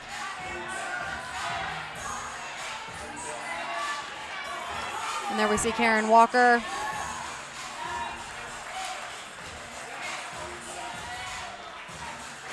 Karen Walker is from Norman, Oklahoma. First time in the Burn Athlete Games. For 41 years old. Amber Bellows, 37 years old as of yesterday. She had a birthday here at Burn Boot Camp headquarters. She did her birthday burpees. Yeah. Kayla Dasher from Rochester, North Minnesota. And yes, there was Heather Burke again, Holman, Wisconsin. Lorelei Nelson that you just saw.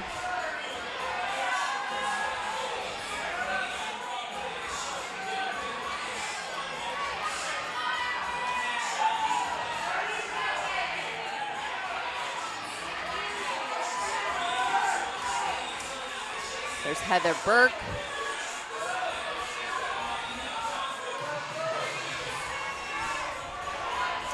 Lorelei coming from Ashburn, Virginia. Pretty sure Melanie Skinner was in the crowd here yesterday. I saw her. I didn't see her today yet. I don't have eyes on her, but I know she was here. She said she was coming, yes.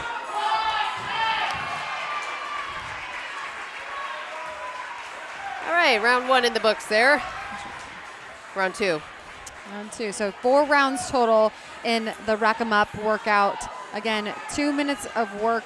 They have those box step overs with the 35-pound dumbbells in their hands, and then they go right into 10 box jumps. Giving a hug right there, Amber Bellows. Handing out hugs on the downtime.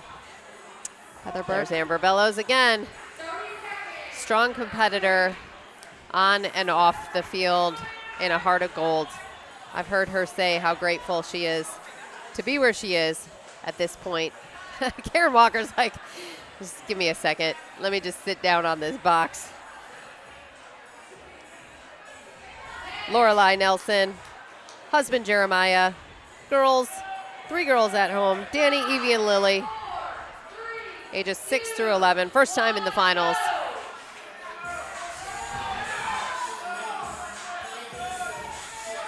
Your step on that box is so important. Making sure your feet are grounded, you don't roll an ankle.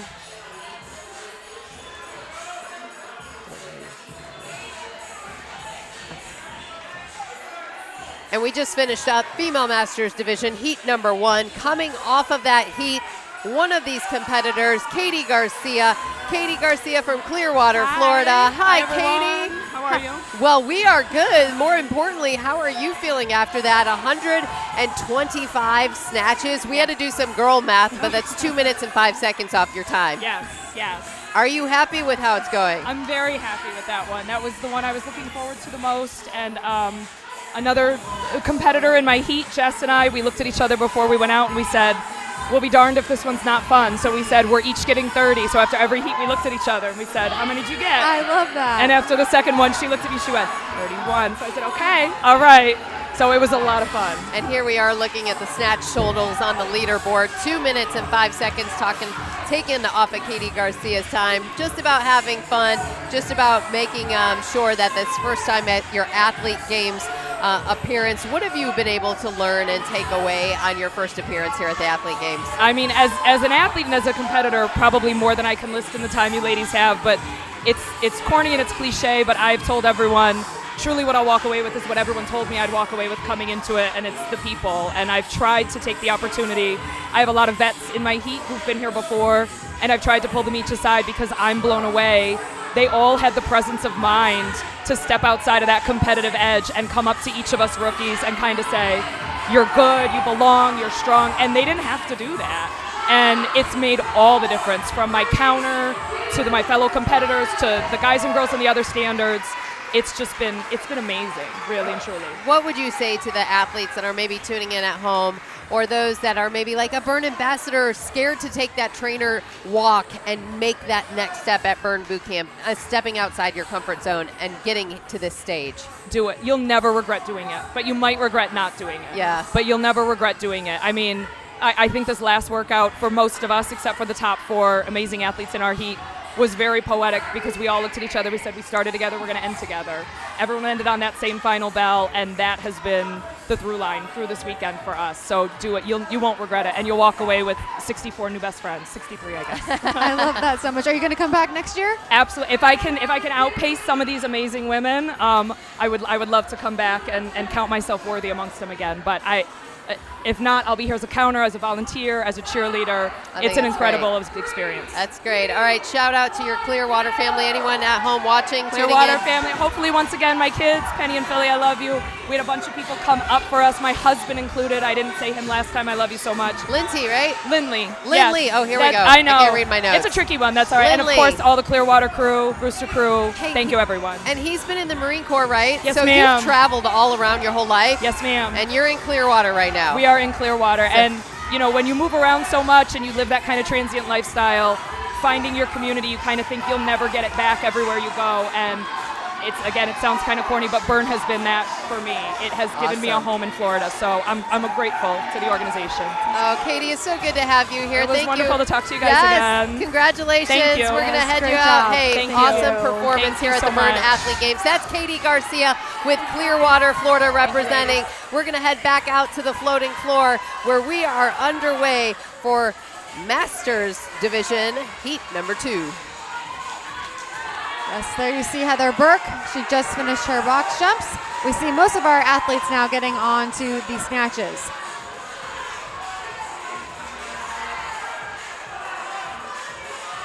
So again, you see that counter right there, making sure that Heather Burke gets full range of motion here, because if they do not get that elbow to ear, then that rep will not count. And they want every single one of these snatches to count, because like you've heard, for as long as we've been talking about Rack 'em Up, every snatch takes a second off your time, and so it can really be a game changer for some of these athletes. They've prepared for this event as much as they can, but the one they haven't prepared for, I'll say it twice, is the one coming up, which is that final surprise workout. So the athletes, the top 4, will continue on here at the Burn Bootcamp Athlete Finals, but nobody knows what that workout is yet. We are going to find out soon, though, Wendy. We are.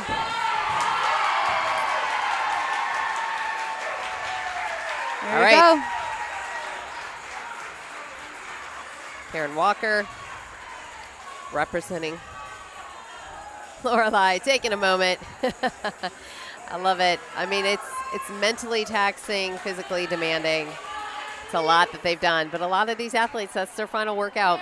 They're going to be packing it up. Yeah. And as we go to our last heat in the female masters division, this will kind of set the stage for the final 4 athletes that are going to make it to that 6th and final workout called Sorry for the Wait. Yes, I was just looking out of the corner of my eye because I could see Amber Bellows just kind of smiling and talking to some of her friends that are here, and just that sense of relief after the workout is done on these athletes' faces. I mean, she's obviously a top competitor. She's high up in that leaderboard. She'll be fine for that final workout, but the answer is she doesn't know what she's doing yet. Yes. And so that's weighing on an athlete's mind for sure, because like Matt Morris said, well, you've made it this far, but now you got to regroup and you have to prepare for that next workout, and you don't even know what that workout is. So coming up, stay tuned, what it's going to be. Someone like Amber Bellows can't really prepare for it. You see her directly over our shoulders. This is Amber talking with her friends and family members. And then we have the last heat for the female masters division, finishing up that workout and finishing up that division before we head over to the standard female. Yes, so in our 3rd and final heat for the women's masters, we have Mary Locke, Samantha Tickle, Kristen Seagraves, and Nicole Overton. Nicole Overton, who has jumped up quite a bit on that leaderboard, and be one to watch. Yeah, she will be good. You guys, she was a surprise because she was ranked last in the Masters division coming in from regionals. She barely made it here to finals. And Nicole Overton has really put in her work for the finals games, because she is one of those top 4 competitors that we were more than likely see in that final workout if everything goes good for Nicole Overton in this final 5th workout. Yeah, which really goes to show, again, if you are just kind of catching up to speed, the Burn Bootcamp Athlete Games regional workouts are totally different than what you see here. So your skill set might lean differently coming into Athlete Games finals, these workouts, than what you did in regionals. So don't count yourself out. Once you see those regional workouts, just what Wendy and I have been saying all day long, still go. You never know what's going to happen at finals. Nicole Overton, who we're speaking about, hails from Norfolk and Williamsburg, Virginia. First time at the Athlete Games, 39 years old. 3 kids here to support her. She also loves marathon running. Something I do not love, Trish. I believe she's ran 5 marathons, if I remember correctly. She said she ran a marathon while she was pregnant with one of her That's children, Liam, who's now 11. That's crazy. That's amazing. Yeah. Kristen Seagraves, let's give her a shout out. Athens, Georgia. First time at her finals as well. Yes. Her husband Seth and their 4 kids also cheering her on. Samantha Tickle. Yes. Second time here. Samantha Tickle's been here twice at finals. Warner Robbins, Georgia. 30. Shout out to them. She lives on a 50-acre farm with goats, chickens, and donkeys. All right, round number 1 started off here. Those feet fully engaging on that plyo box as they step over. She'll walk you through. It's 10 step overs. Then they have the box jumps.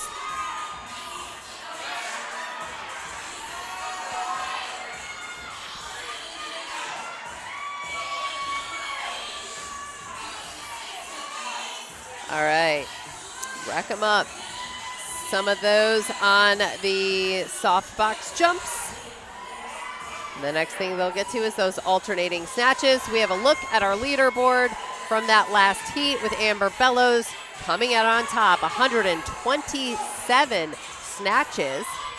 That is 2 minutes and 7 seconds taken off of her time. But look right below that, Lorelai Nelson, 111 alternating snatches. That is a minute and 41 on my girl math. You're doing great with your girl math. I'm glad you're the one doing it faster than me. Wait, no, that's not right. It's a minute 51. It's a minute 51. I was wrong. My girl math was wrong. You guys, this is a lot happening up here. So it is a minute 51 off of Lorelai Nelson's time. And I think we're going to chat with Lorelai right now. Lorelai joining us from Ashburn, Virginia. Lorelai, hey, what's up? Hey, how are you guys? I am great. More importantly, congratulations on that great showing. You heard me say my girl math, and I was wrong. It's a minute 51. All right, so how do you feel coming off of that workout? I feel really, really good. So honestly, this was my favorite one. I was looking forward to this one. I was like, I just got to get through the hard reps to get to the fun one. So I feel really great. Talk about your journey here at the Athlete Games. You hail from Ashburn, Virginia. Very small, strong culture. Yes. I believe in Ashburn. Very strong gym there. This is your first time at the Athlete Games, though. What does it feel like to represent your people? Oh gosh, I mean, I have to shout out all my people at home, like all of the just, we're so proud of you, go crush it, like you're rocking it. It means everything. I always tell my people, like every word matters, every message matters. So, they did an awesome send off for me. They've been messaging me throughout the weekend and just continuing to support me. And that's really what it's all about for me, is showing up for myself, to show my community I can do hard things, and showing up for them. So what part about this, the Rock 'em Up, was your favorite? The snatches, 100%. Okay, I love the snatches. You obviously crushed it with the snatches. 111 is quite an impressive feat, so nice job. I set a goal. I got one more than my goal, so I was very proud of that. Are you an engineer? Am I reading my notes? I am. You're an yes. engineer. She's an engineer. Yes. She's very cloud smart. engineer, right? She probably was laughing yes. at you're laughing at my girl math. No, not at all. Gym math is different from engineer math, right? It's not the same. Well, the really cool part about your story, Lorelai, is that you started off as a member at Burn Boot Camp in 2020, if I'm reading that correctly. Talk about the moment that you decided to become a member and make that transition to the trainer world. So I signed up in January of 2020. I signed up on one of those classic 4-week offers, right? Get your foot in the door. And I will never forget, I was at the desk and I was like, I think I'm going to do 3 months. And our operations manager, Carrie Svedahor, you probably know her name. We do. She was like, no, you're not. You're going to be here for at least a year. And I haven't left since. So the gym shut down during COVID, and the Zooms were my lifeline. I got to know a lot of people during that time. And that was the time where I was like, I've had my own journey. I've seen how these trainers pour into us, even virtually. I want to do that. I want to do that for someone else, right? I want to empower and inspire somebody else. And I just keep going. Yes, and here you are, not only a trainer in Burn Nation, but here on the floor at headquarters as a finalist for the Burn Boot Camp Athlete Games. Congratulations to you for making it this far. You've had a great first showing. Thank you. Do you want to come back next year and do this again? Yeah, I think I do. I've got lessons learned. I'm excited. I was pumped to be here. We can only go up from here, right? Awesome. That's Lorelai Nelson. Thank you so much for joining us. Shout out to my Ashburn people. Yes. I love you guys so much. You guys mean the world to me. Thank you. She did awesome. Great showing for Ashburn, Virginia. Way to go. Thank you so much. That's Lorelai Nelson. Great showing for her first time at the Athlete Games. Right now, we'll take you back to the floating floor as that leaderboard we just had shown you that Lorelai had finished second on that with that leaderboard. And here we are under our snatches with our competitors. Go ahead. I was going to say, there's Mary Locke that you just saw from St. George, Utah. Oh, they just finished round number 1 for heat number 3 for the women's Masters division for Rock 'em Up. All right, they get 60 seconds again if you're just now tuning in. They get 60 seconds between each round to recover before they get back into that next 2-minute round. They have 4 of those. for some of these people, like we said, Wendy, that'll be their last workout. But we also know that Nicole Overton is in this group, and she's high up on that leaderboard. Round 3's coming up. This is round 3. Samantha Tickle, Warner Robins, Georgia, franchise partner, trainer.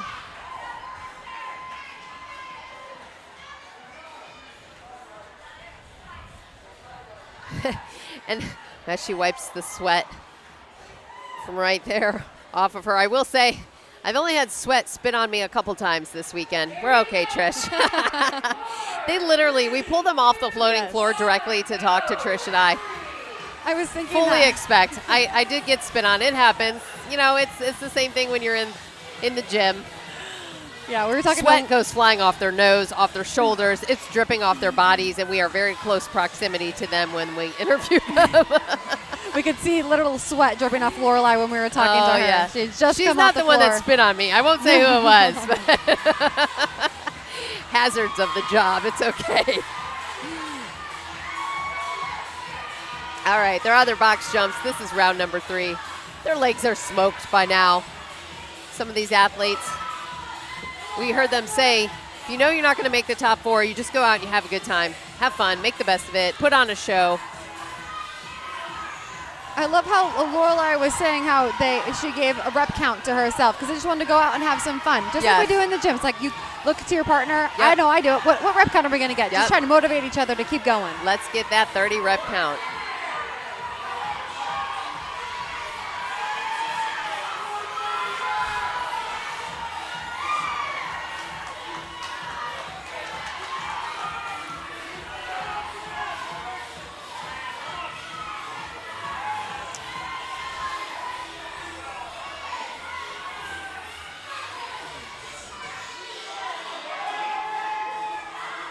We'll see what the goal is for some of these ladies to make it different strategies. Nicole Overton doesn't have to put in a ton of snatches. She just has to stay consistent.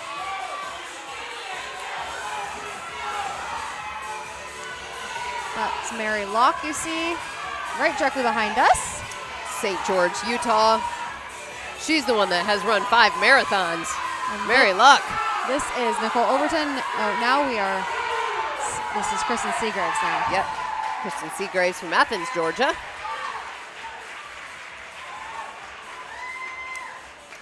All right, 1 round to go. They're gassed at this point. Yeah. Here you see the counters talking to the athletes, and a lot of these counters are trainers. And so they put that trainer hat on, and they're encouraging them. They're counting for them, but they're also encouraging them to keep going, motivating them. You got 1 more rep. You can do this, just like you guys get in camp. We can hear the cheers from the crowd. We can actually hear what some of them are saying. They're giving numbers of what they need to do because they can see the leaderboard. The fans at home, here in the crowd, they have access to watch it as well. We have monitors around the gym. We have a viewing area. The board is downstairs with the athletes in the green room. They're able to watch this broadcast as well. So some of these athletes know exactly what they have to do in order to make it. That was too hard.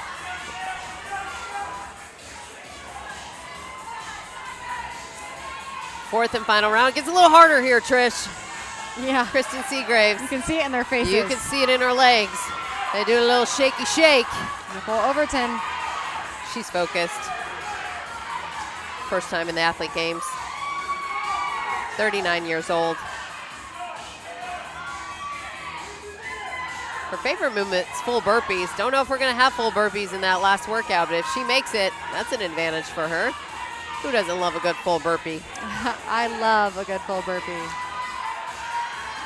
You know what? One of the ones that Amber Bellows said her favorite movement was donkey kicks. I was like, Amber Bellows, get out of here. Get out of here, Amber. It sounds about right, though. It sounds about right. She's so great. She's what we call a beast. Oh, yeah, she's a beast. In Burn Boot Camp She world. is another level beast. If you've never been here to Burn Boot Camp headquarters, located in Huntersville, North Carolina, it's about 11,000 square feet. Obviously the largest gym space you will find in Burn Nation. And below us, there's a whole lower level here at Burn Boot Camp underneath the floating floor. It is all the offices of the headquarters. Employees are stationed below us on the first level, along with the green room where all of these athletes are gathering, recovering, and hanging out is on the lower level of Burn Boot Camp headquarters. If you're ever near the Huntersville, North Carolina area, come in and take a camp here. Get on your app and book that spot. Here we are, ending round 4.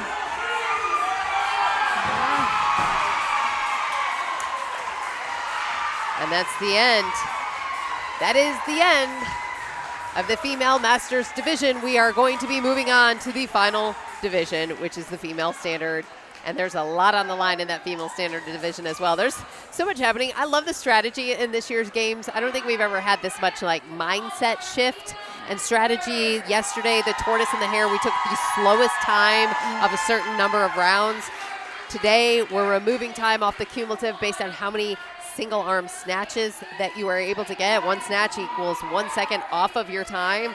So you're playing this game. You're playing the game of what are the other competitors, how are they strategizing, where am I in the points, where do I need to be, and using that to your advantage or disadvantage depending on where you are. I think it's a cool factor this year. And then not to mention the last workout being a complete Oh surprise. yeah, did we mention they don't know the last workout yet? If we've left that off. It's called Sorry for the Wait, correct? Yes, it is. Sorry for the wait.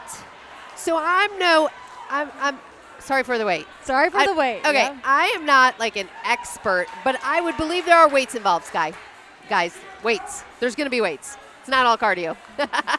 Sorry for the wait means I actually felt like it would be a heavy weight, but I don't know. I don't know. Yeah, it's going to be. We just have to wait. We have to wait. Hey, guys, we're sorry for the wait. W-A-I-T. Did you get the play on words? Did you get it? Have you had enough coffee today, guys? Luckily, we only have one more division before it's unveiled. So we have the women's standard coming up for Rack 'em Up. You got to stay tuned. After that, we are going to unveil this workout. Yeah. Sorry for the wait. W-A-I-T. All right.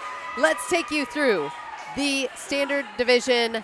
First up, heat number 1. Take us through this, Trish. Yes, so heat number 1 for the women's standard, we have Katie Burke. We have Lindsay Taylor, who is currently sitting in that P1 spot with a lot of room in between her and that second spot.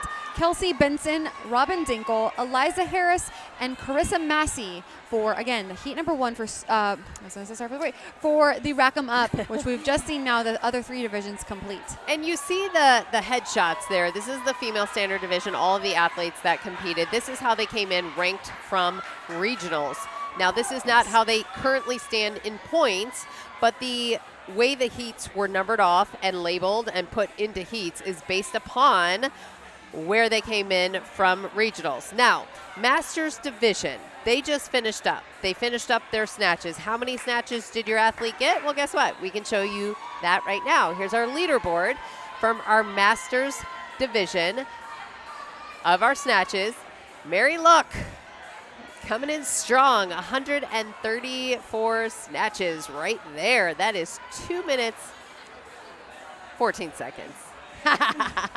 2 minutes and 14 seconds taken off of Mary's time. That's a great job by Mary. Yes. How is that going to affect her total time? Now, Nicole Overton, she was already in that top 4 position. Mm-hmm. Well, she just took 2 minutes and 10 seconds off. I feel like the snatch number got bigger as we went through the divisions. Like everyone saw, oh, you did 30 in that round, I'm going to do 35 per round, right? Like it got bigger, it got stronger, but this is what our athletes do. Yeah, no, and I also saw a difference between how much the males did versus the females. Heavier weight. It is a heavier weight, but for the males. I think as you see more and the rounds go on, you do kind of get some more tips and tricks along the way. All right, here we go. Standard division, heat number 1. It's a big one. Robin Dinkle trying to get into that spot, vying for the top 4 to make it to the 6th workout after this one. She just has to stay consistent.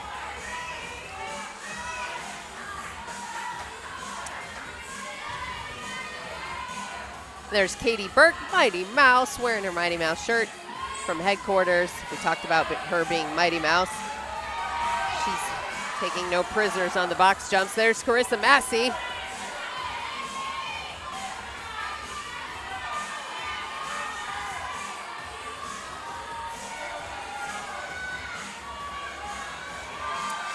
All right.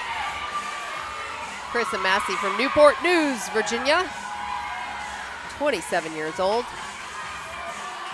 There's Kelsey Benson, 4-time finalist here. She was hurt last year. She wasn't able to compete in 2023, but she won in 2021. She's our former Burn Athlete of the Year back in 2021. There's Eliza Harris. Eliza Harris, a good showing from Athens, Georgia. Second time in the Burn Boot Camp Athlete Games. She was here last year as well. A much better showing when we talked to Eliza Harris. And talking about a good showing, one of those that came off of that last heat with a rocking number of alternating snatches is downstairs with our Missy Franklin. Hey, you guys, that's right. I'm here with Mary Locke from St. George, Utah.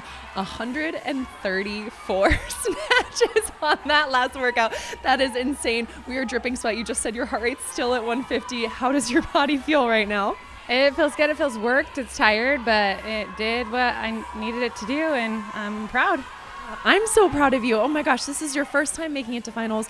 What has this experience been like for you so far? What have you really learned and taken away from it so far? Well, just every time I do the regionals, the games, any part of it, I just learn more about myself through training and how to like find that edge that makes you a little quicker, but still with good form. And that's been my biggest favorite part, is just like learning for me how to be more strategic and smart and get stronger and leaner at the same time. And with every workout, you just learn, and it's cool. Oh, that's so amazing. You've run 5 marathons, so you are no stranger to being comfortable while being uncomfortable. What is your advice to people that are trying to get to that point where it's really the mind piece of it that they're trying to overcome? I think it just takes time. It's not something you're going to learn all at once. It comes in little pieces, and I think that's just how we learn, is a piece at a time. And you can't expect yourself to get to that point and be able to push yourself right away. So just love yourself through it and have patience with yourself, but keep trying those things that make you uncomfortable. And I always tell my members in our gym at home that the workouts that you dread the most, those are the ones that you need the most. So that's going to get you to that uncomfortable zone, and that's where you make changes and you grow and you learn the most. And that's how you become a finalist at Burn Athlete Games. Well, thank you so much. We're so proud of you. We hope you are proud of you. Wendy and Trish, we're throwing it back to you guys on the floating floor. Missy, that was a great insight from Missy Franklin, bringing us all the action from downstairs. Our 5-time Olympic medalist showing up here for our Burn Boot Camp Athlete Games. Of course, Missy Franklin is a member at Burn Bellevue in Tennessee, so she bleeds blue. She's not just showing up as a superstar on our broadcast. No, yeah, shout out to the Bellevue community. We're actually going to do something for National Burpee Day next weekend with the Bellevue community, so I'm really excited I get to go out there and see them all. Who's excited for National Burpee Day? I am. 100%. I actually love burpees. It's the best movement you can do in fitness, highest calorie burn. Okay, let's get back to the floating floor. Our female standard division, they've been busy. They've been lifting these weights above their head with these alternating snatches. While we're talking about Burpee Day, they don't have burpees, they have snatches. Still full There's body Robin move. Dinkle. Yep. She's switching that arm at the top fast. I think she might have your same strategy, Wendy, where you kind of let it have a little bit of air. That was with Robin Dinkle that I was watching.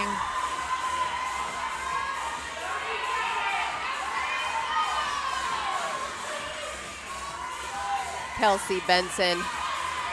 She's one of those athletes that was always an underdog when she's competed here at the finals until she got that victory in 2021. And everyone was, who is Kelsey Benson? I'm like, guys, she's been here for a couple years. And there she is again towards the finals. Kelsey Benson representing West Raleigh, North Carolina, very strong competitor. Robin Dinkle from Weddington, North Carolina, with a strong showing here at the finals. She was here one other time. 35 years old. There's Katie Burke, 31 years old. hailing from Lake Norman's home gym right here. This is where she trains on this floating floor on any given day. Oh, she almost got left hanging. Good job, Kelsey. Nothing worse. That was like a high five. She turned her back.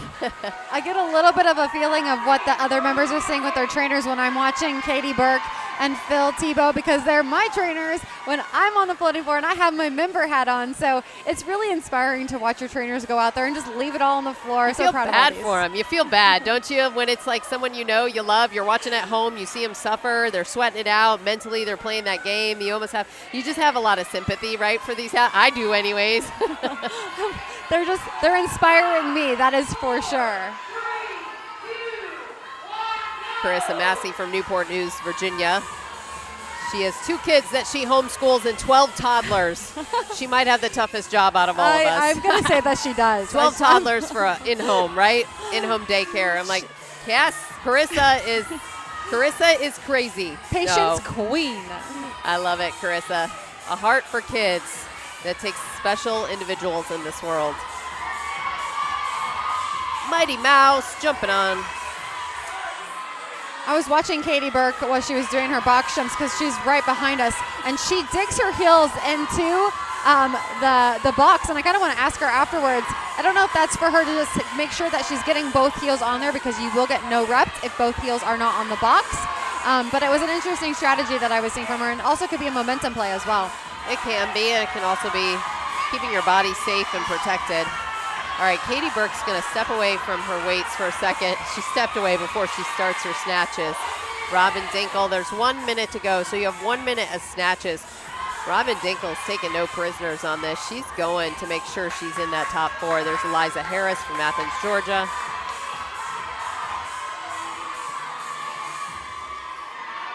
So they have 1 more round to complete after this, and then they will be done with rack 'em up.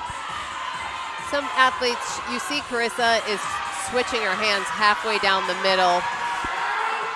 Same thing with Lindsay Taylor right there.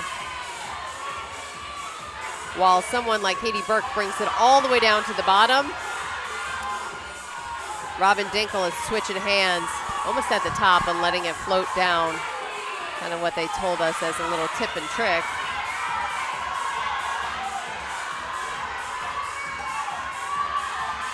Ashley Beasley on the far left of that screen as the master counter. Lindsay Taylor said, I'm done. I'm taking a break here.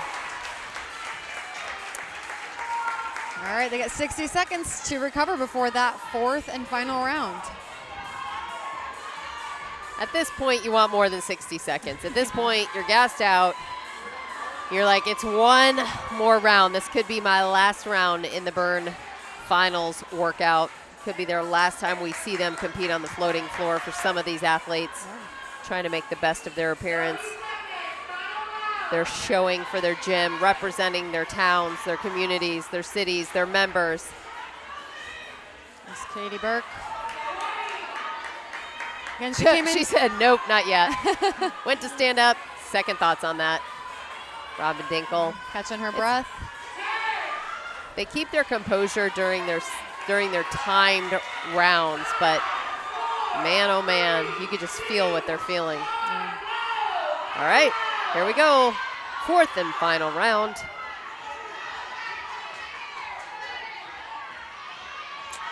Kelsey Benson again. She has been an Athlete Games champion in the past. She is no stranger to the games and has a strong showing here this year as well. Katie Burke, I believe she was in the 5th spot coming into this workout. So she is, I mean, really it's game on for her when it comes to snatches, because she wants to rip that time off of her cumulative time.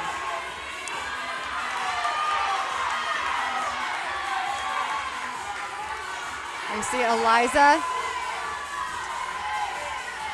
Harris from Athens, Georgia. That's Kelsey Benson from the West Raleigh, North Carolina gym.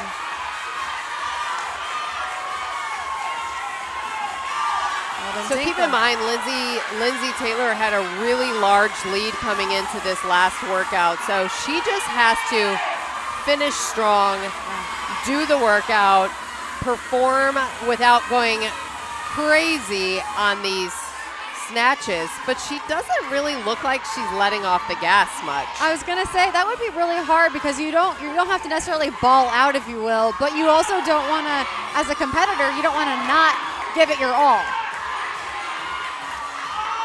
She knows she has to save her body for that last workout. Yeah. She will make the top 4. Phil Tebow's positioned right on the other side of us. One of our competitors here from Lake Norman as well, cheering on Katie Burke.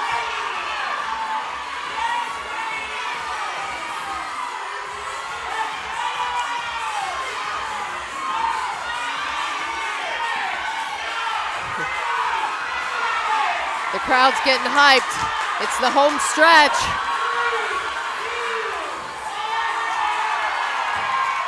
Done. Some of these athletes will be done here at the Athlete Game Finals. There's Lindsay Taylor running over. But we know some of these athletes, they simply had to finish this workout in order to make it to workout number 6. Some of those athletes relieved that this part is over, 1 workout to go.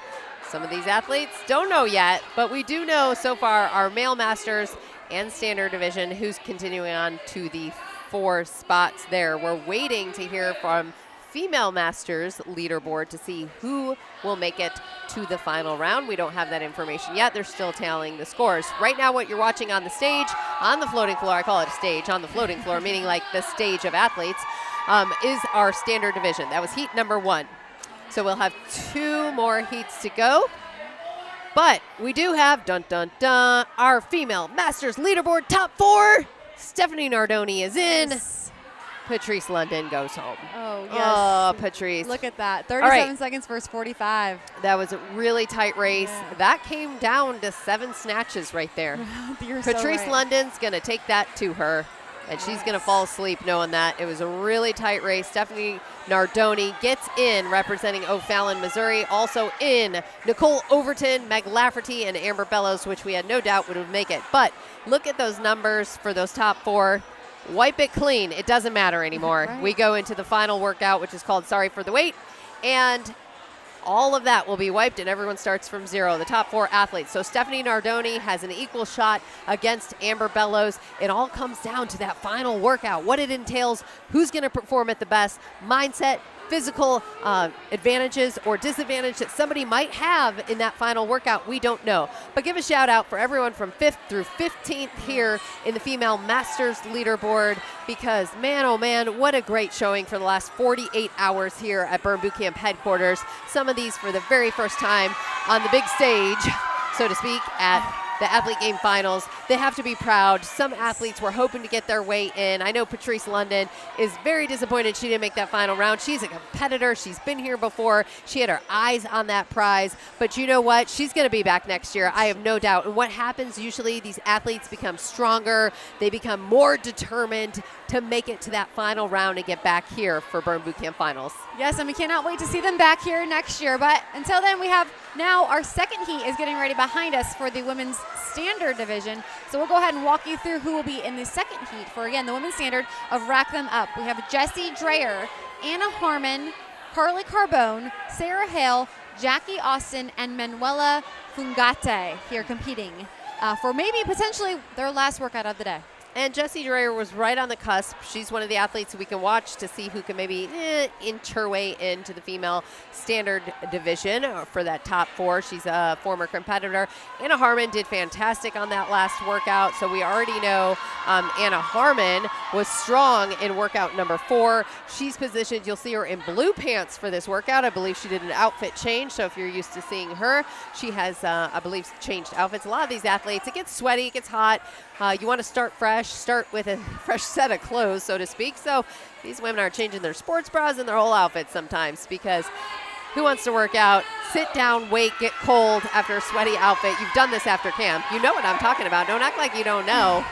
And it gives them a chance to rep their custom, we call them the custom shirts or community shirts, which we see a lot of them out there doing, which is awesome, and we love to see it. All right, let's head over to the floating floor. Here we go, next round.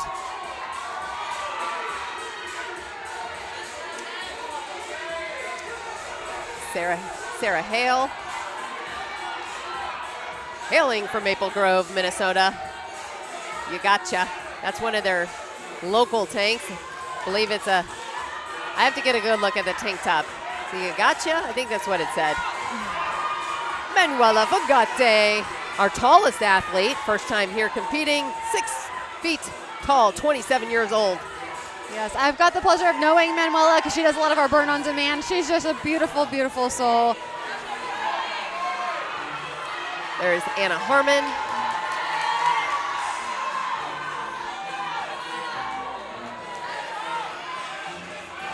All right, so finishing up heat number 1 of female standard, we're taking a look at the total number of snatches that all of these athletes did. Look who's up on top. It's Eliza Harris. What's important about that? 2 minutes and 21 seconds are removed from her total cumulative time. Kelsey Benson, also important for her to note, because that is 2 minutes and 17 seconds removed from her time. Robin Dinkle, she just had to maintain, but she didn't. She went ahead and rocked it like a boss. 2 minutes and 13 seconds removed. And then we see Katie Burke from the headquarters, Lake Norman, 128 snatches. Yes. 2 minutes and 8 seconds. Removed off Katie Burke's time. Speaking of Katie Burke, I think she's here to join us. Come chat with us. Hey guys. Katie You have a Burke. water bottle in your hand. I need it. All right, Katie, we're gonna get the mic nice and tight. Yes. Sweet. All right, so Katie, you were the favorite, one of the favorites coming in, right? One of the favorites only because you were ranked number 1 from regionals. Yeah. We don't know what's happening yet. We Yeah. don't know what's going to happen with the leaderboard, who's making that final workout. How would you describe your finals appearance this time at this round? So they're so different every year. Like everyone's like, well, you came in first, and I'm like, yeah, but the workouts are so different, and they're geared for so many different body types, so many different people, and so I feel like I have gotten PRs in every event except for one. That's actually this last event the last time I practiced it, I pulled my back and I couldn't put my pants on for like 3 days. So that was just my goal. The fact that I got 128 snatches, I'm super proud of it. My goal was to walk to you guys, yes, not crawl to y'all. And so I think my finals appearance today, yesterday, I'm doing everything I can. It's just the competition is so fierce. And these women are so deserving of it. So it's an honor to share the floor with them, and they make me better. And I think I've learned a lot this finals, and I think that I've been humbled. But they're such a great group, and I'm honored to be here with them. Yes, I was just telling them you're my trainer at Burn Boot Camp Lake I am. Norman, so I'm just I so am. proud of you. I wanted to Thank tell you you. that. But Thank going you. into that the rack 'em up, what was your mentality? I mean, like you said, you kind of knew what you needed to get, but were you Yeah. focusing on a certain number of snatches? I told Matt and Danielle, my counters, I was like, listen, I've only done this once. Last time it didn't end very well for me. So I was like, I really just want to walk away. I want to have fun. I feel like I've been so focused on what I need to do to get to top 4 that I've kind of lost sight of the enjoyment of the competition. And so I just wanted to have fun. I was super relaxed, and it obviously paid off for me. So yeah, I had a goal of 30 snatches each round. I beat that. I walked away, like I said, unharmed. My back's intact. So I'm very thrilled with that final appearance there. Well, we're proud of you, Katie. Thank you. Hey, Katie, what do you want to do for next year? How do you prepare as an athlete? You don't know any workouts come next year. Yep. Do you want to compete, first of all? And second of all, how do you mindset shift and start preparing now? So it's kind of still a toss-up. You go after these finals, you're a little hungry for a little while. Like, depending on like last year, I was like, oh man, I was so close. So I kind of went into it for about a month being like, I want to do it again next year. I want to do it. But then I kind of sat back and I took some of that pressure off of me. And then I finally made the decision actually when the workouts came back in April. So I'm just kind of right now, I don't know if I'm going to compete next year. Yeah. It's like it's such a difference in 1 year. So right now, I'm enjoying this. I'm enjoying the friendships that I've made. And I'll come back to that decision probably after Christmas time. I mean, you're busy. You have, you're married, children, and dogs. You got to take care of your dogs. Yes. I mean, give a shout out to your support system that allows you to do all the training that you must have to do. My husband, he's a blessing. He is so amazing. He's my #1 supporter. He keeps me grounded. He keeps me humbled. He reminds me over and over again that a competition does not define me as a person, as a trainer. So I'm so grateful for him. My daughter's 3.5. She comes with me to burn every day. Addison in Yep. Child Watch, okay. Yep. And then 2 dogs. You I gotta have take 2 care. boxers. So That's a lot of work. It is. Moose it is. and Z. Moose and Zeke, absolutely. So I do have my hands full. I just moved houses. Like, it's been a roller coaster for the past couple of months, but honestly, I wouldn't change it. I love them. I love my support system. Lake Norman community is the best. Yes. This girl right here, yep. She makes me a better trainer. She makes me a better competitor because what she gives on the floating floor. Quick follow-up question. How much time does an athlete take off before you come back to the floating floor? What do you give for your rest? So last year, I only took 1 day. Oh, my gosh, Well, Katie. because my daughter needed to get out of the house. It was her social hour. So I came and I worked out just so she could come to Child Watch and see all of her friends. This year, I think I'm going to give myself a little more grace. I think I'm going to take about a week. I do train this week, but I'm gonna let my body just kind of recover. It's been a tough year. All right. for it. And maybe Addison can understand when mom needs more than a day. That is true. That is true. Hopefully. She's 3.5, so we'll see. We'll see how that goes over. But thank you. Katie Burke, thank you so much. Thank Great you. So showing. proud of you. Very proud of you showing up and representing the home gym. Thank you. Burn Boot Camp headquarters here in Lake Thank Norman. you. That's Katie Burke. We're going to head back to the floating floor where we are well underway of this round for this female standard division. Thank you, Katie. Amazing. There's the sign for Manuela. I love that little light up Christmas sign. We're here in the second round. Carly Carbone right there from West Raleigh, North Carolina. Jessie Dreyer, Bethel Park, PA. She's competed 7 times, 5 times she's made it to final. You betcha. There's Tina Hegna, the franchise partner for Minnesota. You betcha is what it says. Sarah Hale from Maple Grove, Minnesota. There's Sarah Hale, 31 years old, first time competing here at the finals. She's competed 3 other times, but had never made it to finals till now. There's Manuela Fungate. She does a lot of the Burn Boot Camp On Demand workouts. If you do any of those, you'll see her. Carly Carbone from the Raleigh area. She used to train actually at one of our home gyms. My home gyms of Burlington, Mebane, and Central Triad, North Carolina. And Carly used to train at Burlington for us. Robin Dinkle representing Weddington, North Carolina, 35 years old.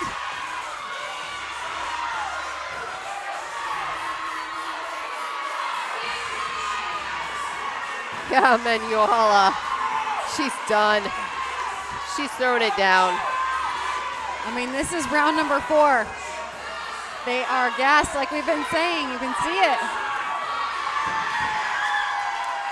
And you hear a collective drop of the weights here on the floating floor where we're positioned in the corner at Burn Boot Camp headquarters. Taking a look at Sarah Hale. Great showing by her. You betcha, Sarah Hale. Minnesota fan base here showing up. Carly Carbone keeping up with all those Raleigh competitors coming together. She's always been a counter and a cheerleader, and now she's on the finals floor. Final round right here. Oh, this is the final round. Okay. Final round. Manuela wanted more than a 60-second break. She took about 75 seconds, I'd say there.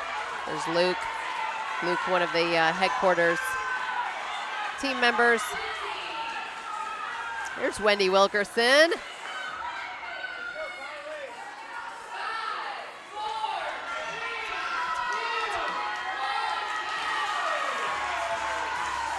Another one of our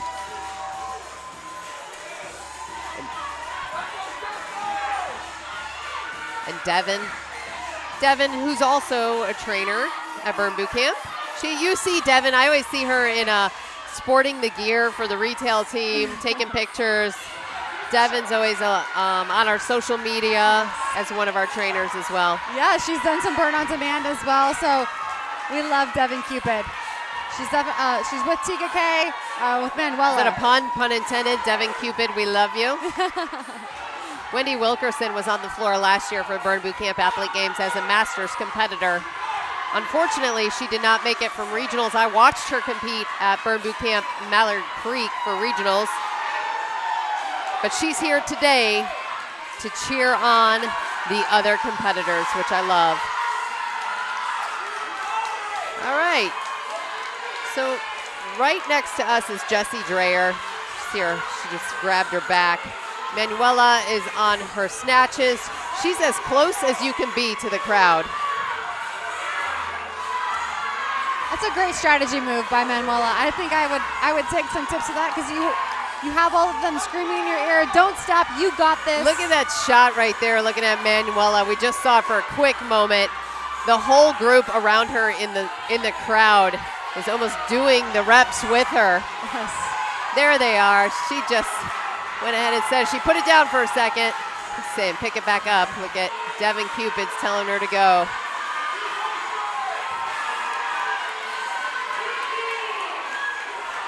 "15 seconds left here. We shut it down. Are you going to have enough?" Jessie Dreyer cannot let off the gas. She's going to 0. Wow. Manuela Fungate. Shut it down. Minnesota, proud, strong, you betcha.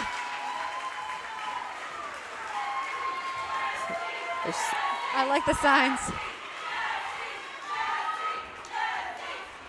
The crowd is cheering Jessie. Jessie, that's for Jessie Dreyer. There they All are. the Pennsylvania fans directly behind us. Shout out Bethel Park. Yeah, Jessie those Dreyer. Pennsylvania fans are loud. Minnesota fans are loud. Wisconsin fans are loud. I think as soon as they opened up the tickets for the Burn Boot Camp Finals, those Wisconsin, Minnesota, Pennsylvania fans, they got on there and swiped them all up. Somebody said we sold out tickets. In 15 seconds? 15 seconds we sold out for the Burn Boot Camp Athlete Games. That's a good sign that we are out of room. We'll take note. We want more people here. More people couldn't attend. I had people reaching out to me. How do I get a ticket? How do I get inside? They were sold out. I didn't get a ticket. So maybe we don't know yet. We don't know what next year is going to hold. We don't know if we'll be in a new venue. Well, I am part of the team that will help support that. So you guys, we'll take all this feedback back. Let us know all your feedback because we do listen as part of the headquarters team, and we'll see what next year's going to bring. So if you want to slip, no, I'm just kidding. Slip you some. My Christmas wish, dear Santa, Trish, I want a bigger space for Christmas. No, I'm just kidding. We do want more of y'all here, so that is definitely a goal. No, this is great. I love being here on the floating floor, and I'll tell you why. It's because you are so close to the action, and we literally feel the vibration of the weights hitting the floor, the vibration of the athletes jumping. In a different venue, that might not happen. I'm not saying it won't or it will, but it's just really cool. We're so tight quarters, tight space here. And for us as play-by-play, we get to bring you all of this action. We're able to give these descriptions to you because we actually feel it in our feet, too, because when the floor moves, we move.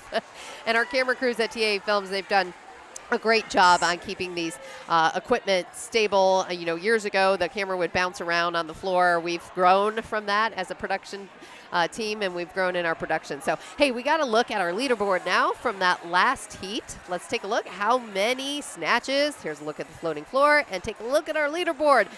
Manuela, holy cow. Go Manuela. 141 snatches. That's 2 minutes, 21 seconds off of her time. Very, very impressive. And she took a few breaks, too. Now, look all the way at the bottom. The reason you see Jessie Dreyer with 118, I'm not sure if that puts her in the top 4. We don't know yet. We don't have these final scores. We don't have the final numbers. But Anna Harmon, she wanted to have a good showing right there to secure her spot closer to the top 4. She's done great all on the Sunday workouts, day number 2. Anna Harmon from Chapel Hill, North Carolina, with a strong showing.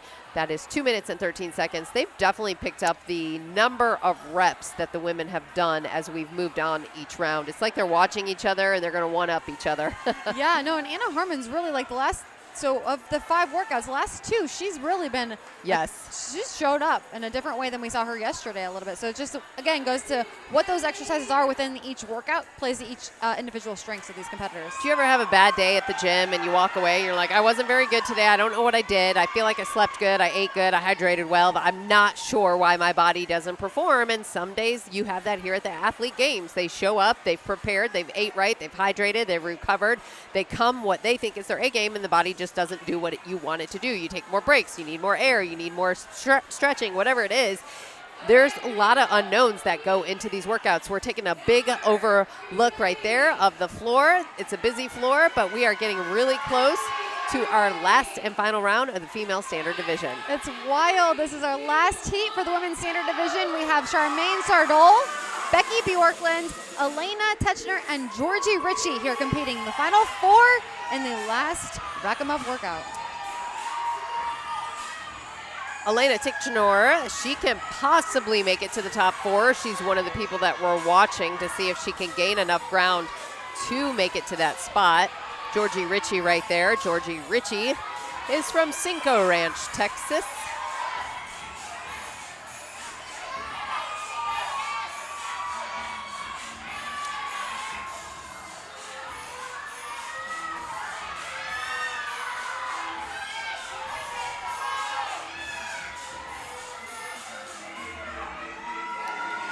All right, we just saw a few moments ago Manuela Fungate with 141 snatches. That's 2 minutes and 21 seconds off of her time. And Manuela is joining us now. Manuela, hi. Oh, great job. Okay, so I just noticed her tank says "Let's get jacked." I love it. She's wearing our Halloween gear already. All right, so Manuela, we're gonna take a step back so we can see all 3 of us. Okay. All right, so keep this nice. It's nice and loud in here. Okay. 104. Do you see that little board right there? 141 snatches. Wow. I think that's the most. I think Amber got.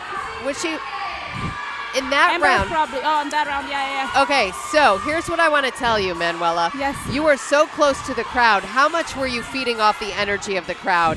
I just needed to get closer to them. That was the only way I could keep moving, because my body's telling me to stop, but the energy I could feed in from the crowd, they would keep telling me to keep going. They believed in me.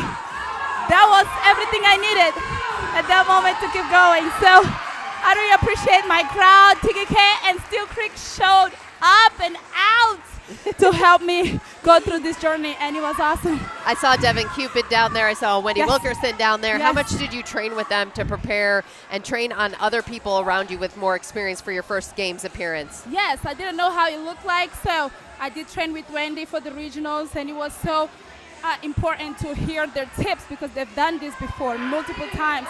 So being there, hearing their tips, way I could get better and faster and stronger mentally and physically, it's all I needed. And then I just can't thank my community enough. Okay, so you told us yesterday, your mother was here yesterday. Yes. Is she here today? She's here today She's as well. here. She's visiting from Mozambique. Yes. Yeah. And how much have you had that conversation with her? Is she surprised what's happening here? Is she like, what in the world, Manuela? What did I leave you here in America with? She just cries because she thinks I'm suffering. She's like, that looks so painful. You are And I'm suffering. But last night, believe it or not, I was so exhausted and I needed an ice bath. Yes. So I got ice. My husband went and got ice. And I got on the ice tub for 3 minutes. And she was like, oh, that doesn't look as painful. I think I can do it in 5. She couldn't last 30 seconds. Did your mom get in the ice bath? Yeah, she did. Oh my gosh, Mom. That's how she was supporting me. She was like, I think I can do this with you. But I was like, 30 seconds is good enough. She's never worked out before, but she started doing burn. Oh, nice. Yes. So that's what she's doing when she's here. She's going to be for 3 months. So the entire 3 months she comes to the gym, and she's really enjoying it. I A love lot. this. I love that. I got more out of this interview than I thought I was banking for, Manuela. Yes. That's so awesome. Thank you, guys. I know you've shouted out your friends and family at home that are tuning in. Yes. What do you want to tell them about maybe some other trainers that haven't ever competed? You told me the story. You watched this broadcast last year, A year sat ago. there and said, I want to be there. What was it? What did it take for you? And what have you learned in the last year about yourself? Yes, I learned a lot about endurance. First, that's one thing I need to work on, because next year, guys, I'm coming for you. The top 4, I'm coming for you. But yes, that's what I'm learning from people here. The endurance would be more important. I think I focused so much on my strength because I knew I was a little weaker on my strength, but I need to also work on my endurance. So if you're looking at this video, watching us right now, I think you should try. You won't lose nothing but trying, but that's a limit you have in your brain. And keep working and pass that limit, like how we tell our members. as trainers, you have to try and put yourself in a situation to get better. So do that for yourself. Try the regionals. You never know what's going to happen after that. It might be you on this floor crushing next year. And Manuela wants you here on the floor with Yes. her. Hey, Yes. we're so proud of you. Anything else to add? No, we're just so proud of you, Manuel. You crushed it. Thank you so Awesome much. job. I was blessed to be here. I tried to give my all in every single event, and I appreciate the athletes here.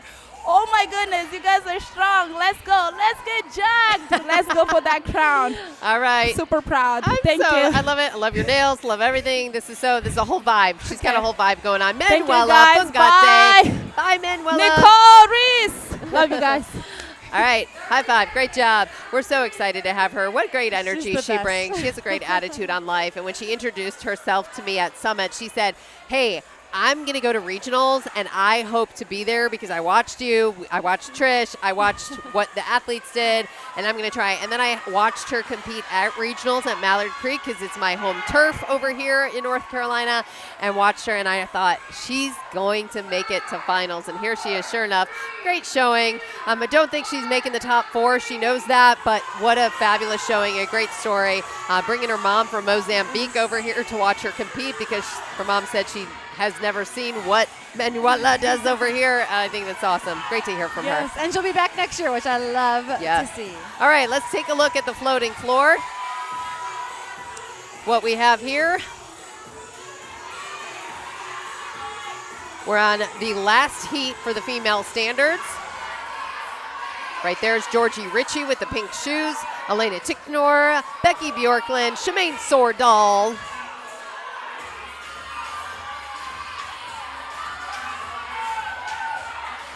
Take a breather, grab the back. You know it's hurting. It's a long game. So there's a lot on the body at this point, Trish. Yeah, this is, again, their 5th workout. So over the last 48 hours, this is the 5th workout where they've given it their all. They've pushed their body to the limits every single one of these workouts. So they're just feeling it right now. 1 minute to go here before this round finishes up.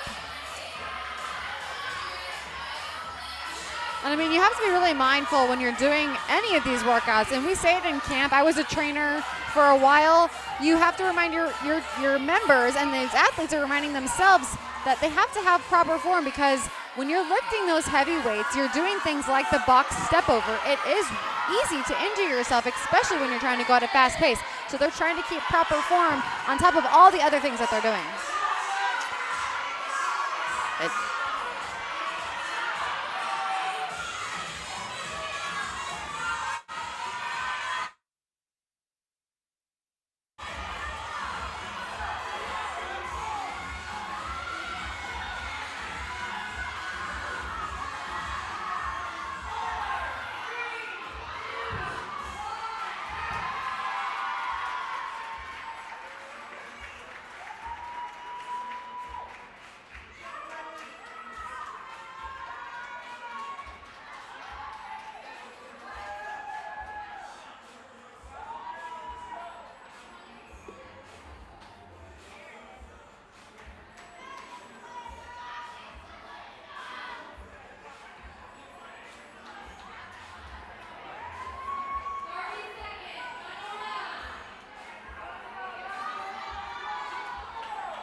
All right, back here on the floating floor.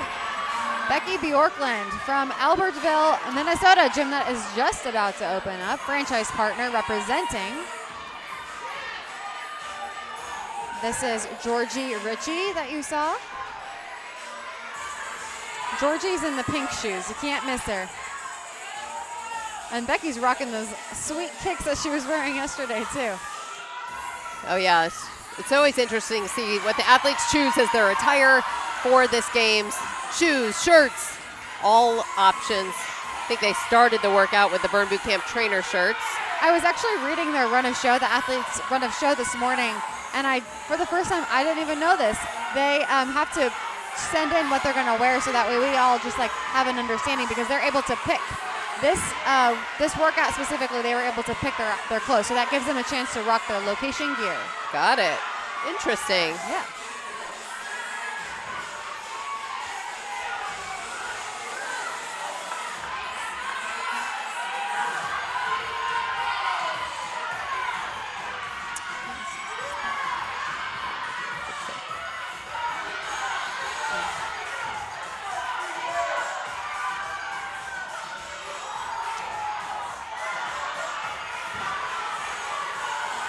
At this point, we're looking at basically Elena Tichenor to see if she can make it in the top 4. She's the time that we're trying to see if she were calculating behind the scenes, watching how many alternating snatches they see.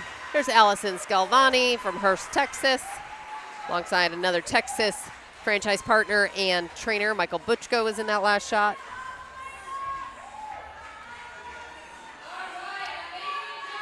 You see Becky Bjorklund taking a breather, using these 60 seconds to recover.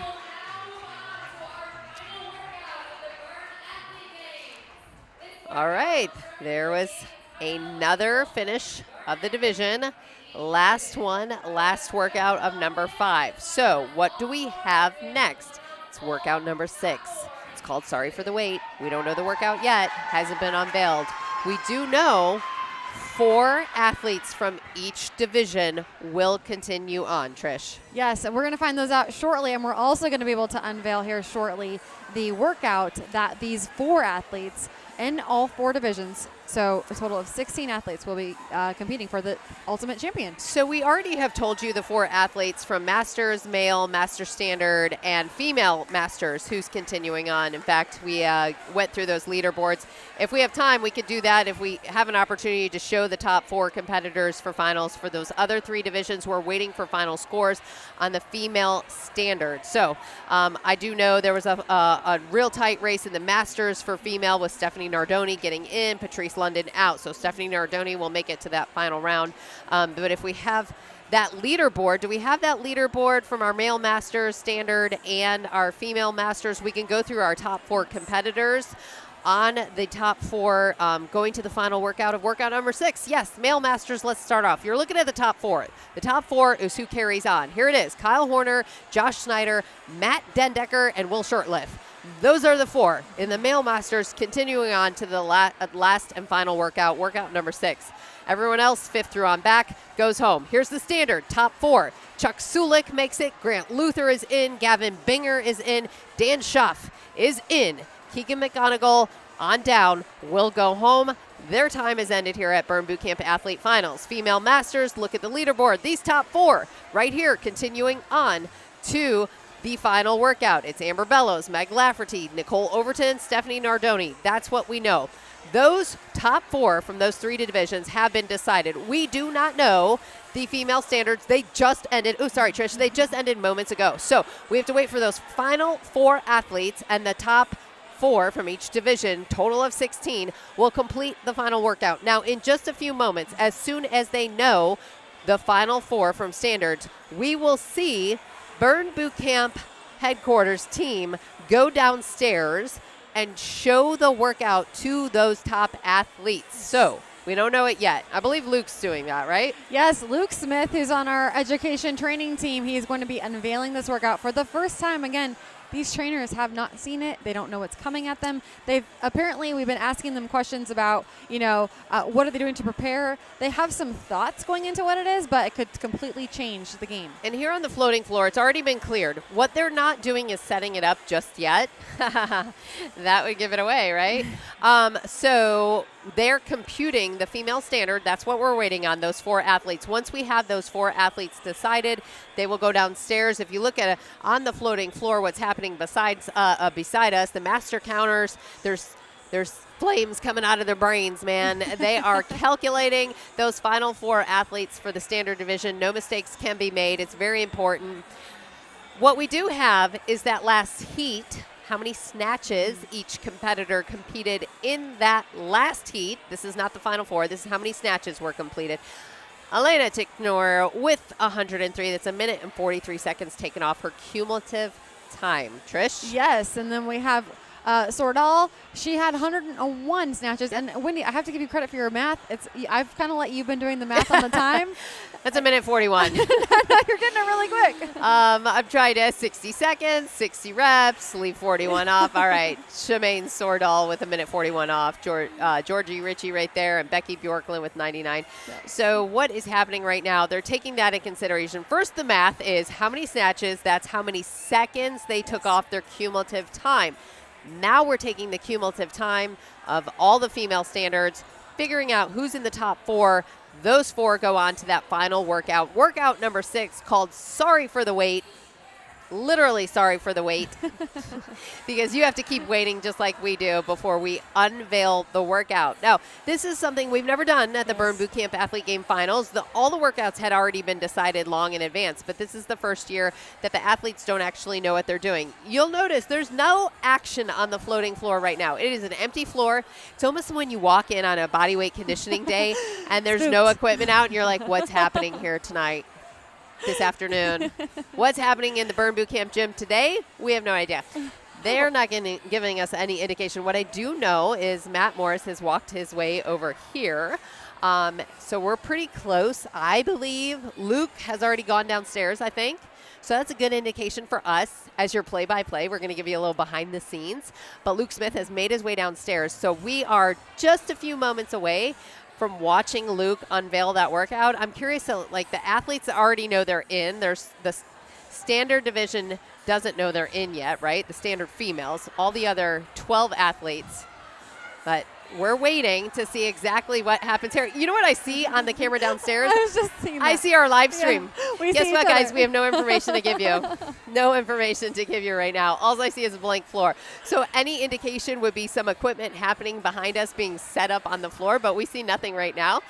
So it looks like they're about to give the workout to those final athletes. We also need to find out who our final 4 standard females will be competing in that final round.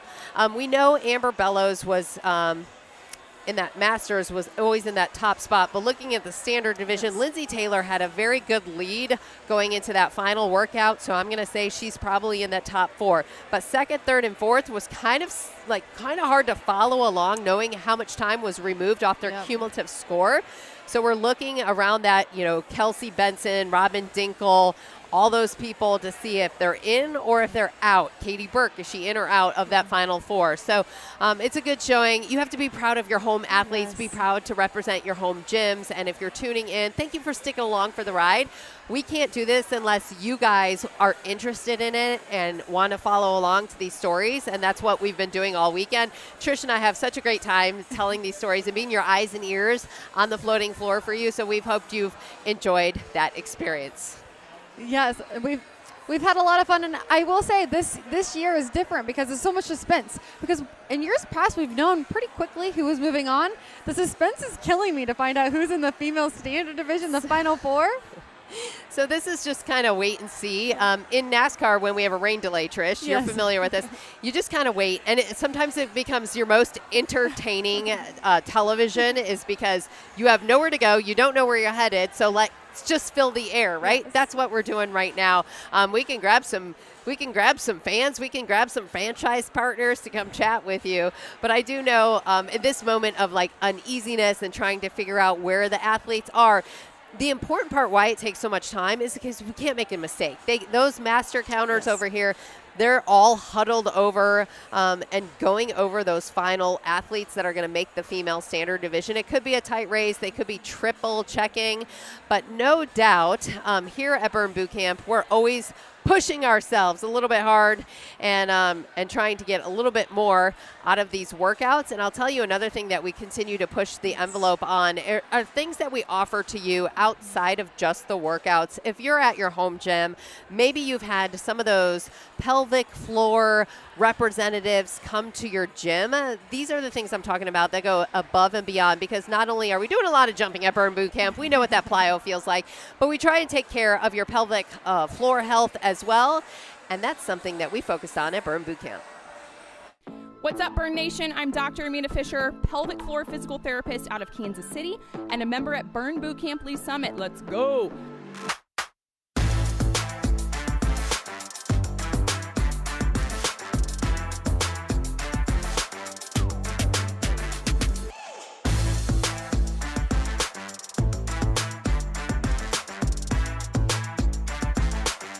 We want to keep our ribs stacked over the pelvis here.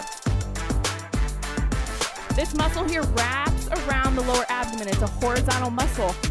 Let's keep yourself on that floating floor and not running off to the bathroom.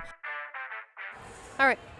And hopefully you haven't run up to the bathroom, because we're about to give you some breaking news and taking a look downstairs with Luke Smith. He is currently projecting that final workout to our athletes. And what are the athletes doing? They're taking notes. They're looking at a piece of paper.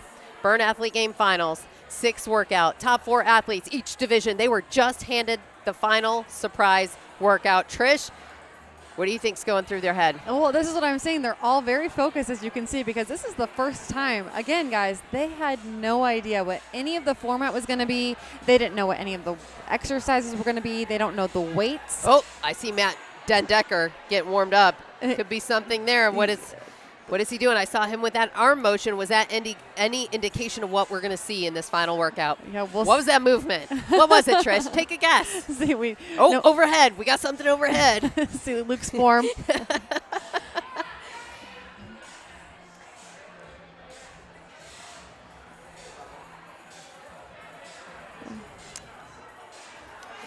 And I know we are really close to being able to provide this graphic for the folks at home coming soon. The goal is to take it to the athletes first. We can't show it to the fans at home, because then something happens behind the scenes, right? And the athletes don't get the workout first. The first ones to see it unveiled are the athletes themselves. Trish and I continually wait to give you this information as well. We do know it's called Sorry for the Wait. W-A-I-T. I feel like there was a joke, like some mad jokester here at Burn headquarters was like, sorry for the wait, W-E-I-G-H-T or W-A-I-T. We've gotten really creative with our names. I know, right? I'm so impatient, Trish. This is killing me right now. So I see the up-down motion from Luke explaining this workout. We're looking at our final athletes. I know we were still waiting for our final 4 athletes from the female standard division to be handed to us as well, to figure out who exactly the female standards are continuing on.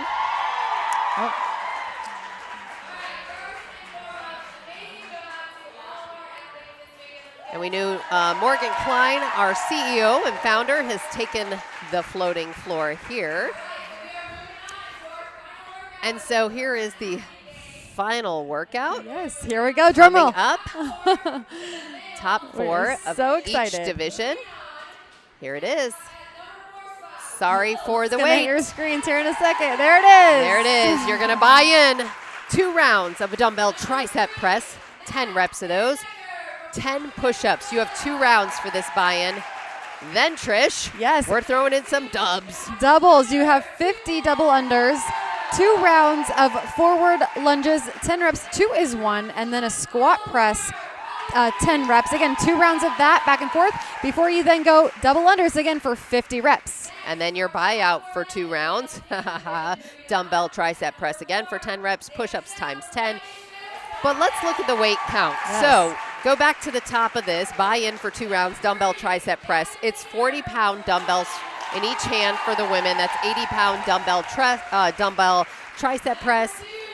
The men have 60 pounds, so that's 120-pound tricep press. Then we go to the dubs. Then we go to forward lunges, squat press. The forward lunges, they go down in weight slightly for both women and men. 30 pounds, we'll have the women holding by their side for those forward lunges and then that squat press. And then the men will hold 50-pound dumbbells for both of those exercises as well. They go back for the dubs for 50 reps there, and then they buy out 2 rounds back to what they did at the top. And the time cap here, I know there was potentially some talk about it, but it looks like it's going to be 8 minutes. I don't know if I can get some just confirmation on that. But this is it. This is the workout. This is it. Sorry for the wait. And the interesting thing about this, I feel like it's a good look at everybody's strength. I feel like you have some lunges, you have some presses, you have tricep, you have push-ups, you have double unders. And now that we see the workout, here's the breaking news. Female standard division. Who's moving on? There we go. It is Lindsay Taylor, Eliza Harris, Kelsey Benson, and Robin Dinkle out. 5th through 16th right there. Katie Burke, so close, coming second. Last year does not make the final round. Elena Tichnor does not make the final round. Jessie Dreyer does not make the final round. It got real quiet in the gym right now. So those top 4, you're looking at Lindsay Taylor, Eliza Harris, Kelsey Benson, Robin Dinkle. Okay, so now we know all 16 competitors. Trish, we know the workout. Yes. Right now, here on the floating floor, Morgan Klein is going over that Sorry for the Wait workout. We just showed it and unveiled it to you live here on our stream. And now downstairs, the breaking news, we have Missy Franklin along with our visionary and founder, Devin Klein. You guys are right. Our very own visionary and founder, Devin Klein. Devin, this is so exciting. So new things for this year. We're bringing 4 people instead of 2 into this last workout, and it's a surprise workout. It was just announced. Everyone knows it. Talk to us about what's going on. Well, we were just talking about it before we went live. When you would go swim in the finals as an Olympian, it is everything you just did got you here, and that doesn't matter anymore. Now the stage is set to have a race. It's really a competition. This is a race, and sorry for the wait. It's the punny kind of name of it, sorry for the wait, because we withheld this information from the athletes strategically to just add a little bit of spice, and all these things like kind of resetting, adding a little spice, making them wait, it adds anticipation and psychological elements into it as well. And we all know that the physical tests that you're witnessing throughout the games are not just physical, right? Mostly mental, and you don't see that. But when we're behind the scenes and we're back here and we're down in the transformatorium and, they are going through their, in between or pregame mental routine, there's a real strategy to that. And so I was just in there listening to Luke. He gave it to him live. You could hear the sounds of anxiety where people, and maybe, who knows? Hopefully we bury those things and we go out and we fight just like we have been, which I know we will. And it's just been an incredible event so far. Yeah. It's been absolutely amazing. The energy's been so contagious. Now, as an athlete yourself, when it comes to surprise workouts, I know sometimes from a mental perspective, I actually did better not knowing what was going into it because I couldn't psych myself out. What kind of athlete are you? Do you like knowing or do you like the surprise of it? I like knowing for sure, because then I know how to. I believe that proper preparation prevents poor performance. So if I can train how I'm going to play when I actually step into it and I'm playing, I've done this before, right? So there's that element to it, but we've taken that element away. And so those like you that do thrive in the moment, and you kind of have to, being a 5-time gold medalist, right? Like you have to thrive in the moment, like. Clearly, you have the stats and the medals to show that. I would be the opposite way. I would like to know the road ahead. But I will say that there's some suspense to it, and the thrill of it is definitely enticing. Absolutely. And you know what, Devin, last thing I want to ask you about is I've talked to you and Morgan about this so many times. You just must be so proud of what you've created, this community, everything. Obviously, not everyone coming into Burn Boot Camp is looking for competition at this level, but some athletes are. And you are giving them a space where they can come and be that competitive athlete, whether they've been one in the past or being a competitive athlete for the first time. What does it mean to you to see these athletes on the floating floor giving it their all, knowing that you gave them an opportunity to do that? Yeah, it's... Man, the words can't explain it. Listen, the trainers of this organization always have and always will be the heartbeat of the organization, right? Not that everyone is not important, but the connection between our members and our trainers is very special. It's the reason I started this company in the first place, was to give trainers an environment, talented trainers an environment where they could wear one jersey on their chest and not have to work at all these different places in order to make a living and make a career out of the thing that they really loved. And now that we've done that, we've added the athlete games as a way for our competitors to show their members what they're made of, show their families, show themselves what they're made of. Like we demand more out of ourselves than the average human being. And when you're an athlete and you're a finalist, and it's just really inspiring, not only to our members, but to the greater community, right? That we can step up, we can do hard things. And, there's trainers here today, this weekend, that were college athletes, and there's ones that were members first that just did camps and were so consistent and dedicated, and now they're all showing up. So it represents the inclusivity of what Burn is, what we always have been, what we always will be, and how results matter. And we show up to get results, work hard, and to inspire, empower, and transform, just like our walls say, right? Yeah, absolutely. Well, you're doing just that. And I can't tell you again what an honor it is for me to be working with you guys in this capacity. It's been so much fun. You guys, we are so excited to come back up to the floating floor because we are ready to watch this final workout. So back to you guys. Thank you to Missy Franklin and Devin Klein. That's good insight. I think it was cool to see downstairs with the camera with Luke as he unveiled that workout. And what are we already seeing on the Burn Bootcamp floor? The male masters division is already warming up, getting ready to go. Actually, Josh Snyder just made his way out here. So we have male masters, which will be going first. Let's take you through the 4 athlete males that are competing. So we have Josh Snyder. Do we have that leaderboard from the male? There it is. Here it is. Male master finalist Kyle Horner, Josh Snyder coming at you, Matt Dendecker, and then Will Shurtleff didn't make it in that final 4th spot. That takes a look at our male master finalists. Thank you so much, guys, to our graphics team working really hard behind the scenes. It helps us talk us through to this broadcast as well, showing it to the folks at home and showing it to us so we can relay this message. So 4 competitors coming up: Kyle Horner, Josh Snyder, Matt Dendecker, and Will Shurtleff. Oh, I don't know. This is a hard one. Kyle Horner, representing Holly Springs, has been in that top spot all finalists, all athlete games long. But here's what we know, Trish. Yep. We know that the slate gets wiped clean, and whoever finishes this workout first wins and is crowned champion. Yes. That's how it's decided. Whoever gets through the workout first wins. So we won't make you wait anymore. I mean, that's You're it. going to know. You pass the finish line, you win. Stay first. tuned. Pass the finish line first, champion. Right. That's how it is. So we have to confirm those times. So just because your athlete done, lays on the ground, there could be a rep count, there could be a no rep, there could be a penalty. Like, these are the things we can't be certain for you at home to tell you that's the champion. We just have an indication they were the first to finish. Thank you There's for a lot of clarifying that, yeah. technicality behind the scenes. So if you're tuning in, it's the finals time. Yes. We're down to 16 athletes. That's the cool thing. We added 4 versus 2. So bigger audience is paying attention because one of your athletes could be making it to finals. And we could talk you through when we have that ready. Team, let us know. The female masters division, who's going to be competing soon, female standard, and male standard as well. So we'll take you through those in just a few moments, but we are getting you geared up for the masters to begin. Now, positioned directly over our shoulder will be Kyle Horner. He's what I would call the leader of a lot of the Masters games so far this weekend. Kyle Horner will be closest to us. Matt Dendecker will be positioned next to him. Josh Snyder looks like he will be 1 row up. Then Will Shurtleff. Where's Will? Will's on the far side of the gym. And right now, Will Shurtleff is going over those lunges. Keep in mind, Sorry for the Wait was just unveiled. And if we want to show that to you, can we see that graphic one more time for Sorry for the Wait? So we could just walk our fans through if they're just tuning in. Here it is, Sorry for the Wait.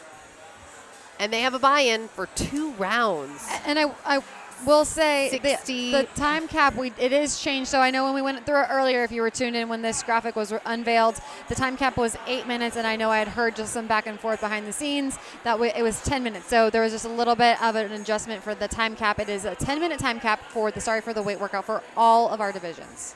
Well, that's good because that seems like a lot of things they have to do in 8 minutes, which it is. It's meant to be. It's meant to be a challenge. So they're going to buy in 2 rounds with a dumbbell tricep press, 60 pounds in each hand, 10 reps, push-ups. Hey, that doesn't sound like a lot, right? But after Where it really comes into play, Trish, look, we're going to do double unders. Forearms are going to start to give out. Then you go to the lunges. Now your grip strength is starting to give out on a forward lunge. Your legs are hurting. Then you have a squat press. Shoulders are starting to hurt. Go back to the double unders. Forearms are wearing out again.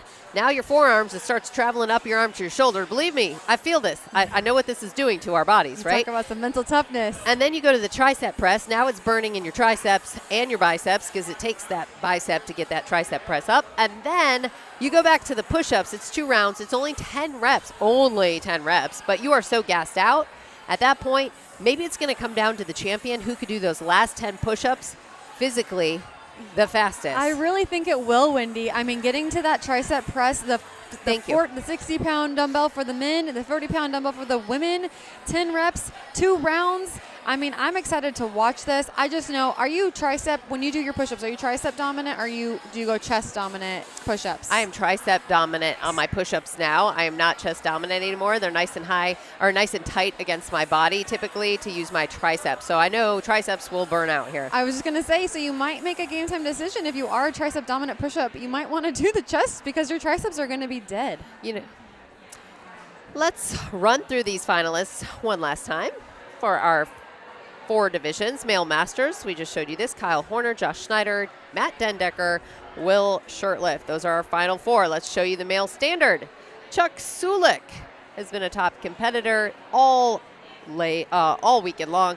Grant Luther, really the surprise right here, because Grant Luther, he's competed here before, but he came into this games ranked 11th or 12th. So for him to be ranked second going into the finals, what a great showing for him. Gavin Binger, always right in the top 3 or 4, but a newcomer, Dan Schaff. Jan Schaff from Whitefish Bay, Wisconsin, makes it into the final 4. Entertainment value, 10 out of 10 for Dan Schaff. Great guy. Talking to him this weekend. This will be a fun game to cover. Chuck Sulik, plenty of experience here. Now let's take a look at our female master division. Amber Bellows, also been on top all weekend long. Meg Lafferty, strong showing, has finished second multiple times, 5 times here at the final game. She has the most experience on this floor versus Amber Bellows, who's been here at finals twice, back in 2022 and 2023. Nicole Overton, this is her first games. Nicole Overton coming from Norfolk and Williamsburg, Virginia, 1 time in the games. And Stephanie Nardoni, she's competed here, but it's been many, many years since Stephanie Nardoni has competed, and she returns back to the floating floor for that last workout. Let's take a look at female standard finalists. Lindsay Taylor, I knew watching her at regionals, she was going to be a strong force coming into this final games, but the slate wiped clean. As we mentioned, everyone starts at 0. It comes down to who does this workout the fastest. Eliza Harris also making it. This is her 2nd time at the games, but has never made it this far, and she's been ranked 2nd. Kelsey Benson, former champion here at the Burn Boot Camp Athlete Game Finals. She won back in 2021. And Robin Dinkle, who's been here 1 other time but has never made it this far, hailing from Weddington, North Carolina. So those are our 16 athletes. We are starting off with male masters. We will know our champion shortly. We do have to confirm those times once they cross the finish line, so to speak, whoever finishes first. So let's head over. It's the floating floor. We're going to watch these 4 athletes. And you know what? They all just sat down, which was really strange to me, Trish, because they're getting ready for tricep press. Yes. They're in position. They are allowed to start in that position on their glutes, starting in the seated position. And here we go to the floating floor. Let's check it out. Just to remind you, it is 10 reps of tricep press. They have 60-pound dumbbells. And then from there, they're going to 10 push-ups. 2 rounds of that, so then they'll go back to that tricep press and push-ups before going on to the 50 double unders. And it's 2 rounds, so everyone's finished. Kyle Horner's already in set 2. Josh Schneider, set 2. Matt Dendecker, set 2. Will Shurtleff was already in set 2. So just to clarify what has to happen, your elbows have to make contact with the ground. The rep starts at the top. You have full extension. We already have push-ups happening with 2 of our competitors, 3 of our competitors. Yeah, Josh Schneider's back. Josh Schneider's 4th in, I would say right now. Here we go. Kyle Horner picking up his rope. Matt Dendecker picking up his rope. Oh. It's 50 double unders. Now Well, he's gonna hit that dumbbell. Yeah. Kyle Horner's gonna hit his dumbbell. He is way too close to his dumbbell. Oh my gosh, it's making me nervous. It's Watch making this. me so nervous. After this 50 double unders, they're going to go into 2 rounds of forward lunges. 10 reps, 2 is 1. They'll have 50-pound dumbbells, and then they'll go right into a squat press for 10 reps, 2 rounds.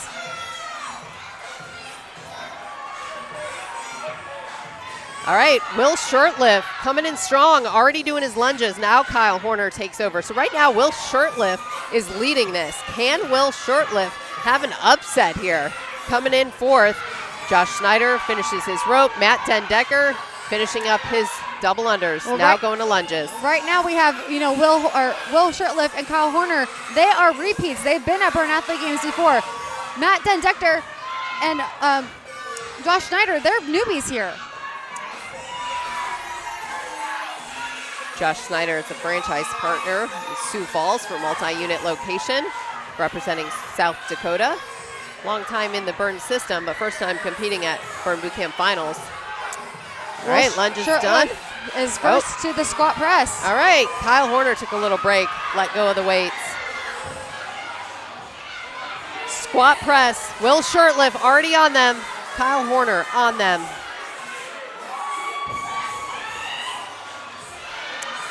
All right, after this 2 rounds of this, so they go back to the lunges for round number 2. 10 reps, 2 is 1. Right now they're on the squat press. They have 10 reps. This is 50-pound dumbbells in their hands.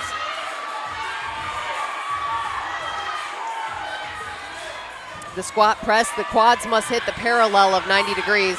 Your weight starts at the shoulders, full overhead extension at the top of the rep, and the arms must come by the ears for every rep. There's Will Shurtleff, he's slowing down. Kyle Horner using his strength that he knows. Here's Will Shurtleff. Kyle Horner's now gone back to now Kyle Horner. There's a swap for the lead. There's a live leaderboard. He's looking down at Will Shurtleff. You He saw did. that, yeah.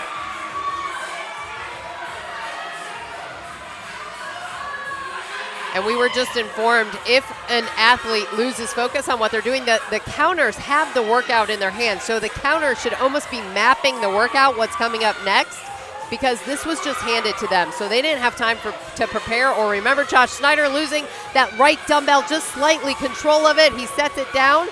Kyle Horner is right next to him on his lunges. But Josh Snyder has to take a moment right there. Reset his weights on the squat press. Will Shurtleff in his lunges. Matt Dendecker in his lunges. This is the final 4. Masters, this is for the grand champion, the big trophy for the Masters Burn Athlete of the Year. Kyle Horner takes a look over. Sets the weights down. Let's see who gets back to that squat press first. Oh, It's going to be Kyle Horner. Yep. He took a minute to rest. He looked over at Will Shurtleff. He knew he was ahead of it. It looks like Will is taking a little breather. We'll see if he's going on to that squat press. That's Will Shurtleff.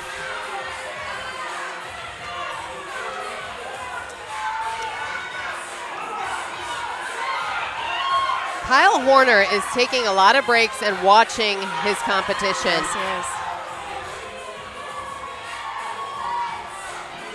is. Here you see Josh Snyder. The thing about this, Trish, is if you gas out too early into this workout, you can't cross the finish line as fast as your competitors. So you almost have to save yourself, keep the pace above your competitors. Right now, he is. But how long can he keep it? So here comes Matt Dendecker with the squat press. And now Kyle Horner's done. 2 rounds, he's going on to his double unders. He's going on to his double unders. Here it is, 50 double unders. Taking a breather. He will be the first athlete to complete the double unders. Kyle Horner. Shout out to Holly Springs, North Carolina. I know y'all are watching right now, cheering on Kyle. The important thing is Kyle Horner doesn't hit a weight. He was our 2022 winner here in the Masters division. He was runner-up last year. Double unders are his favorite movement though, Trish. So no doubt Kyle Horner is gonna get through these. He had a pause, fix his rope. Matt Dendecker grabs his rope. All right, here comes Kyle Horner. He's on the final 2 rounds. Dumbbell tricep press. This is that buy out. He's the first one. They know what to expect here because they did this to buy in. So now buying out with tricep press, now, 10 reps. He's going slow. I don't believe Kyle Horner would be gassed out, but maybe. Oh, he sets it down. He is gassed out. That was not for looks, guys. Ladies and gentlemen, Kyle Horner has set the weights down. He has the lead, but can he keep it? He looks across the room, looks at his competition. Nobody's on the weights yet. Nobody's there. Matt Dendecker's the closest with those double unders. Kyle Horner's gassing out. Can he get these weights up? He still has 10 push-ups after this and then repeats this for another round. Yep. Tricep press, he's gassed out. He knows what he's up against. I feel like, here it is, Matt Dendecker grabs his weights. Let's see how he does. Let's see how reps. gassed out Matt Dendecker is. All right, they're telling Kyle Horner, get him up. Now he's into his push-ups. He is 10 reps ahead of Matt Dendecker. There's Will Shirtliff going to his tricep press. Matt Dendecker's knocking out these tricep press like they're nothing. Look at Matt Dendecker. He's going to be in that push-up position. He is going to go head-to-head with Kyle Horner. He's going to give him a run for the money. There's Matt Dendecker. All right, Kyle Horner, the important thing is he's gassed out. Here comes Matt Dendecker with those push-ups. This is what we're talking about, guys. There's Will Shirtliff getting to those push-ups. Matt Dendecker is cranking out those push-ups too. Oh, shaking out. Oh. Kyle Horner's going back to his weights. Well, he cannot waste Will any time. Shirtliff is back on the weights. This is back on the game.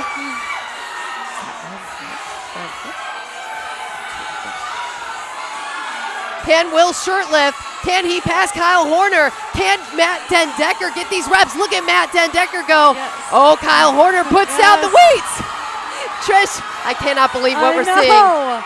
I thought for a second this was going to be given to Kyle Horner, but it is not.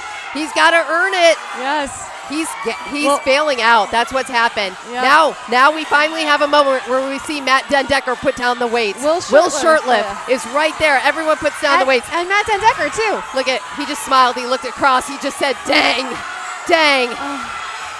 This is a fail out. Oh, there's, Will Shirtliff. Here we go. This Will is Shirtliff. it. He's the only one on push-ups. Oh, he's so close. Will Shirtliff squeezing his way into the top 4. 2023 champion Will Shirtliff has been to the games. He's got 5 more times. 5 more push-ups. What is Kyle Horner doing? He's resting. He's mad. He wants his body to recoup. Can Will Shirtliff make it 2 years in a row as our Masters champion? He's got to get perfect form. He's almost there. Done. There we go. Will Shirtliff is done. We have to wait until it's officially confirmed. Will Shirtliff has completed this workout, barely making it in on that top 4, squeezing his way in. We didn't even think he was going to make it to the final round. There's Kyle Horner, dejected, hands up. Will Shirtliff, emotional, pure emotion. The rest of the athletes are going to finish the exercise. There's a 10-minute time cap. Is Will Shirtliff our champion? We have to confirm. We have to wait till the final video. He's getting a hug. Will Shirtliff, Jamie, his wife, is here. His 2 kids. She's crying. Leighton and Lainey. Oh my goodness. The emotions. Kyle Horner. Wow. Shocking finish here. Shocking finish. There's his wife, Jamie. Will Shirtliff with his wife.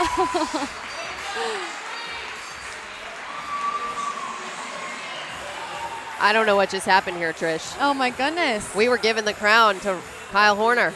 We were giving the trophy away.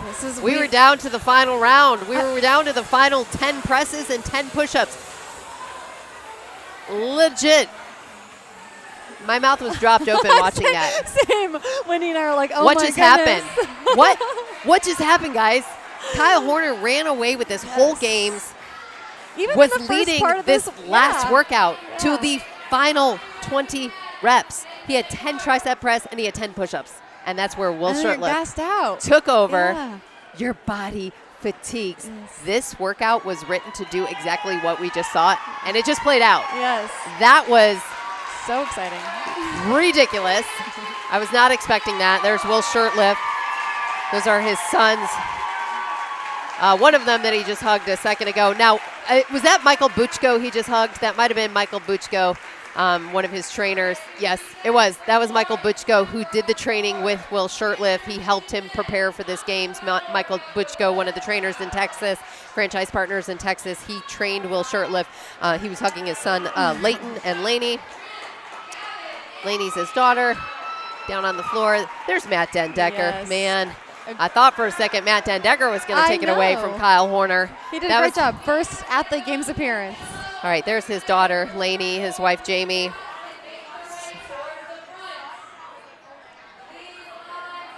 So they're going to swap out the floor. That's it. That's your male masters. We'll wait for final confirmation from headquarters. But let's get you prepared. Okay, let's get you prepared for what's on tap next. We have the male standard. I'm still in shock, guys. I'm still in shock because Will Shirtliff was not at the top of the grid most of the games. Came in fourth. And this is what just happens at the Burn Boot Camp Athlete Games. He just came in and dominated that last workout past Kyle Horner, who led the majority of the games as the top leader, the top competitor of all the scores, of all the workouts. Will Shirtliff just came and ripped the carpet away. He did. Let me just pull that from under your feet because he could be possibly walking away as the champion here. Just like that. And we're going to get you geared up and ready to go for the next round to crown our next champion in the male standard division. Waiting on final word and hopefully have our champion come join us in just a second as well. Yes. So they're going to reset the floor. Again, the weights are going to be the same for the male standard division sorry for the weight. But our 4 finalists that'll be joining us for this one are going to be Chuck Sulik, Gavin Binger, Dan Schaff, and Grant Luther. So we, again, coming into this, we don't know. It's anyone's game. Now they have the same workout that you just saw for the male masters division. Same weight, same workout. Walk you through that one more time. Here's sorry for the wait. Do we have that? Can we show that to the fans at home tuning in? Sorry for the wait. Workout one more time. It is a buy-in of 2 rounds. Here it is. Thank you, guys. Awesome work in our production room / child watch room. Sorry for the wait. Buy-in 2 rounds. Dumbbell tricep press.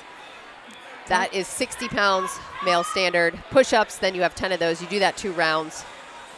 Yes, 2 rounds, and then you go right into those double unders. So these double unders can be broken. They don't have to be in a row. 50 double unders, and they're going to go into 2 rounds of the forward lunges. 10 of those, 2 is 1. Those did take quite some time, as you guys know if you do them in camp. They take some time. 50 pounds will be held in both hands, and then they'll go straight into squat press for 10 reps.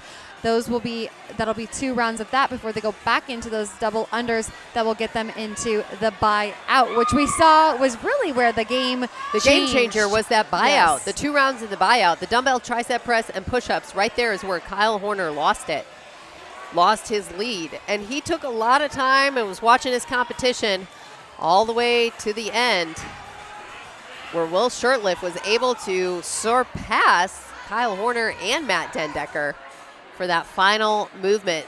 The 10 tricep press, 10 push-ups times 2. All right, here we go. Male standards. You got the 4 guys up at the front. Chuck Sulik has been leading the majority of this games, but we just saw it unravel in the Masters. Will this happen in the standard division? Let's take a look at the floating floor, see where we're going to go. It's unknown. Chuck Sulik from Vieira, Florida. Gavin Binger, Verona, Manoa, Wisconsin. Whitefish Bay, Wisconsin being represented by Dan Schaff. Grant Luther, Westmont, Illinois. 3 Midwesterners being represented and a Florida rep. And Dan is the only one in this group that is the first time appearance at the Burn Athlete Games Finals. All right, here we go. It's the tricep press. You start to learn real quick what their strengths and weaknesses are. Yep. Dan Schaff, not wasting any time, bro. Oh, we're already on push-ups for Gavin Binger. Chuck Sulik as well. Chuck Sulik. Oh, wow. Chuck Sulik turned around. Chuck Sulik is like, you ain't taking this from me. Not now, not today, not ever. His shirt says, stop stopping. He's on his final round of the buy-in push-ups. All right, he's ahead of Gavin Binger. That is faster. There you go. He's turned around. He's on his doubles. All right, this is where I get really sketched out because the 60-pound dumbbell's right under the rope. They're going to hit it. There's an athlete that's going to hit that dumbbell. I already know it. I already see it. 2 athletes. All right, Gavin Binger's faster on doubles. He's also close to a dumbbell. Oh, my gosh, it's so tight on this floor. All right, all 4 competitors on the double unders. 50 to complete before they go into that second round of the first round of the forward lunges and the squat press.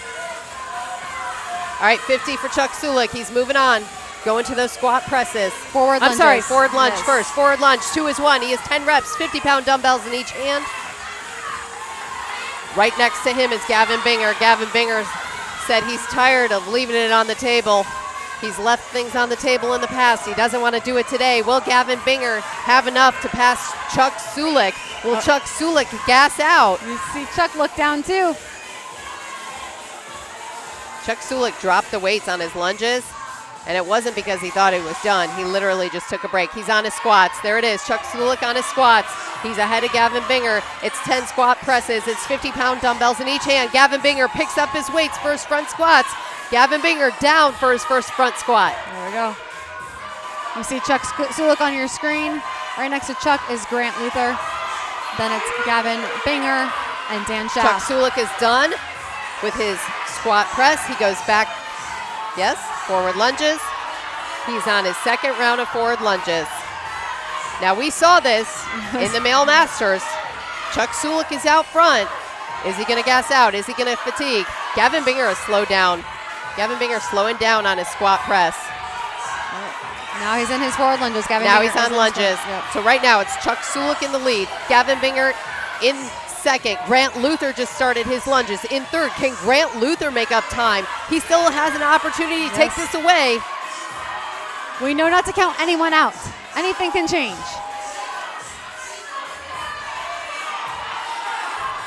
Chuck Sulik sets it down. Should be on his final round Squat of the press. squat to press. Is he going to gas out?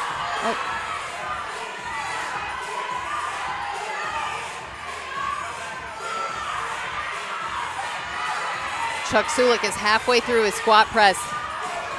He has 3 more to go, and then he will go back to his double unders.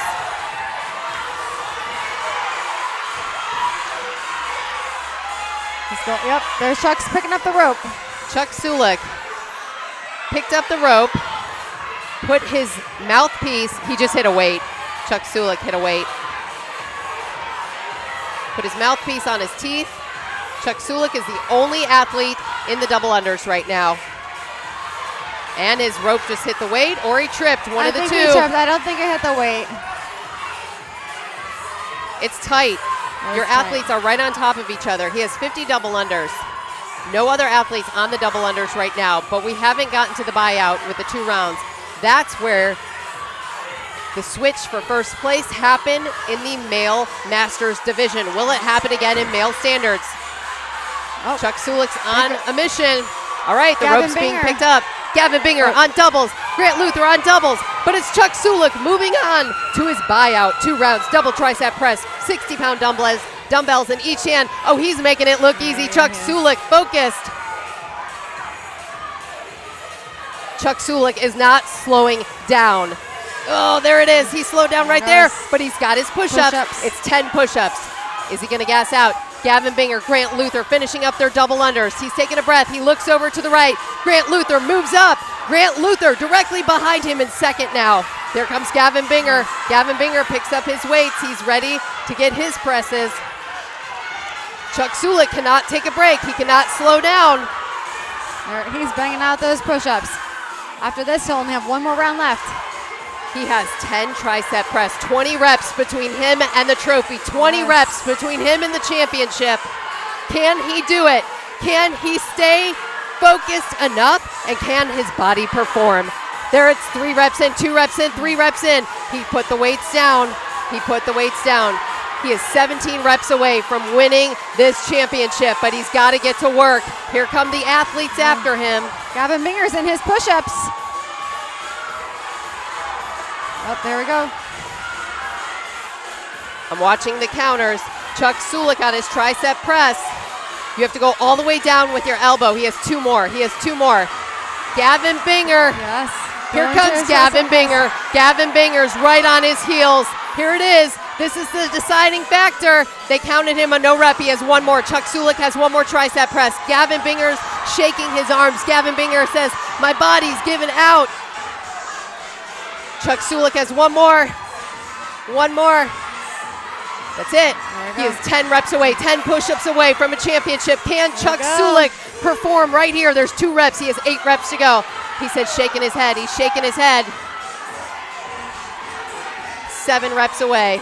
Can Chuck Sulik finish off these push-ups? Can he finish these push-ups? You see frustration amongst our athletes. It's because their bodies start giving up. Their muscles start fatiguing. They won't perform. He has 4 more push-ups. 4 reps away. Chuck Sulik between he and the coveted championship here for the Burn Boot Camp Athlete Games. 3 left. He's been here to the finals. He has never won before. Chuck Sulik with a victory on the line right here. He has 3 push-ups, he says. He's playing to the cameras. Can he finish 3 push-ups? Vieira, Florida's watching, cheering him on right now. Here he goes, Chuck Sulik. Here comes Gavin Binger. Oh, Gavin Binger is 9 reps away. Chuck Sulik finishes. Chuck Sulik, the champion. First time champion. He's been here 3 times before. He's never taken home the top trophy. Chuck Sulik. Awesome. We have to confirm from headquarters. You still see Gavin Binger still cranking over his push-ups. Gavin Binger. Grant Luther trying to get those tricep press.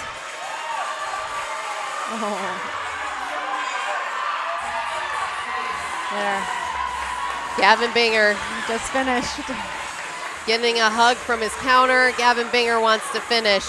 Chuck Sulik over there tapping his back. Buddy, you got this. He says, congrats. Proud of you.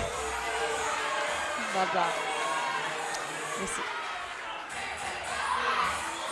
It's a big hug from Gavin Binger. It's amazing.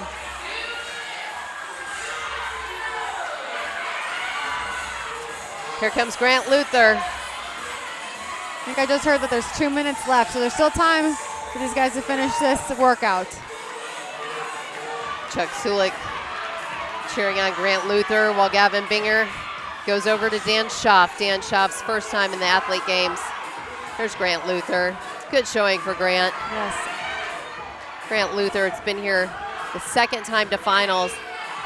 First time he's ever made it this far in the Athlete Games. I love that Chuck went over to Grant and Gavin went over to Dan. Cheering them on. Oh, there we go. Grant Luther's done. Grant Luther happy to be completed with that workout. Yes. Amazing race. So good. Wow, there's Dan. Dan Schaff is going to finish off for Whitefish Bay, Wisconsin, representing. He's on his tricep press. Just has to finish off. Tricep press. 45 seconds to go before we cap.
Yes.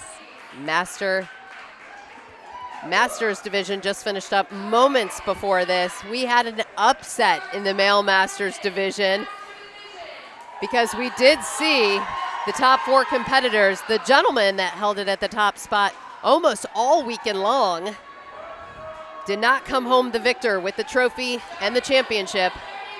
But one gentleman that did was Will Shurtleff from Madison, Mississippi. 2-time winner in the Burn Boot Camp Athlete Games.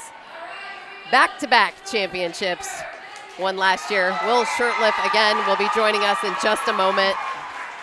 He's right off screen. We can't wait to celebrate with him. I can't wait to give him a high five. So let's look at the leaderboard of where we believe this finishing up here. It's Chuck Sulik on top, Gavin Binger, Grant Luther, and Dan Schaff from Whitefish Bay, Wisconsin. Yes. Just waiting for some final words. Final definitions here from Burn Boot Camp headquarters. So now what they're doing is setting the floor for the next 4 minutes. The women are going to go head-to-head, starting with the Masters division. Our Masters men is done. Masters Standards is done. Will Shurtleff is right off stage. Let's look at here. Here's the final leaderboard. Here we go. Male Masters.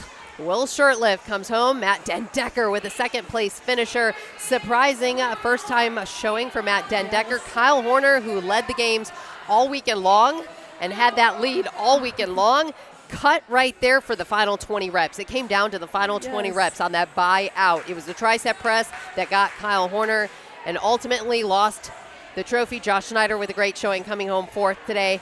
But ultimately, our grand champion there in the Male Masters division, Will Shurtleff, with a second victory. Will is going to join us now. Here, Will, come on up. Will Shurtleff. Awesome job. Congratulations. Yes, congratulations. Now, when I said that was a little bit of an upset, I don't want you to take offense. You are last year's champion, but looking at the numbers going in to today's workouts and looking at coming off of yesterday, Will Shurtleff was maybe an upset here in the final seconds. I'll give you that. I love it. But, I appreciate that. Thank you. But I've also heard y'all say a couple times I'm the oldest guy here. Yeah, in fact, you are. That's a true fact. That is a true Age fact. is just a number. That you clearly just showed that. I don't know. I feel But I'm older than you, so it's okay. Older people can say that about old people. I guess so. I feel all 44, but every champion. bit. There's a lot of miles on this car. So, well, that was rough. Okay, so we saw. Okay, talk us through those final reps, because the tricep press buyout at the end, it was complete fatigue by Kyle Horner. That's what we saw. Yeah. Talk us through what your body was feeling. So the first tricep press and push-ups were fine. Both sets of the buy-in, no problem. Those 50 pounds on the squat to press in each hand, that was dumb. That was real. I'm just going to go ahead and say that was dumb. And I struggled a lot with that. And that not only physically taxing, but on my lungs as well, just going up and down. So by the time I got back to the tricep press and the push-ups, I tried to go into it fast. And look, Matt was right next to me, and he was like, I didn't know who he was talking about, because I saw Matt Dendecker was next to me, but he kept saying he's going to his dumbbells, he's picking them up, he's 5 reps in, and so I'm like, well, crap, so I got to go.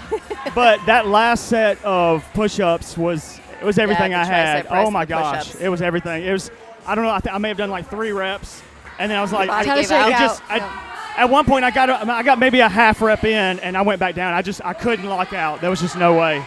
Oh my gosh. All right, talk us through. You won this last year, back-to-back champion. That's something to be proud of. How does this win feel any differently, other than you're a year older? I'm going to savor this one a little more. I really am. Not just because the Masters division is now going down to 35 years old, which is a little bit of an incentive, right, when you're a year older, and some of your competitors are now 5 years younger.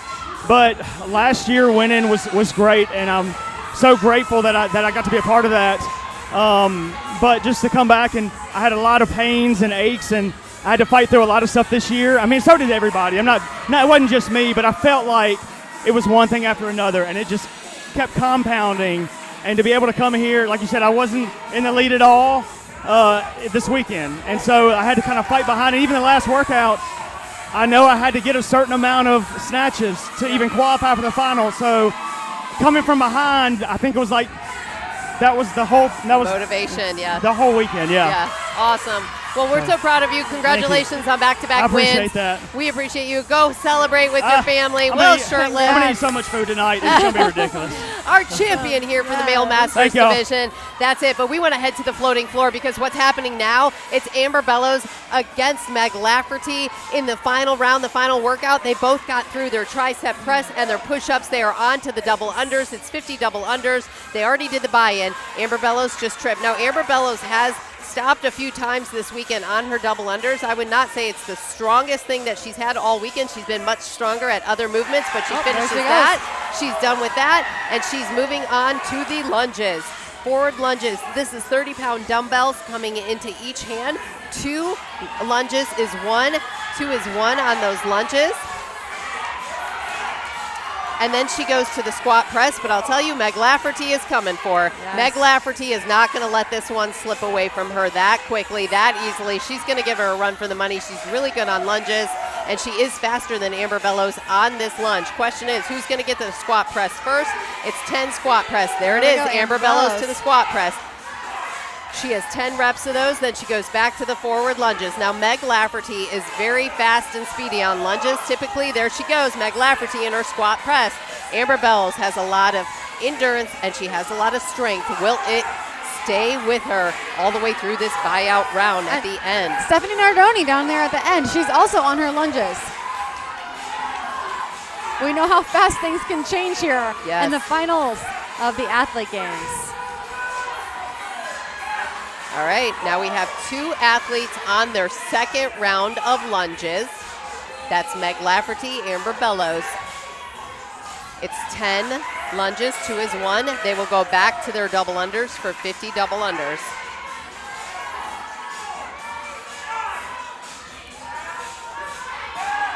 All right, that's it for the forward lunges. She could mark that off the list for Amber Bellows. She's now on to her squat press. She has 10 of these. This is 30-pound dumbbells in each hand. Stephanie Nardoni setting that down to get through her lunges and her squat press. It's head-to-head. There we go. Amber Bellows going to her double unders. Don't count Meg Lafferty out yet. Nope. We've seen this change in a heartbeat. Amber Bellows is on her double unders. We know they're going to gas out on the buyout. We've already seen it happen.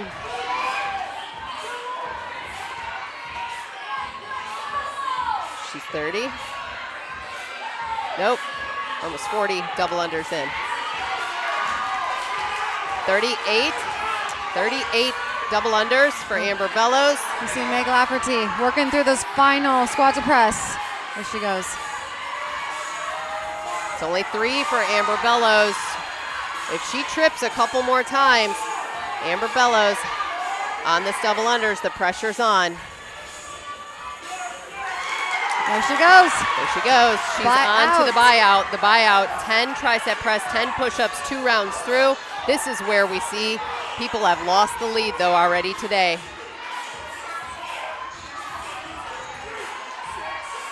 She is 6 reps in. Amber Bellows is on the tricep press. She needs to get through this. There's Kira Nolan here, Chelsea Theodopoulos. All right, she has 10 push-ups. Amber Bellows is leading this right now. And just like that, she's taking a break. How soon can Meg Lafferty get to her tricep presses?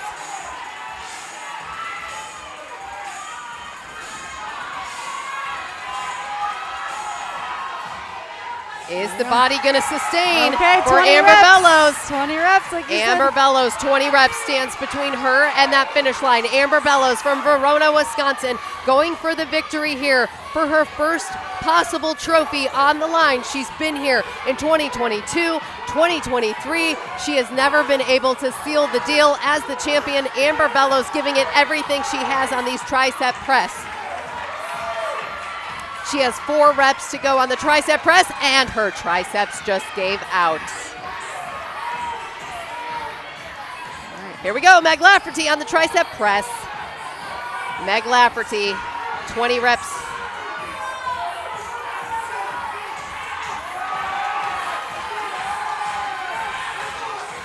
Amber Bellows emptying her tank. 10 push-ups. Amber Bellows, if she could get these 10 push-ups, There's 2. She takes a break at 2 push-ups, shaking out her arms. 8 reps between Amber Bellows and that trophy.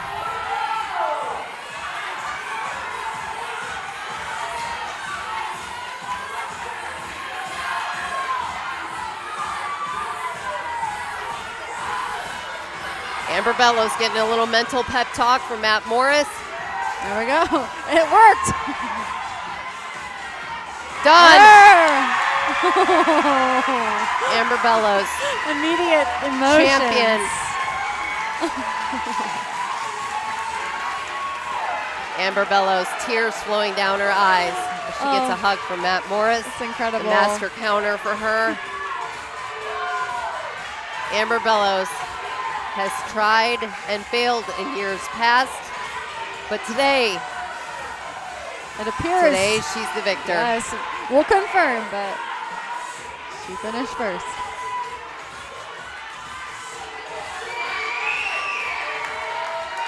Oh, now, yep. This is what I love the most. Amber Bellows now went over to Megan Lafferty and is cheering Megan Lafferty on as she finishes those reps up.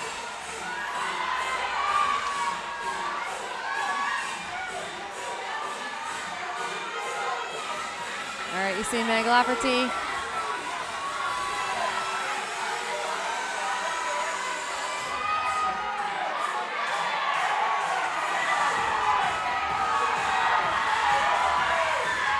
And there's Meg Lafferty. She's on her tricep press, trying to finish her tricep press. She's standing up. I mean, this is taxing on the whole body. Yep. You gotta get all the momentum she can. Press those weights overhead. Now she's got 10 push-ups left. She's got 10 push-ups. Meg Lafferty taking home the runner-up position. If she finishes these 10 push-ups next, she would be the runner-up. Meg Lafferty. I just watched Stephanie Nardoni push up that tricep press. Oh gosh, the struggle is real. Meg Lafferty has competed five times at these final games. She puts her body and her mind through so much to prepare for this. A mom of 4, she has to be proud of what she's done for her gym, for her family, for her children. So they're here watching her today, cheering her on with every rep. She's trying to get 1 rep at a time. This is where your body is fatigued. It's giving out. There it is. The finish line for Meg Lafferty from West Raleigh, and North Carolina. A hug from Amber Bellows. That was a tight race. So I will say, it was Meg Lafferty that helped Amber Bellows after that very first workout on Saturday. Workout number 1, Amber Bellows, her legs were shaking. What did Meg Lafferty do in a true championship fashion? She helped Amber Bellows stretch out her legs, get her blood flowing, get her muscles worked out. That's what we do at Burn Boot Camp. Amazing. 2 athletes remain. Nicole Overton, Stephanie Nardoni. Stephanie Nardoni representing O'Fallon, Missouri. Nicole Overton representing Norfolk and Williamsburg, Virginia. A great showing to make it to the finals. There it is, shutting it down. Stephanie Nardoni closing it. Nicole Overton, our final athlete here to finish, but so proud to be representing the Norfolk, Virginia and Williamsburg, Virginia area.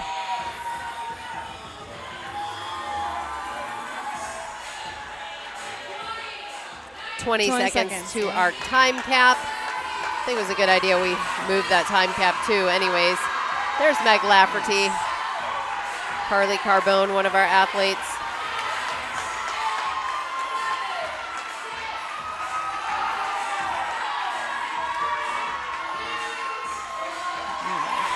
And there it is. Amber Bellows, the champion for the female division for Masters. Now the men are finished up. We just talked to Will Shurtleff, our champion in the Masters division. And we just watched our standard division for men finish up. And our standard leaderboard, here it is. If you missed it and you're just tuning in, it was Chuck Sulik who came home the champion of our male standard division. Gavin Binger with a close second place finish. Grant Luther from Westmont, Illinois representing, and Dan Schaff from Whitefish Bay, Wisconsin. Great showing by all 4 of those athletes, but Chuck Sulik had held that top spot all weekend long, one of our strongest competitors, and now we have Chuck here. Congratulations, Chuck. Thank you. Thank you. Oh, Chuck, you have been here multiple times at the Burn Boot Camp Finals, but this is the first time you're taking home the trophy and the championship. Congratulations. How does it feel? Thank you. Yeah, I can't believe it. You're going to eat the mic. I can't believe it. You want to eat a lot. You might want to eat a microphone. I'm done eating. No, I mean, this is everything we trained for back at home in Vieira. I mean, all the members, all the staff, we're all in it 100%. So this means a lot, especially what happened last year. Yeah. The people don't know I was kind of sick last year, and then this year was like a redemption year. So we really worked hard for it. I know push-ups are one of your favorite movements, and I've seen you do them. I knew you were going to be strong, but I was a little bit concerned after watching the Masters division, where we see Kyle Horner had competed all weekend long in the top spot, fatigue and fail out. Were you at all concerned watching that happen? No, not really. Like, if I would write a workout, it would be that. But when I got to there, that was the hardest part. I was more worried about the squat press and the lunges and then the doubles. Yeah, once I got to the second round, I did 3 reps. I was like, oh, my God. Trouble. So I had to look over. It's like, where's Gavin? Where's Grant? All right, I got a little breather, and then just 3 at a time, 2 at a time. So it worked out great. Yeah. How does it feel to win this time around at this appearance of the finals? This is everything. I mean, I worked probably 3 years to be at this point and eventually win it. Never knew if I would win it, but I definitely worked hard to try to win every year. I'm glad it worked out this year. Well, congratulations. We're so proud of you, Chuck Sulik from Vieira, Florida. Stopping. He didn't stop very much. He was in that top spot almost all weekend and came home the victor and the champion here for our male standard division. Congratulations. Thank you, guys. All right, Chuck Sulik, go Thank enjoy you. the See you guys. victory. Chuck Sulik, the great showing all weekend here at the Burn Boot Camp Athlete Games. But what does that mean? Our female masters just finished up. Amber Bellows came home in that top spot. We're going to talk to Amber in just a moment. But we are going to get to our standard division. This is our final champion, our biggest champion to crown, in my opinion, because it's an epitome of what Burn Boot Camp stands for, right? Our women here at Burn Boot Camp and how we started this brand and this vision and how we empower women. And so this is the final round that you're going to see. We're going to crown a champion here. Let's take a look at our 4 competitors for the standard division that are finishing up. It's Lindsay Taylor, Robin Dinkle, Kelsey Benson, and Eliza Harris. Eliza Harris in that second place position going into this final workout, but that slate is wiped clean. We see what can happen. We have 2 minutes until we are starting the next workout. So in 12 minutes, we will have our last champion crown, Trish. Yes, we will. We're so excited. I mean, again, anything can happen. That's why when Wendy and I are calling play-by-play, it's so exciting. It's so intense. You have to make sure you're looking at every single athlete, where they're at in their round, because you don't know. We saw it in the male masters. It set the tone for this whole entire workout for Sorry for the Wait. So Lindsay Taylor's positioned directly behind us, and I noticed she just had a sweatshirt on. She took it off. She kept her body warm this whole entire time. She's had a huge lead this whole entire games, but it doesn't matter, right? She could fatigue out on that buyout. This could be something. There could be something that mentally or physically is challenging to her, or her body doesn't perform. So these are all questions we're going to know in about 10 minutes when we get through the time cap, and we will have our champion crown. Also against her, Kelsey Benson, former champion here at the Burn Boot Camp Athlete Games, was injured last year, wasn't able to participate last year in the games, but she has some redemption after winning back in 2021. It's been 3 years since Kelsey Benson has been able to compete at this top level of the Athlete Games. Robin Dinkle, one other showing here in the Athlete Games, but has never taken home the trophy. Yes. And then, of course, Eliza Harris. This is only her second time. She was in finals last year, did not have this good of a showing. I told Eliza Harris she's really stepped up her game and is there and is a factor in this final workout. Yeah, I'm excited to see. We'll shout out the communities that are. Oh, here we go. Actually, we just got the leaderboard official for the female masters, and here Amber it is. Bellows. Yep, Amber Bellows, our champion. Meg Lafferty, Steph Nardoni, and Nicole Overton. Congratulations, Amber Bellows. We'll speak to her in just a second. Let's get to the floating floor because we are starting the standard division for the women. Our final champion is about to be crowned. Here we go.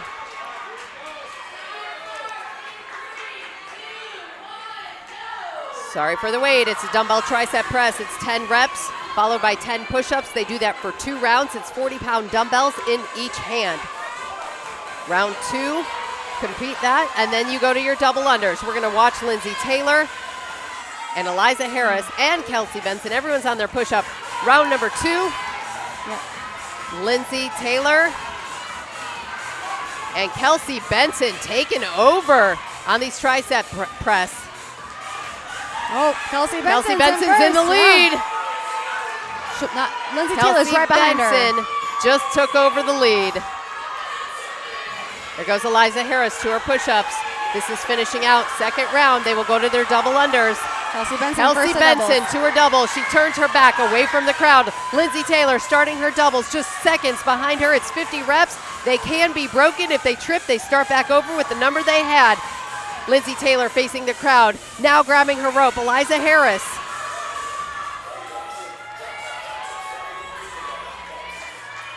Robin Dinkle in the far lane, just getting to her double unders now.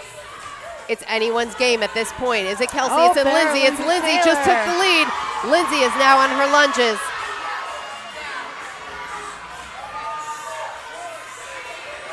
It's 10 forward lunges. 2 is 1. It's 30-pound dumbbells.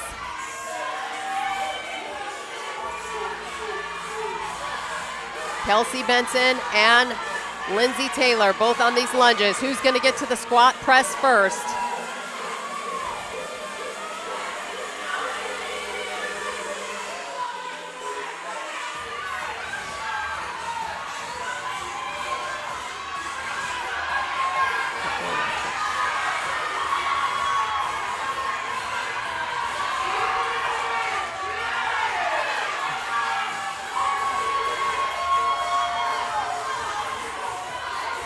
Squat press right now. It's 10 reps. Kelsey Benson and Lindsay Taylor both on the squat press. Who's going to get to round number 2? Who gets to the forward lunges first? Kelsey Benson has a good pace, but it's not as fast as Lindsay Taylor. She's on her lunges. Lindsay Taylor with the lead. It's 10 lunges, 10 squat press again. Kelsey Benson also on her forward lunges.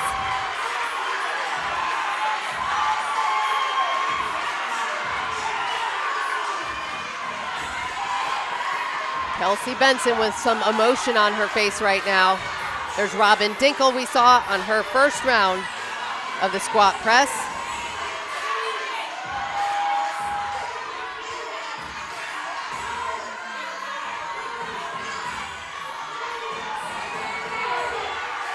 Lindsay Taylor still has some lunges. Who's gonna get to the squat press? It's Lindsay Taylor. Lindsay Taylor on her squat press. She has 10 squat press. Kelsey Benson trying to finish out her lunges.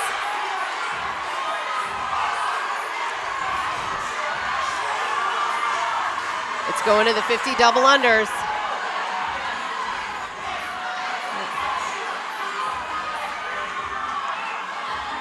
You see Kelsey Benson there on your screen. She's in third currently, according to leaderboard. Lindsay Taylor with the rope.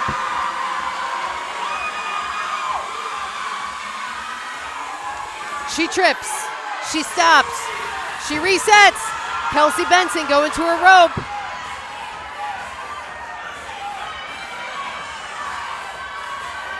Eliza Harris passes up Kelsey Benson. Eliza Harris in second. It's not over. Don't count Eliza Harris out from Athens, Georgia.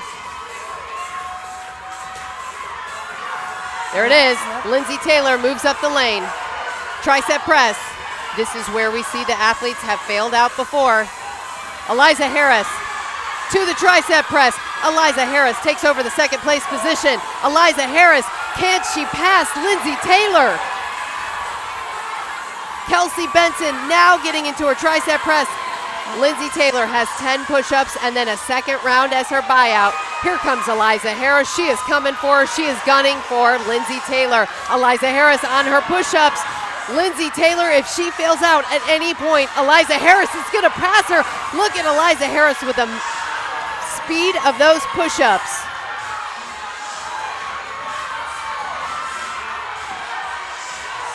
Here comes Lindsay Taylor. She has 10 tricep press. Failed out. 1 rep down. Eliza Harris still on her push-ups. She did. She got no rep on that rep. She was only 1. She got no rep again. Okay, why there being no reps? Their elbows need to hit the ground. They need to make contact on the tricep press. The elbows must come to the ground. The rep starts at the top. The full extension of the elbow is the top of the rep. That's how it counts. Eliza Harris and Lindsay Taylor. Lindsay Taylor is gassing out. She has 2 reps. Eliza Harris just took over. Is she going to take over the lead here? Eliza Harris with the lead. Eliza Harris. Eliza Harris is 8 push-ups away from this trophy. The championship on the line for Eliza Harris. Lindsay Taylor fails out again. Lindsay Taylor is failing out. Eliza Harris has her push-ups and she's done. We've seen this happen, an upset again. Lindsay Taylor got no reps again. She puts the weights down. Eliza Harris fails out on push-ups. Eliza Harris, can she get this championship? Just to get full extension at the top of that push-up. Here comes Kelsey Benson. Kelsey Benson's not far behind her, Kelsey Benson. But if you look at the leaderboard,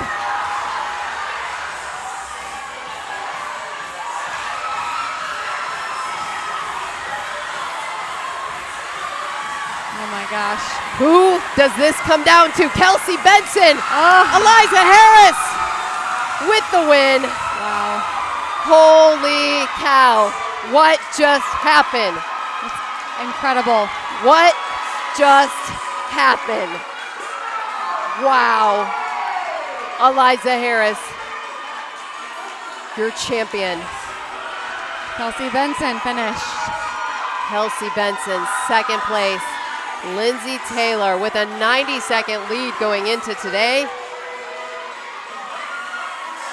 Drops to third.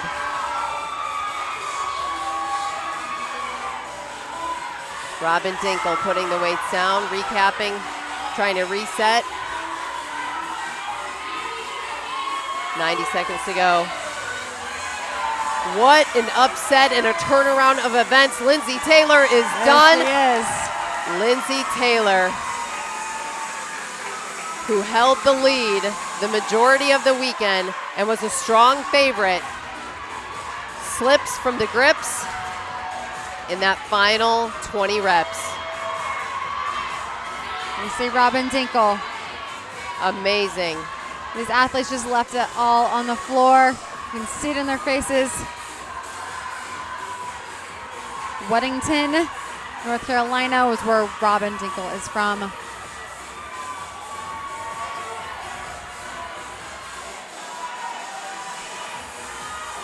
I'm not saying it was an upset because Eliza Harris has been a strong competitor all weekend long. It was just a shock, Trish. Yeah. It's truly incredible. The finals, I mean, this whole athlete games, I think we can say has been unpredictable. This is what happens in the Burn Boot Camp Athlete Games. Yes. You never know till that final bell rings. Robin Dinkle wants to finish strong before we tap out on the time cap. She's done. She finishes. Eliza Harris, Athens, Georgia, our female standard. There's second runner-up, Gavin Binger. Wow. Eliza Harris coming home in that top spot in the final workout. And it just came down to those final movements, those final 20 reps. And one of those athletes that experienced that just moments ago, our Masters champion for 2024, Amber Bellows. Come on out, congratulations. Congratulations. I am so proud of you, Amber, for sticking there. You were at the top of the board pretty much all weekend, but you just watched it. I saw your face. There was 2 upsets in this final round. Yeah. It didn't happen to you. It didn't, and I'm grateful, but I mean, we didn't know what the workout was going to be, and I was standing here with you guys last year, and the double unders were my demise. And, you know, I saw that they were in the final workout, and I was like, you know, this could be your downfall, or this could be the time to prove to yourself that you can do this. Like, these are in here for a reason. Yeah. You're going to do it. You're just going to do it. And I thought at that on the second set of doubles, you were at like 38 or 39. We were watching. There was a trip. I don't know if it was the weights got in your way, and I could see in your head almost like a light switch, like I'm going to finish this. Yeah. Because it was demise of you last year. It was. And you know what? I have, like, you can practice everything as much as you want, but if you don't believe it in your mind, Like it's not going to happen. And the mind is a strong thing. And I've learned that over the past year. Like I've grown so much mentally. And I came in this year and I was like, there's doubles. If I trip up, I trip up, but I'm going to do it. And I'm going to keep going. I'm going to keep going for myself, for everyone back home who I could tell to keep going. Yes. And I did.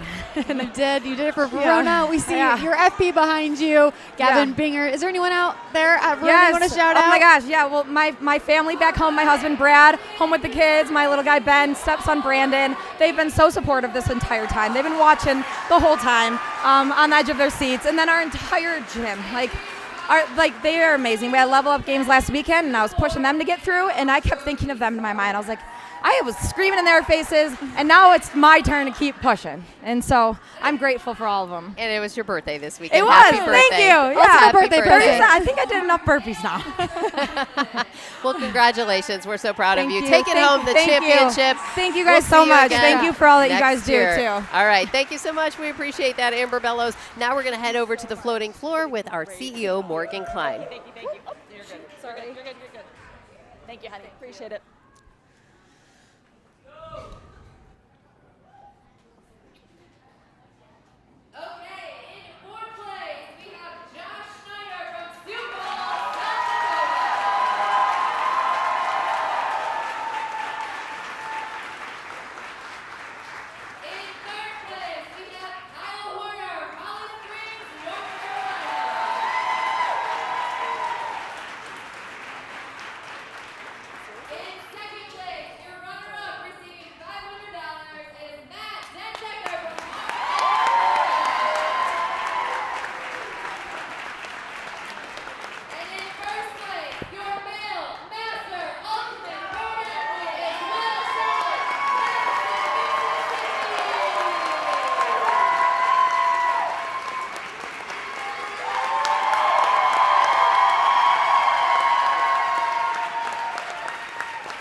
So there was Morgan Klein, our CEO and founder, giving out the trophies and giving out the championship, the checks. That's always nice for Will Shirtlift to take back home. They put in so much training, so many hours. Let's go back to Morgan.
Collecting the check with Devin and Morgan Klein as the champion for our Masters division here, representing Verona, Wisconsin.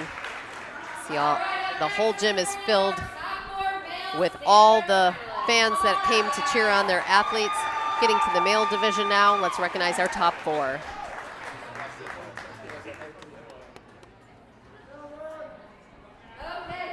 Wait, is she not going to need to go out there right now?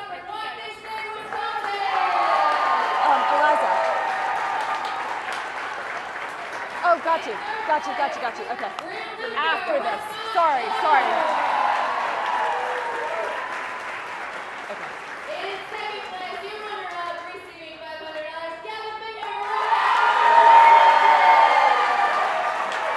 Well, now she's walking back over to the other side of the gym. I don't think I'm...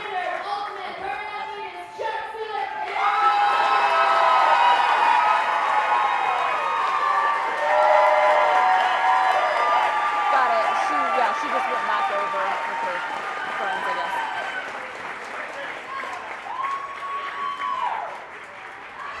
And there is Chuck Sulik taking home the top prize here for the Burn Boot Camp Athlete Games Champion of the Year. Chuck Sulik in the standard division, receiving that award. We saw a couple surprises here in our final championship. Here come our female standard finalists.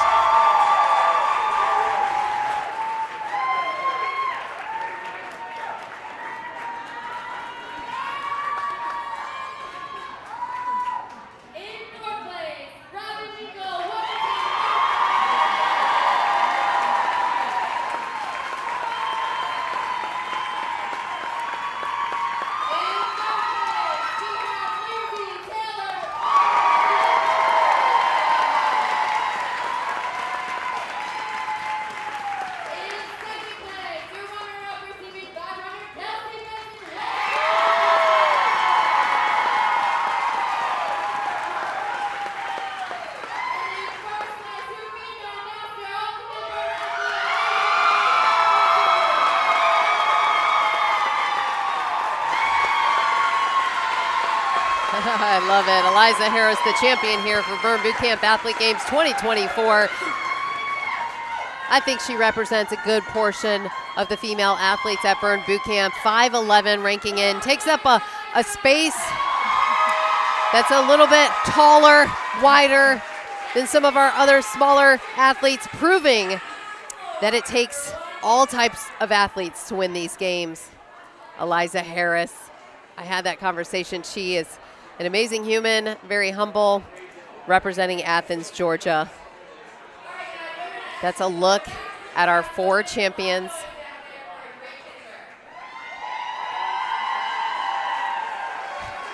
Four champions standing side by side right there. You have Chuck Sulik, Will Shurtleff, Eliza Harris, and Amber Bellows. Our female and male division winners, champions in both standard and masters division. Truly an incredible athlete games. I feel like every single year, I've been a part of this now, broadcast for 3 years, and I feel like when you're in the broadcast, you're in every single moment, and it's just amazing to watch. Truly inspirational. Sounds like Morgan Klein is going to be closing out and sending us all out. We are about to do the same here. You heard the 2 claps, and there it is. We cannot close it off on a better note. That is the 2024 Burn Athlete Games. We want to talk to our winner, Eliza Harris, because we haven't spoke to her yet. We want an opportunity for her to come chat with us. We will get her in just a moment. I think she's celebrating with her family. But Trish, a lot of, let's take a look at our leaderboard. Actually, they want to show this. Eliza Harris, here we go. Kelsey Benson comes home second, upsetting Lindsay Taylor, who had a 90-second lead going into the day, but that wiped clean on the slate for the last workout. And then Robin Dinkle with a good showing. Unexpected is what we saw all throughout all of these 6 workouts. You know, the leaderboard kept changing up and down. Here we are with the finals. Eliza Harris taking home the championship title. Her first appearance, I believe, here at the Athlete Games. Truly incredible. I just love watching it. And hey, I just have to take a moment to shout out all the behind the scenes. Our team, our HQ crew behind the scenes. Elena Pirtle is leading the direction, producing this show. Our social team, all these people, as we wait for Eliza to get hooked up and we can talk to her about all of the feelings that she's going through right now. It is chaos behind us, and it's been so fun. Thank you to TA Films and everyone putting on this great production. That's a lot of work that happened behind the scenes. Let's get Eliza Harris before we go off the air. For those tuned in from Athens, Georgia, congratulations, Eliza Harris, with the victory. I love this because I said you represent a portion of our athletes, and you showed up and showed out. Congratulations. Thank you. Yeah, I was kind of shocked. I wasn't really ready for a final workout, but we did it. Do you think that workout played in your favor, the surprise? Yeah, it could have been a lot worse for me. So I like to press. I like the upper body stuff. I like doubles. So it definitely could have been worse. She's checking our sheet to make sure she knows exactly what she just did. I don't know what I did. You did. You did try some. Yeah, it was. You know, it doesn't matter. It doesn't matter. You crushed it. You won. Your second showing here at the Burn Boot Camp Athlete Finals. You showed up last year. You said you showed up stronger, better, and you felt more prepared this time. Where do you go from here? Oh, yes, let's hold this up. Yes, Hold this I love up. it. Where do you go from here? I don't know. Just keep doing the same thing. Yeah, I don't. I'm just shocked, Julie. So Shocked? Yeah. All right, have you thought about ways to celebrate tonight? Eat some Mexican. Mexican? I don't know. Eat some real good food. That's all. That's Eat all I some got. good food. Hey, Yeah, have you that's thought all I about got. how much time you're going to take off from training before you get back on the floating floor? Well, I'm working on Monday, but I'm not working out on Monday, so I'll take that off. Probably work out on Tuesday. Anyone at Athens, Georgia, you want to shout out? Everyone, all the members, FP, Heather Lee, the absolute best. They couldn't be here because they're busy building a gym, building a floating floor today. Yes. So just everyone in Athens is the absolute best and have been so supportive. Awesome. Through all of it. Well, congratulations. I know you got a huge crowd behind you that came with you. Go celebrate. Go celebrate. Go enjoy. That's Eliza Harris, our champion here. Thank you so much, Eliza. Congratulations. Enjoy the celebration. Our celebration for Eliza Harris. She's going to go celebrate. Let's thank our sponsors one last time here at the Burn Boot Camp Athlete Games. Power Systems, Burn Media Co., TA Films, Dahlinger, Return to Play, Hydrate and More, Bariatrics Nutrition, Brand U, Revival, U.S. Fitness Products, Defiance Fuel, Soli Steamers, and Cumin Fuego. We cannot do this without all the love and support from our sponsors. Hey, we want to give a shout out to Devin Klein, Morgan Klein, thank you for putting on this event. Our founders, our CEO, our visionary, and we're going bigger and better and different places in the future. Maybe a different space next year. We don't know. To Trish. Yes, no, we're so excited. And I think we have one more word we want to hear from Morgan Klein about us. Oh, thank you. TA Films, who has put this production together and all the behind the scenes work. Guys, if you only knew what it took to put this production together, we have so many hands on deck. Thank you to TA Films. We want to take a moment to thank our sponsors who made our Burn Athlete Games possible. A big shout out to our platinum sponsor, TA Films, who produced this live stream that allows all of Burn Nation to follow along with their favorite athletes all weekend long. Special thank you to our other sponsors who took the time to keep our athletes in competing shape this weekend. We thank you for your commitment to our mission and your contributions.